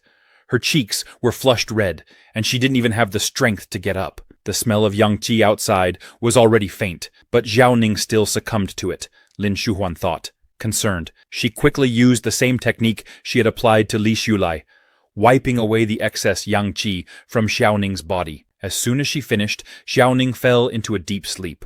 Lin Shuhuan, now feeling exhausted from using the technique, began to feel the effects of Li Shulai's potent yang energy entering her own body. Li Shulai's yang qi is too strong. Even I'm struggling to resist it. Meanwhile, inside, Li Shulai completed his cultivation and noticed that his master wasn't there. Where's master, he wondered. However, excitement quickly overtook him. After sitting cross-legged and regulating my breathing for a whole day, my back and waist are a little sore. Time for the 8th set of radio gymnastics. As he stretched and moved, he noticed something peculiar. It feels like a barrier in my body has been broken. Is this the feeling of breaking through a realm? He then realized that not only had his cultivation improved, but his 5 senses had become sharper as well. As he was absorbed in examining his progress, Lin Shuhuan approached him, her expression mixed. She congratulated him. You've broken through the 1st realm and entered the foundation building stage. This is a major step in your cultivation journey. Li Shulai glanced at Lin Shuhuan and noticed her flushed face. Confused, he wondered, why is Master's face so red? But he quickly dismissed the thought, returning his attention to his cultivation. Lin Shuhuan continued, building a foundation is a crucial turning point for practitioners. It marks the first step from a mortal to an immortal. A cultivator absorbs the spiritual energy of heaven and earth, accumulating it in their body. When enough energy is gathered, it transforms, allowing the practitioner to enter the foundation building stage. If this process fails, the spiritual energy can backfire, damaging the meridians and even threatening one's life. But if successful, the meridians become stronger, capable of holding more spiritual energy, and the dantian is reconstructed. It's a true qualitative leap. Li Shulai nodded in understanding. No wonder I felt a qualitative difference as soon as I broke through today, he replied. Lin Shuhuan, still keeping her composure, said, I'll cleanse your body today, and the formal teachings will begin tomorrow. For now, feel the changes in your spiritual energy. Oh, and please, put on some clothes. As Li Shulai stood up to get dressed, his lower body started glowing with a faint sparkle. Embarrassed, he quickly covered himself and apologized. Master, I was too excited just now. Lin Shuhuan, not even looking at him, walked away deep in thought. I originally intended for him to soak in the hot springs, just to aid his practice, but he ended up breaking through a major realm. So many talented cultivators in the world need foundation-building pills to condense their spiritual energy and establish their dantian. I soaked in the Ningxian pool for 7 days before I even felt my mind loosen up. And it takes most people at least a year to begin their cultivation journey, after discovering they have potential. But him? My junior brother even mentioned he had never received professional training. As these thoughts swirled in her mind, Lin Shuhuan couldn't help but laugh aloud, a laugh filled with both disbelief and amazement. I've found a true genius, someone who's effortlessly excelled in every aspect of life. Her laughter echoed through the temple, startling Li Shulai, who couldn't help but think, the truly powerful are indeed all crazy. Both Li Shulai and Lin Shuhuan were sitting together when she told him, "As your master, I should have some privileges." Li Shulai smiled and replied, "Of course. What can I do for you, master?" With a smile, Lin Shuhuan looked at him and said, "I want to eat something delicious." Li Shulai's eyes sparkled with excitement. "Okay, master. Whatever you want to eat, even if I don't know how to make it, I'll learn immediately." Grateful for her guidance, he thought, "Thanks to master, I was able to reach the foundation building stage so quickly." Noticing his enthusiastic expression, Lin Shuhuan felt her face flush and quickly turned away. "The yang qi may have stopped leaking, but I still feel strange around him. It must be an after effect." She stood up abruptly and urged him, "What are you waiting for? Go on, quickly, I'm hungry." As she walked away, she thought, "I almost caused a disaster just now, but he's still so innocent. If I told him everything, it'd be even more embarrassing." Li Shulai nodded. "I'll get started right away." A moment later, in the kitchen, he busied himself, preparing food for his master. Reflecting on his past life, he thought, "Back then, I worked like a slave for others, only to be betrayed. But master, she's straightforward, sharp-tongued, yet warm-hearted. She's truly wonderful." He smiled, determined. To honor her, let's make 10 dishes. Perfection. A celebration of today's foundation building. Suddenly, he noticed Jiao Ning peeking in from outside. Embarrassed, she stepped in and offered, "I'll help you wash the vegetables." Li Shulai, confused by her blushing face, politely replied, "That's okay, I don't need any help." But Jiao Ning insisted, "I just had nothing else to do, so I was looking for something. I didn't come here on purpose to help you." She joined him anyway, washing vegetables as an awkward silence settled between them. Meanwhile, Jiao Ning's thoughts drifted. "I don't know what's gotten into me today. I was just reading and learning skills, then fell asleep, had a dream, and woke up in bed." She blushed as she remembered. It was that kind of dream. In the dream, she had been near a wall when suddenly Li Shulai appeared behind her, pulling her close, and the dream grew more intense, leaving her with an unfamiliar feeling. The dream had even cleared some spiritual blockages in her body. Could that dream bring a turning point in my cultivation? She wondered. But as she thought about it, she realized she hadn't clearly seen the face in her dream, yet she knew it was Li Shulai. Isn't this just a case of thinking about someone so much during the day that they appear in your dreams? It's hardly a prophetic dream, she thought, feeling her cheeks grow warmer. Suddenly embarrassed, she lost her grip on the cucumber she was washing, which slipped from her hands. "How could I have such a dream?" she thought, mortified. Li Shulai, noticing her odd behavior, asked, "Is something wrong?" Flustered, Jiao Ning quickly turned and left the kitchen without answering, too embarrassed to stay a moment longer. Li Shulai, puzzled by Jiao Ning's abrupt exit, called after her, "You don't want to wash the vegetables?" Jiao Ning replied with a hint of attitude, "Wash them yourself." She stood just outside the doorway, leaning against the wall. Li Shulai, still confused, thought, "This isn't a powerful destiny. It's a powerful headache." Meanwhile, Jiao Ning, hiding by the door, felt troubled. Grandma Master said he's already broken through and successfully built his foundation, while I'm still just a useless person who can't cultivate. Someday he'll leave me far behind, and I'll never be able to catch up. She gazed wistfully at the moon, realizing something she hadn't admitted before. She really liked Li Shulai. If I told him how I feel, he wouldn't be angry, would he? Li Shulai, who had become more perceptive since his breakthrough, noticed her watching him. Ah, that worried little expression. It's so genuine, he thought. Since I reached the foundation building stage, I've become more attuned to my surroundings. Naturally, this also includes noticing when Ma Xiaoning is peeking at me. He called out, "Xiaoning, are you worried about something?" Xiaoning froze, surprised. How did he know I was watching? She wondered. "You don't have to hide," he continued. "I know you're behind the wall." Embarrassed, Xiaoning stepped out and replied, "I just have something on my mind. It's none of your business." Li Shulai smiled gently. "It may have been none of my business before, but now I'm your uncle. It's only natural for an uncle to care about his nephew." He took her hand, adding, "Come, talk to Uncle Master. What's bothering you?" Xiaoning, flustered by his touch, quickly pulled her hand free and ran outside. Li Shulai was left bewildered, wondering why she had dashed off so suddenly. Outside, Xiaoning's heart raced as she berated herself. "What's wrong with me? It was just a handshake, but my heart's beating so fast." She scolded herself. "Xiaoning, don't be so silly. You're making a big deal over nothing. He just touched my hand, not my lips. It must be that Dream I had, that must be it. Watching her from inside, Li Shulai chuckled to himself. She has the temper of a child, he mused. In my past life, I lived to be over 30, so Ma Xiaoning, who's barely in her 20s, really does feel like a child from a different generation. After he finished preparing all the dishes, he called everyone to eat. Lin Shuhuan, seeing the spread of food he had prepared, thanked him for his hard work and invited everyone to dig in. Li Shulai, blushing slightly, said, "The master's approval is the disciple's greatest motivation." Seeing Xiao Ning still sulking, he thought, "Is this nephew still holding a grudge?" Lin Shuhuan then turned to Xiao Ning and said, "I've been thinking recently. I may have a way to clear the blockage in your meridians." Xiao Ning's eyes lit up with excitement, and she eagerly asked, "What's the solution? If it can help clear my blocked meridians, I'm willing to try anything." To her surprise, Lin Shuhuan pointed at Li Shulai. Confused, Xiao Ning asked, "Why are you pointing at him?" Lin Shuhuan looked at Xiao Ning and said, "Why don't you try practicing dual cultivation with your uncle master?" Xiao Ning, utterly shocked and embarrassed, stammered, "No way! Could my dream have been prophetic?" She thought, horrified. Lin Shuhuan raised an eyebrow. "Why not?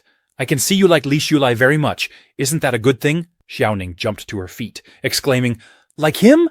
I don't like him at all." Li Shulai, listening quietly, thought to himself, "What does she like? She's just annoyed that I'm no longer pursuing her." Lin Shuhuan pressed her again. "Are you sure about that?" Xiao Ning, flustered, replied, "Yes, absolutely sure. There's no way I could like him." But her mind wandered. If I practiced dual cultivation with Li Shulai, it would give me a path forward in cultivation. Okay, maybe it's not completely unacceptable. Lin Shuhuan, hearing this, said, "Of course, dual cultivation must be something you choose willingly. As your master, I'm just concerned." She was about to continue when Xiao Ning interrupted, saying, "Let's not talk about it while eating, Grandma. Let's just focus on the meal." Li Shulai, feeling awkward, chimed in, "Master, right now I'm focused on building my career. We can look for other solutions to help my niece with her cultivation problem." Lin Shuhuan paused thoughtfully, nodding. "In this life, I still possess the rare Yuan Yang body, a valuable physique for cultivation," Li Shulai thought. "But becoming an immortal doesn't have to mean finding a partner." Lin Shuhuan agreed, saying, "Yes, let's look for another way." Xiao Ning, taken aback, couldn't believe Li Shulai had actually refused. "It's one thing for me not to want dual cultivation," she thought, "but being rejected is something else entirely." Her eyes filled with tears as she wondered, he's even helping smooth things over. But isn't he the one who'd benefit? Aren't men usually eager to take advantage of such things? Actually refused. How could he? Her frustration grew. Not only is he missing this opportunity to be close to me, but he seems to get along so well with other girls. Meanwhile, Li Shulai ate his food calmly, thinking, "No desires, no distractions. Maybe I'll take a soak in the hot springs tonight. It's a rare chance to practice undisturbed at Qingyun Temple." Lin Shuhuan noticed Xiao Ning's sad expression and reassured her, "Don't worry, I'll find a way to address the cultivation issue. Let's enjoy the meal first." She couldn't help but think, my disciple is so selfless.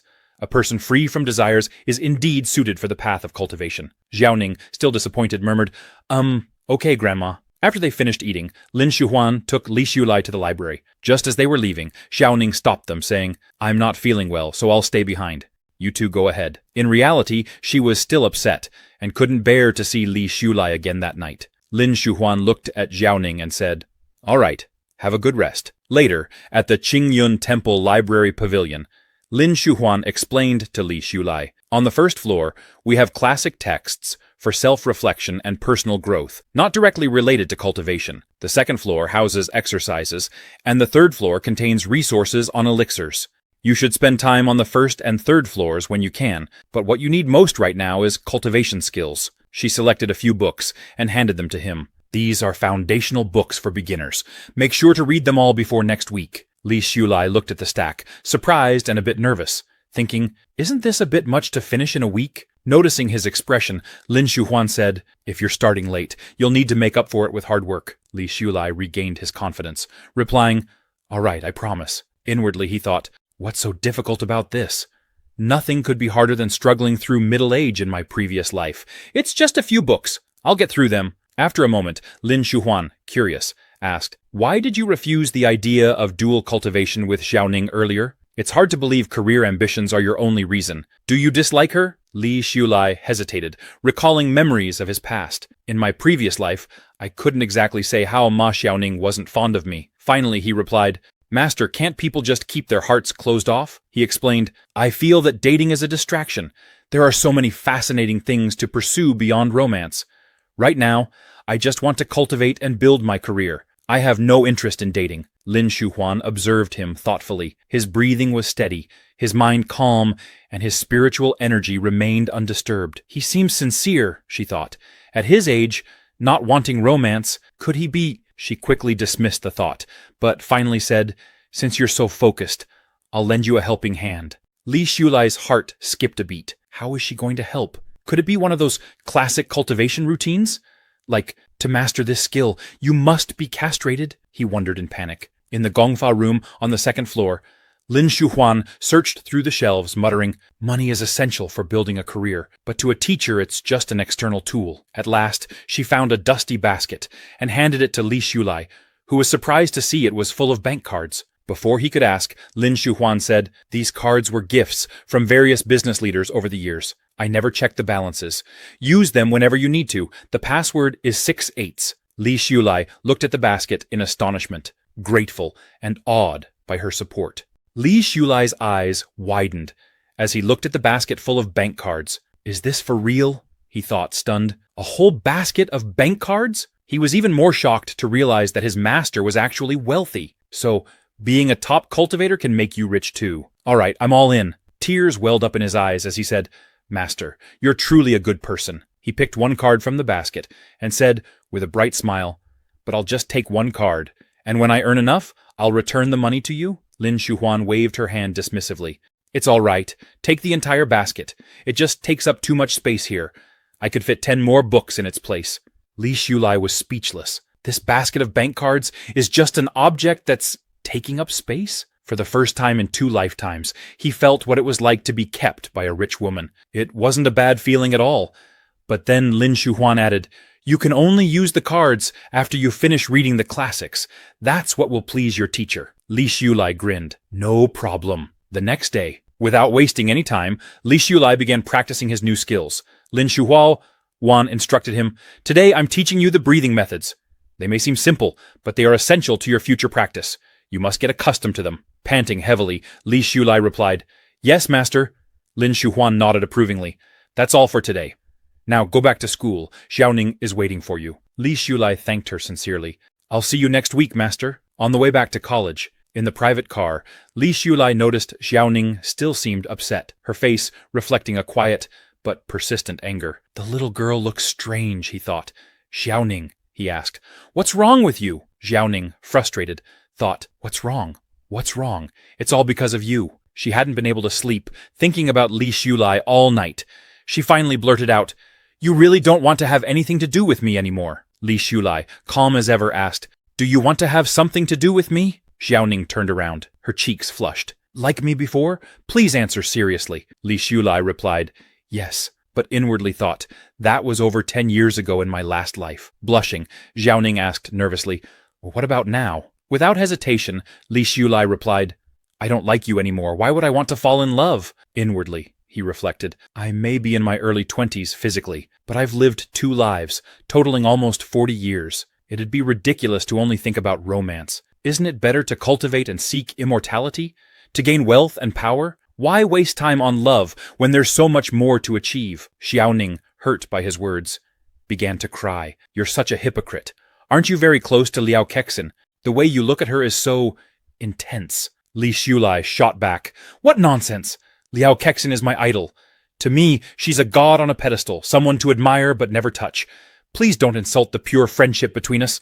She's going to be a great writer, contributing to China's cultural legacy. She's someone I want to protect. Xiaoning, tears streaming down her face, turned away. So, she's the goddess on the altar. But what about me? She asked bitterly. When people are young, they have all kinds of thoughts, and they're bound to notice beautiful people more. Her words hung in the air, a mixture of jealousy, confusion, and heartbreak. Li Shulai, without saying much, offered her only a slight, enigmatic smile. Xiaoning wondered in confusion, What does that dismissive smile mean? Do you look down on me? Do you think I'm embarrassing myself? With that same calm smile, Li Shulai replied, Master Uncle only mentioned it casually. Don't take it to heart. We are merely a master's uncle and his niece. There's nothing more between us. Internally, he thought, it's clear she feels a sense of loss now that I'm no longer attentive. But, as her uncle, it's my duty to give her some guidance. He then added, it's impressive that Teacher Liao can write novels. Our country's cultural development has been lagging, which is a serious issue. The nation is progressing rapidly, so it's best not to get caught up in love affairs. With your strong academic record, you have great potential in scientific research. Why not focus on your studies and contribute to academia? The future of a country is closely tied to its scientific and technological advancements. If we lack hard power, our soft power will struggle even more, he continued. As young people, we shouldn't limit ourselves to small ambitions. We should aim high and work together for a balanced future. Xiaoning, taken aback, thought angrily, if you don't care, just say so. Why go through the motions with all these excuses? Does he truly despise me? Why lecture me like this? Turning away, she said, I asked an unnecessary question, so that's it. Li Shulai shook his head, thinking, if she doesn't heed my advice, she'll only suffer the consequences. Still too impetuous. Later, in the university library, Xiaoning was studying for exams with a friend, who noticed her somber expression. Xiaoning, are you worried about your graduation thesis?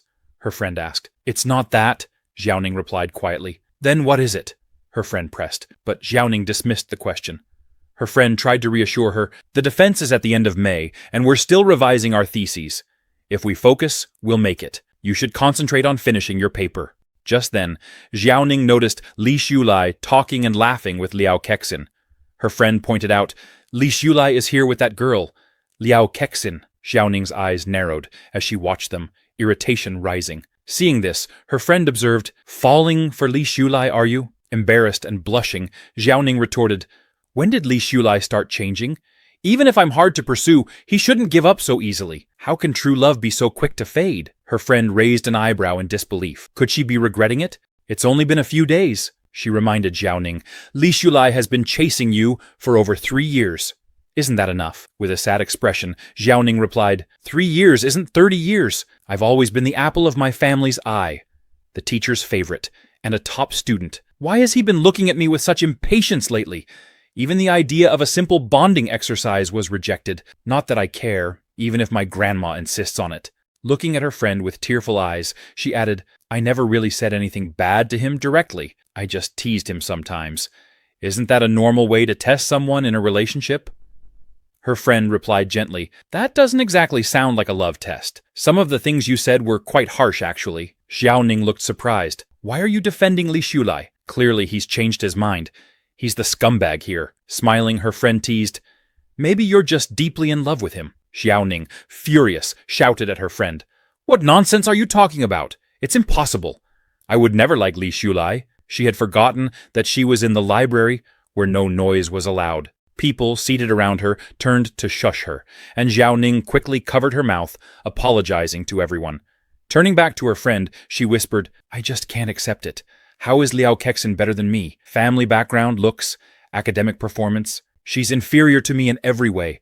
How can I possibly be less than her? Seeing Xiaoning's reaction, her friend Shuang smiled and said, all right. You don't like Li Shulai coming around. He's just confused after being rejected so many times. So he's acting indifferent. She added, calm down. Maybe he won't be able to keep up the act for long and will come back looking for you. Hearing this, Xiaoning smiled, her confidence restored. Shuang, you're right. He's just playing hard to get, pretending he doesn't care. With renewed resolve, she added, but if he does come back, I won't give him another chance. Shuang laughed. Don't give him a chance. Okay, auntie. Meanwhile, Li Shulai went to Huaxia Bank to check the balance on a card he had received from his master. He thought, how much does it cost for business tycoons to ask a master to predict their fortunes? For a master of this level, charging 100,000 shouldn't be an issue. He inserted the card into the ATM and clicked the balance button, but was stunned to see a balance of $2 million. Shocked, he thought, I helped Fei Long Technology take off, and Fei Long's father only gave me 3 million as a gesture of gratitude. But here, my master gives me this card, filled with so much money without hesitation. I am Li Shulai. I'm reborn. I've worked tirelessly, revising papers, writing programs, networking with business leaders. Am I reborn as a rich man? Is this even possible? He steadied himself. Stay calm, he thought. Everyone has their own fate, and the wealth we receive is often balanced. Easy money like this can come with a price. If I spend it recklessly now, I could end up a pauper in the future. Besides, my life goals are bigger than just making money. I can't just take it easy now. With that thought, he decided not to withdraw any money, took his card back and left, thinking, this money isn't mine to keep. I'll return it when the time is right. Elsewhere, at YJ Yanjing Technology, Mr. Liu was deeply troubled. The company's turnover had dropped by 10% compared to the previous month, and he worried that if this trend continued, their IT chain stores might start losing money. This shouldn't be happening, he thought. The development of e-commerce is inevitable, but why is it progressing so quickly? Suddenly, Mr. Liu remembered a piece of advice Li Shulai had given him. E-commerce will only rise to prominence if it has its own logistics network. One day, Mr. Liu, you'll understand what I mean. At that time, Li Shulai had also handed him a business card, saying, if you ever need my help, feel free to contact me. Mr. Liu had smiled, slipping the card into his pocket, thinking, how could I take this seriously? Looking out the window, he thought about Feilong Technology and wondered, since I already have a dragon, why should I look elsewhere? Meanwhile, at Feilong Technology, Yang Feilong was celebrating a record-breaking turnover for the month. Grateful, he thought. I have to thank Brother Shulai for providing me with that new program. In such a short time, Feilong Technology has soared and now leads the internet industry, driving rapid development. Standing by the window of his farmhouse, he enjoyed the beautiful view and mused, I wonder what kind of surprise Li Shulai will bring me next. On the other side of town, Li Shulai was marking specific locations on a map. I want to buy all these properties, he told his secretary. The woman smiled and assured him, consider it done, Mr. Li. We'll handle everything. Li Shulai grinned, thinking, in the 21st century, what's better than winning the lottery? Land acquisition. He instructed her, sign the contracts, pay promptly, and secure the properties. She replied cheerfully, absolutely, we'll complete all the formalities within a week. As he considered the properties he was acquiring, his eyes welled up with emotion. Having money in hand is incredible. Mom, I finally have the freedom to buy a house. The sales agent was taken aback by his enthusiasm. This guy looks so ordinary, yet he's incredibly generous. But his taste in real estate is questionable, she thought, since he's selecting the least popular houses in each area. Handing him the documents, she said, please sign here. Secretly, she thought, these properties. Either the layouts are disliked by everyone, or they're notorious for accidents. He's too young to understand. Noticing her smile, Li Shulai guessed her thoughts. She thinks I'm a fool, but she doesn't realize the real opportunity here. In his mind, he thought, when properties are demolished, compensation is provided for both the land and the building. With future housing prices soaring, real estate is the easiest way to profit without lifting a finger. Haunted house? It'll just be soil when it's torn down, and it'll all be my new investment. After signing all the paperwork, Li Shulai prepared to leave. The sales agent approached him and offered, allow me to escort you out. Li Shulai chuckled to himself. They laugh at me and call me an idiot now, but I wonder if they'll be as sour as cucumbers in a few months. As I recall, the government is set to issue a demolition notice for this land in about 2 months. He thought, I'm truly a man of high moral character, no taking advantage of the elderly, the weak, women, or children. Only select properties where the original owner has long since moved out. The next morning, early in Labor Park, Li Shulai was practicing his cultivation, thinking, once the demolition notice is issued, the government will start negotiations with the affected households. This negotiation phase can be the most time-consuming. In my past life, many greedy individuals prolonged the process indefinitely over minor demands, leading to the infamous nail households that held out for better terms. Reflecting on the past, he thought, a smart negotiator knows when to quit. Otherwise, you risk losing more than you gain. In my previous life, I saw countless people who regretted missing out on wealth because they didn't negotiate wisely, he mused. For me, it's smarter to sign the contract early, choose a prime resettlement location, and benefit from the future appreciation. Plus, the sooner I sign, the sooner I'll have funds to repay my master. Finishing his cultivation practice, Li Shulai thought, today's assignment from master is complete. Now, time to submit my paper. He made his way to Professor Guo's office and handed in his graduation thesis. Professor Guo reviewed it carefully, nodding in approval. Well done, he remarked. Li Shulai hesitated, asking, is there anything else you'd like me to revise? Professor Guo nodded, and Li Shulai thought nervously, even after all those nods, he still has revisions? I wasn't expecting this. Leading Feilong Technology was one thing, But this thesis, it's taken months of revisions to get here. Still, he waited patiently while Professor Guo reviewed the paper one final time. After a careful review, Professor Guo finally said, "This time it works." A relieved Li Shulai asked, "Really? You're not kidding?" Professor Guo chuckled. "Yes, it's genuinely well done. I think this paper could even be submitted for awards. So, Shulai, what are your plans for the future?" Li Shulai thought carefully before responding, while Professor Guo observed him with a sense of pride. Mr. Li is not only professionally competent, but also possesses noble character and a strong will. Even though his paper was well written from the start, he revised it more than 10 times without complaint, taking every suggestion seriously. Such dedication is rare. He's a rough gem ready to shine. It's only right to lend him a hand, especially since he was the only one who stood by me when others tried to tear me down. After a moment, Li Shulai responded, "I don't have a clear plan yet. I might work for a while to gain experience, then perhaps start my own business. Just keep things vague, a mix of half-truths and half-lies, so I don't come across as too ambitious." Professor Guo smiled approvingly. "Starting a business is a good plan. It's wonderful to see young people with ambition." Then he asked, "Are you free this weekend? I'd like to take you to a dinner party so you can meet some people." Li Shulai nodded and agreed, thinking, "Though I'm nearly financially independent now, I have no intention of being tied down to a 9-to-5 job." Professor Guo rarely introduces students to his network, so anyone he recommends must be someone he truly values. This is a rare opportunity to build connections in the financial world, and shouldn't be missed. Professor Guo then told Li Shulai, "Get yourself a cooler hairstyle this weekend and join me for dinner." Li Shulai smiled and nodded. "Okay, Professor Guo." After leaving the office, he activated his transmission talisman, recording a message. "I have a dinner with a professor from school this weekend, so I won't be able to visit Qingyun Temple." He then sent it to his master, Lin Shuhuan, who was relaxing in a hot spring. She noticed the talisman light up and thought, "News from Shulai." She picked up the talisman and quickly replied. Li Shulai was pleasantly surprised by the instant response. "This is even faster than a phone call," she reminded him. "Don't neglect your cultivation. I'll check in with you later." Li Shulai responded confidently. "Don't worry, master. I'm up early every day for training and have kept up with all the exercises." The weekend soon arrived, and Li Shulai accompanied Professor Guo to a high-profile dinner party attended by many influential figures. Inside, an older man with white hair was speaking to another guest. "Boss Hu!" he exclaimed. "I heard you secured another $30 million deal. Congratulations." Mr. Hu beamed and replied, "Boss Zhao, you're doing well too. You've got a good eye for talent. I invested in Phylong Technology, and now look at its market value." Boss Zhao grinned and added, "It's all thanks to a meeting I had with Buffett. He gave me plenty of valuable advice." Mr. Hu chuckled. "That must have cost a pretty penny." Boss Zhao nodded, saying, "The greater the investment, the greater the return." As Li Shulai and Professor Guo entered the room, Li Shulai was stunned to see so many well-known personalities, including some clan elders. Is Professor Guo's standing really this high?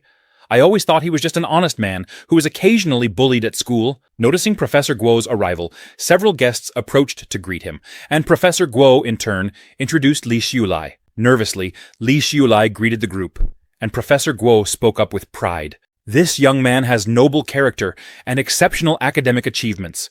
He's a rare talent and a future pillar of society. When I faced difficulties, he was the only student who stood firmly by my side. I hope everyone here can share some of your valuable experiences with him." The guests welcomed Li Shulai warmly, and one guest commented, "Any student recommended by Teacher Guo is bound for great success." Another joked, "Young man, do you have a partner yet?" Professor Guo leaned over and whispered in Li Shulai's ear, "These are all industry leaders. But don't be nervous, just stay calm and keep an open mind." Li Shulai nodded and started conversing naturally with the guests. However, he thought to himself, I assumed this was just a casual dinner, but I didn't expect all these experts to be here. Mr. Zhao called out to the group, "Teacher Guo is here. Let's all take our seats and begin." With that, the dinner party officially started. Inside the private dining room, Li Shulai took his seat beside Professor Guo, thinking, "My soul is nearly 40 years old. It's far more interesting to converse with peers like these than with immature college students." As the evening progressed, Li Shulai had a few drinks with the others and became a bit tipsy. Turning to an older gentleman seated beside him, he remarked, "I understand now. When the tree falls, the monkeys scatter. When trouble arises, people turn away. As they say in Lan, what doesn't defeat you makes you stronger. It's only through experiences like these that you learn who truly stands by you. The old man, surprised by Li Shulai's wisdom, responded, Brother, though you're young, your words resonate with me. That saying, what doesn't defeat me makes me stronger. It's exactly right. The cold stares I received became fuel for my ambition. Eventually I rose above, and those same people were left behind. The look on their faces? Disgusting. He clapped Li Shulai on the shoulder, saying, Brother Li, I regret not meeting you sooner. Li Shulai replied warmly, It's not too late to know each other now. Please feel free to call me anytime. I'd love to hear more about your journey and learn from your experience. The older man nodded, saying, No problem at all. Then he asked, Where are you planning to work? Would you consider joining my company? Li Shulai replied, I haven't decided yet. The older man handed him a business card, adding, Well, if you need anything, come find me at my company. Another elder, Wang Jianling, chimed in, I have a dream I'd like to realize.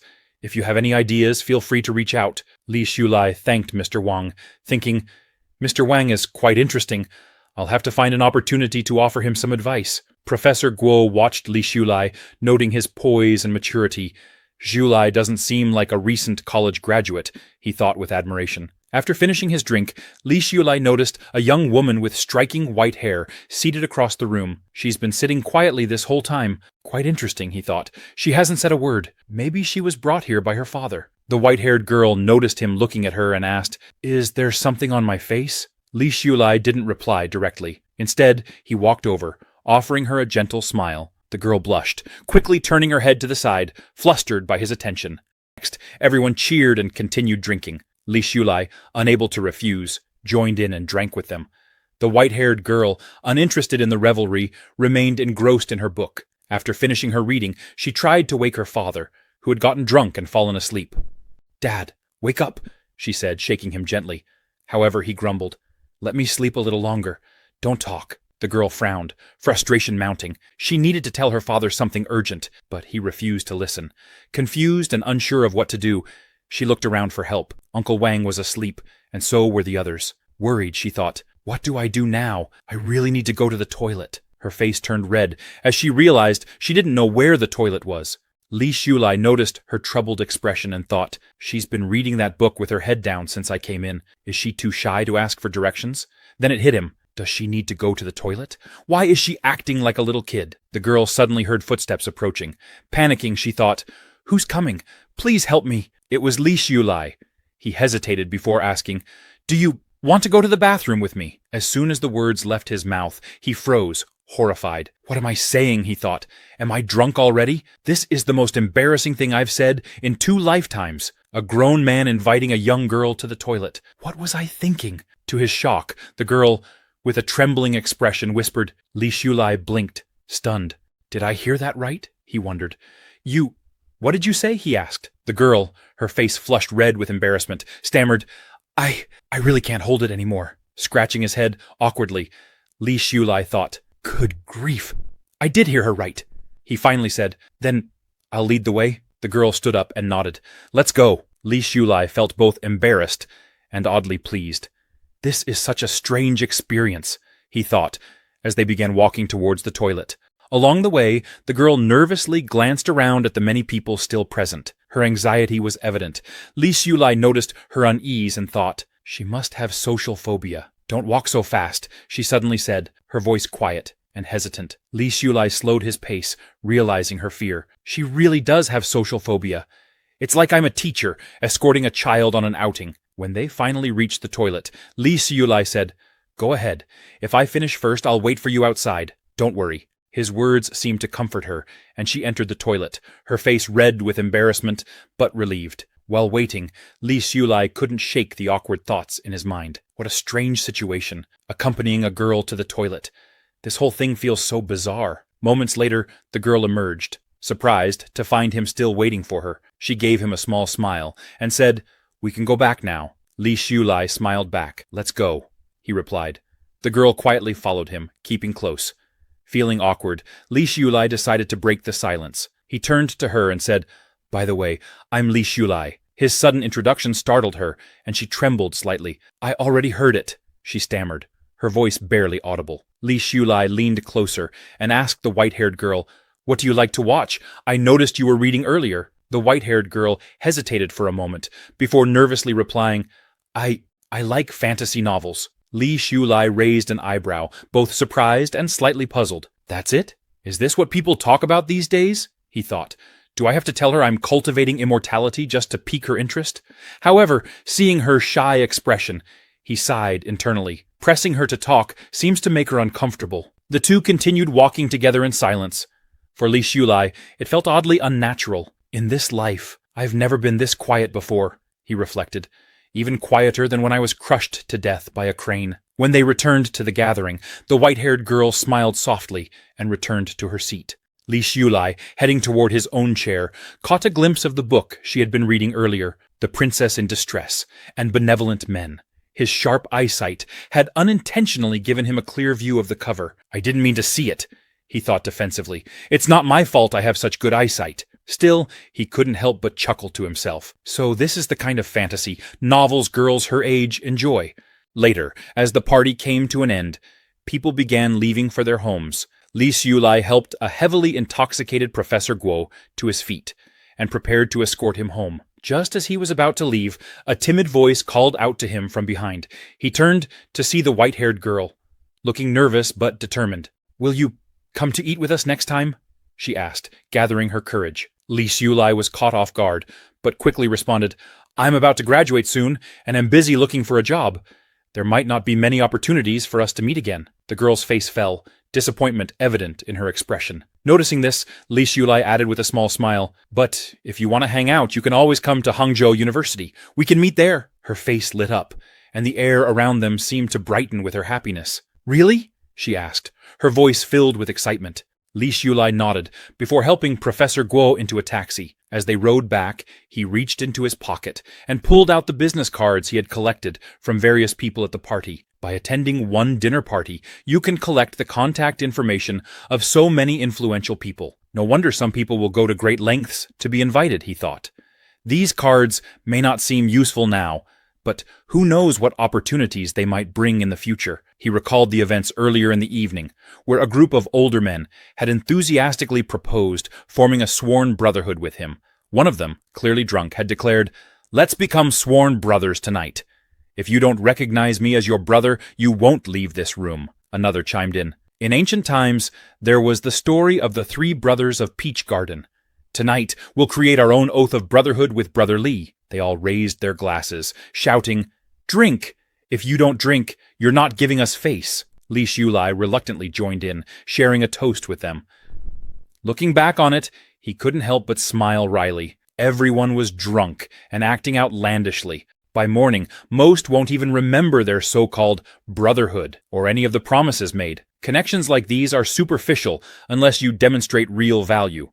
Only then will they take you seriously. Otherwise, it's all for show. Having lived a previous life filled with experiences of human nature's ups and downs, Li Shulai was unfazed. He carefully stored the business cards. They may prove useful someday. As he leaned back in the taxi, his thoughts drifted to the future. My involvement will undoubtedly accelerate the rise of the internet business. People like Lu Daxi must already be feeling the pressure. Why hasn't he approached me yet? Is he holding back, or did he misplace my business card? The next day at the university, Professor Guo addressed the class with a serious tone. The date for the graduation defense has been confirmed. June 20th, next Friday. Everyone should finalize their thesis, revise diligently, and prepare for the defense. If you don't, you risk failing at the last minute and delaying your graduation. The announcement sent waves of anxiety through the classroom. Zheng Ming, looking panicked, turned to Li Shulai. "Brother Xu, what do you think I should do about my paper? Professor Guo said my thesis was absolute garbage. He even called it a piece of mud that can't be propped against a wall. What should I do? This is the best I can manage. At least I wrote it myself. They can't really fail me by... right?" Li Shulai, without hesitation, replied bluntly, "They really can." Zhang Ming gaped in disbelief. "Brother Xu, you're crushing me here." Li Shulai shrugged and said calmly, "I'm just being honest. In my previous life, after what happened with Professor Guo, the graduation defenses that year were incredibly lenient, and even then, I nearly failed to graduate. Now that Professor Guo has been cleared, and is back in his position. Do you really think your current thesis will pass? Not a chance. Jiang Ming slumped in despair, tears welling in his eyes. What should I do now, Brother Xu? He pleaded. Serve cold, Li Xiulai replied, without emotion. Jiang Ming dropped to his knees in mock desperation. Brother Xu, please have mercy. Your paper has already passed. I've been your loyal friend through thick and thin all these years. Even if I don't deserve credit, I've at least worked hard, haven't I? Save your brother's life. Seeing Jiang Ming's dramatic plea, Li Xiulai finally relented with a sigh. Go to the library later, and I'll help guide you through it. Jiang Ming's face lit up. Overcome with joy, he attempted to kiss Li Xiulai's cheek, exclaiming, Brother Xu, I love you so much. Li Xiulai pushed him away in irritation. If you disgust me again, I'll change my mind. Meanwhile, at the university dormitory, Liao Kexin stood waiting for Li Xiulai. Unbeknownst to her, Xiao Ning and her friend were watching from a distance. Xiao Ning's friend whispered, She looks so elegant, like she's waiting for her boyfriend to come downstairs. Isn't this the dorm where Li Xiulai lives? Hearing this, Xiao Ning's expression darkened. Her frustration grew when Li Xiulai came downstairs and walked over to Liao Kexin. Look, it's Li Xiulai, her friend exclaimed. Oh my God, he's actually going out to eat with her. Are they really dating? Fuming, Xiao Ning spat. Follow them. I want to see how long this lasts. The two girls trailed behind Li Xiulai and Liao Kexin, watching as they entered a restaurant together. Inside, after ordering their food, Liao Kexin turned to Li Xiulai and said, I came to find you because I've written a new short story. I wanted you to take a look. Li Xiulai's eyes lit up with excitement. Let me read it right away, he said enthusiastically. The feeling of being friends with an idol is incredible, he thought. Getting exclusive updates and access to new work firsthand? Amazing. As he began reading the story, Liao Kexin watched him, her heart swelling with joy. There are stars and oceans in his eyes, she thought. To be acknowledged like this, it's such a wonderful feeling. From a nearby table, Xiao Ning seethed with anger as she watched their interaction. Slamming her chopsticks on the table, she hissed, Ah, these shameless lovebirds are such an eyesore. Her friend, noticing her trembling with rage, asked cautiously, Are you okay? You look really upset. Xiao Ning's thoughts spiraled into frustration. Li Xiulai didn't even glance at me. Just now, I walked right past him with a plate, and he acted like I didn't exist. Like I'm invisible. Are those pieces of paper she writes on really that captivating? How could he be so drawn to her writing? Her jealousy simmered as she glared at the pair. What does she have that I don't? She wondered bitterly. Liao Kexin felt elated as she watched Li Xiulai engrossed in her story. Knowing that someone genuinely appreciated her work brought her immense joy. Similarly, Li Xiulai, thrilled to have the opportunity to read his favorite novels before anyone else, felt a deep sense of satisfaction. The two of them, sitting together and enjoying each other's company, seemed perfectly suited for one another. From across the room, Xiao Ning watched the scene with a mixture of disbelief and frustration. How dazzling, she thought, slamming her chopsticks onto the table. Her thoughts spiraled. Even if you don't like me anymore, how could you treat me like this? Am I not your niece? With our relationship, is it necessary to act as though we're strangers? Xiao Ning's friend, noticing her mood, thought to herself, if she cares this much about him now, why didn't she cherish their bond earlier? She sighed, understanding Xiao Ning's regret. Xiao Ning, still lost in thought, muttered bitterly, So, are you trying to please Liao Kexin so much that you're willing to cut ties with everyone else? Her friend, seeing her intense gaze fixed on Li Xiulai, said, Stop looking. Focus on something else. What are you planning to do after graduation? Snapping out of her thoughts, Xiao Ning replied, I'm planning to take the postgraduate entrance exam. Her friend looked skeptical. Isn't it too late to start preparing now? Xiao Ning explained, I plan to spend a year with my grandfather after graduation and prepare during that time. What about you? Her friend smiled and said, My family used some connections to get me a job as a teller at a bank. Despite the conversation, Xiao Ning's attention returned to Li Xiulai and Liao Kexin, who were chatting and laughing. She suddenly asked her friend, Don't you think Liao Kexin is actually quite impressive? Her friend looked confused. What do you mean? Xiao Ning sighed. I mean, she's not as good-looking as me, and her family background isn't as strong as mine, but she's well-read, elegant, and talented. Everyone in her class praises her writing skills, and her articles have even been published in magazines. She paused, deep in thought. Could it be that this is what Li Xiulai likes? Women who are knowledgeable and cultured? She frowned, remembering his words. He always said I was too narrow-minded. Last time, he told me to study harder and focus on my academics. Is it because he met Liao Kexin that he thinks I'm not good enough? Her face flushed as she recalled him saying, "We're just a master's uncle and his niece. There's nothing more between us." The silence at their table grew awkward as Xiaoning became lost in her thoughts, blushing furiously. Her friend, noticing her shifting emotions, raised an eyebrow. "Your mood swings are insane. Are you losing it?" Blushing harder, Xiaoning stammered, "Forget it. He's nothing special. His family is ordinary, and he's not my ideal partner anyway." Her friend laughed. "I'm glad you can think that way." She then changed the subject. "By the way, Xiaoning, have you heard of Feilong Technology?" Xiaoning nodded. "Of course. It's one of the leading internet companies, rated as the most promising in the market. Its current valuation is over 500 million, and it's expected to be among the top 3 companies in the country within 3 years. It's based in Hangzhou." Her friend added, "Did you know the monitor recently got an offer from Feilong Technology? He's been so ecstatic that he hasn't been able to sleep for 2 days." Xiaoning raised an eyebrow. "That's great news for him. Why bring it up?"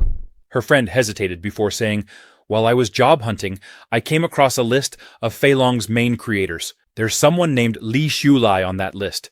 It's funny, right?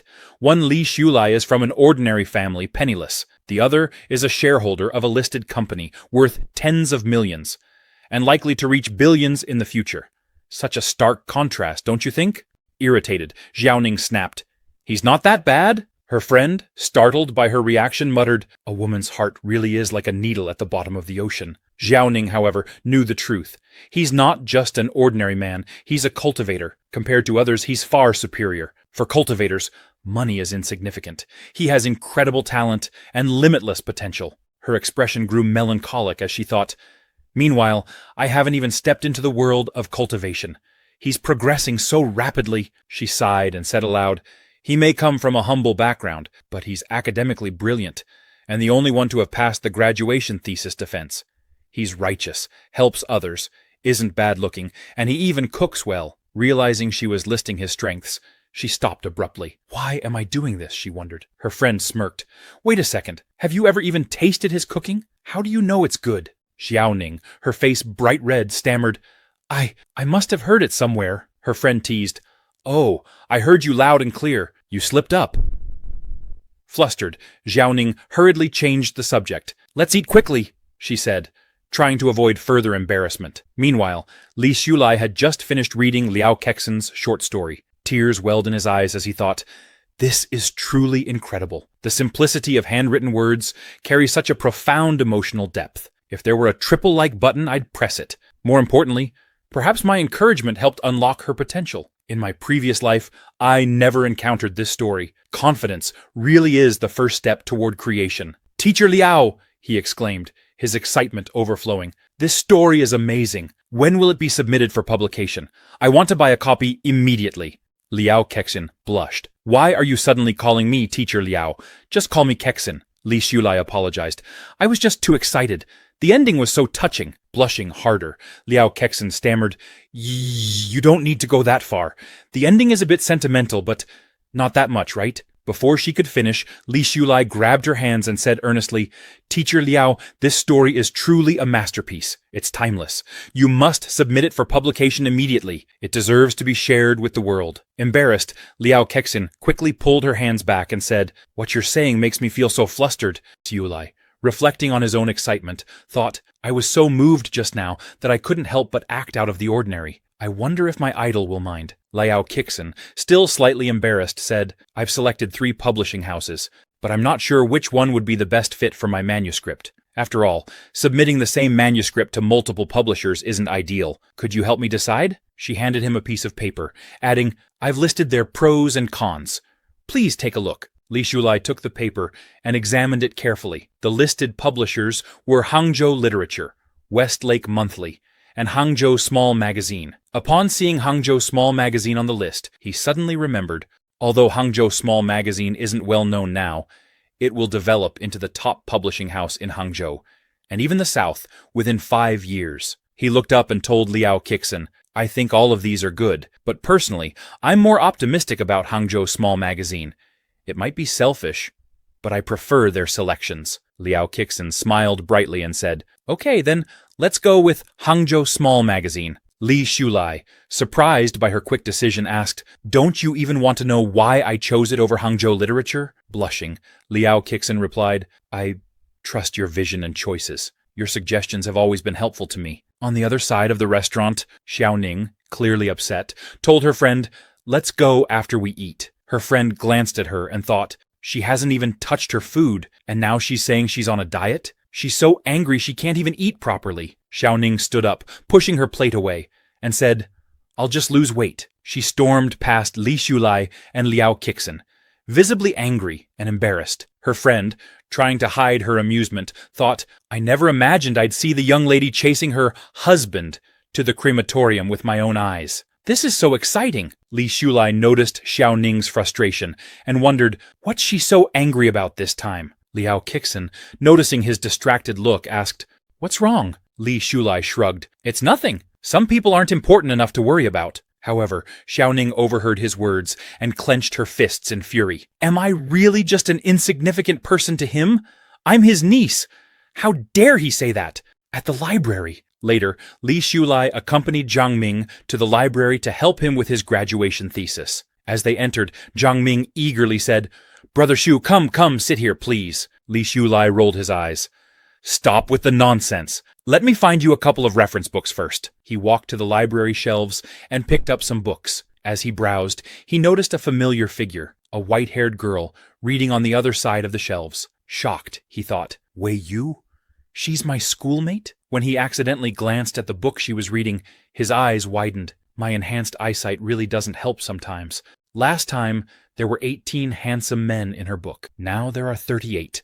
The number has increased exponentially. Who knew the eldest lady's heart was so unrestrained? Curious, Li Shulai grabbed a book and sat beside her. He peeked at Wei Yu's book, observing the complicated relationships between the characters. For a while, he sat quietly, stealing glances at her, but Wei Yu didn't notice him. Meanwhile, at Zhang Ming's table, Zhang Ming waited and waited. Frustrated, he thought, why hasn't Li Shulai come back yet? Did he run away? He stood up to look for him and spotted Li Shulai sitting next to Wei Yu, staring at her. Dumbfounded, Zhang Ming muttered, "What about me? Have you forgotten I'm here? You came to the library to help me with my thesis, not to pick up girls." He sighed and thought, "I'm a bachelor.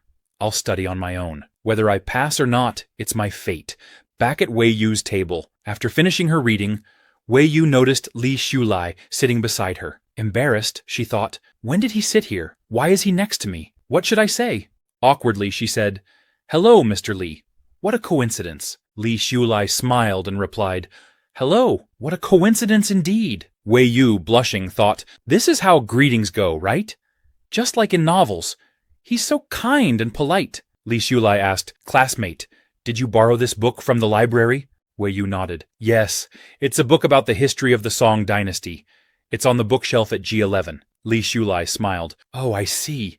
I'm here today to help a classmate with their graduation project, but I'll definitely check it out when I have time." Wei Yu blushed again, thinking, he's so nice. Why is he so perfect? Li Shulai turned to Wei Yu and asked, "Student Wei Yu, your graduation thesis should have passed, right?" Blushing, Wei Yu nodded. "Yes, my graduation thesis passed." Upon hearing this, Li Shulai asked, "What do you plan to do after graduation?" Wei Yu hesitated for a moment before responding, "Haven't thought about it yet. My dad said, I don't need to worry about these things and should just do what I like." Li Shulai observed her trembling hands and the slight shake of the book she held, thinking, as expected of the young lady, she's so nervous her hands are shaking along with the book. Could she be scared? Suddenly, Wei Yu asked nervously, "Do you want to chat with me? Last time, when you accompanied me to the toilet, I thought you were a good person, so I'll try my best to keep the conversation going." Li Shulai, slightly amused, replied, "You don't need to force yourself to come up with something to talk about." Wei Yu blushed and said, "Oh, then I'll just keep reading." Li Shulai sighed inwardly. Still the ultimate social phobia. She can't even chat about simple topics. But then Wei Yu surprised him by asking, "Do you like reading?" Without hesitation, Li Shulai answered, "I guess I do like it." Encouraged, Wei Yu asked, "Have you heard of a new and cutting-edge author named Liao Kixin? She's from our schoolmate." Li Shulai was taken aback, thinking, what a magical bond this is.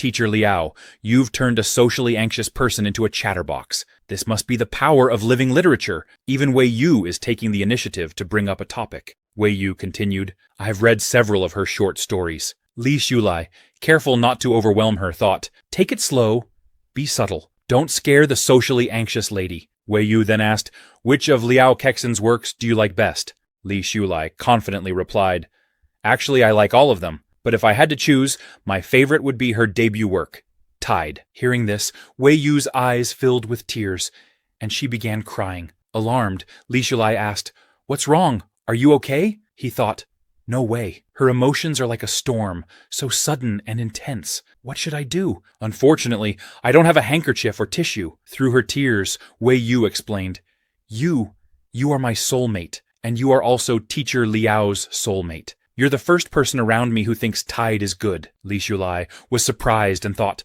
is it worth crying over? Wei Yu continued, so many people, so many of my so-called friends who read Tide told me they didn't understand it or that it wasn't good. They know how much I love it, yet they still criticize it. Blushing, she looked at Li Shulai with soft eyes and asked, will you be my friend? She raised her pinky, making a pinky promise gesture. Li Shulai smiled and hooked her pinky with his, saying, of course I will, my dear lady. It's rare to find a true friend in life, and it's even better when that friend is like-minded. In his mind, he thought, the eldest daughter is truly adorable, even making pinky promises like a child. She looks so cute, doing something so innocent. Wei Yu beamed with happiness and said, okay, thumbs up stamp. Seeing her joyful expression, Li Shulai decided the moment was right. Actually, Teacher Liao and I are good friends. If we're ever free, the three of us could have a meal together. Wei Yu's eyes widened in delight. Really?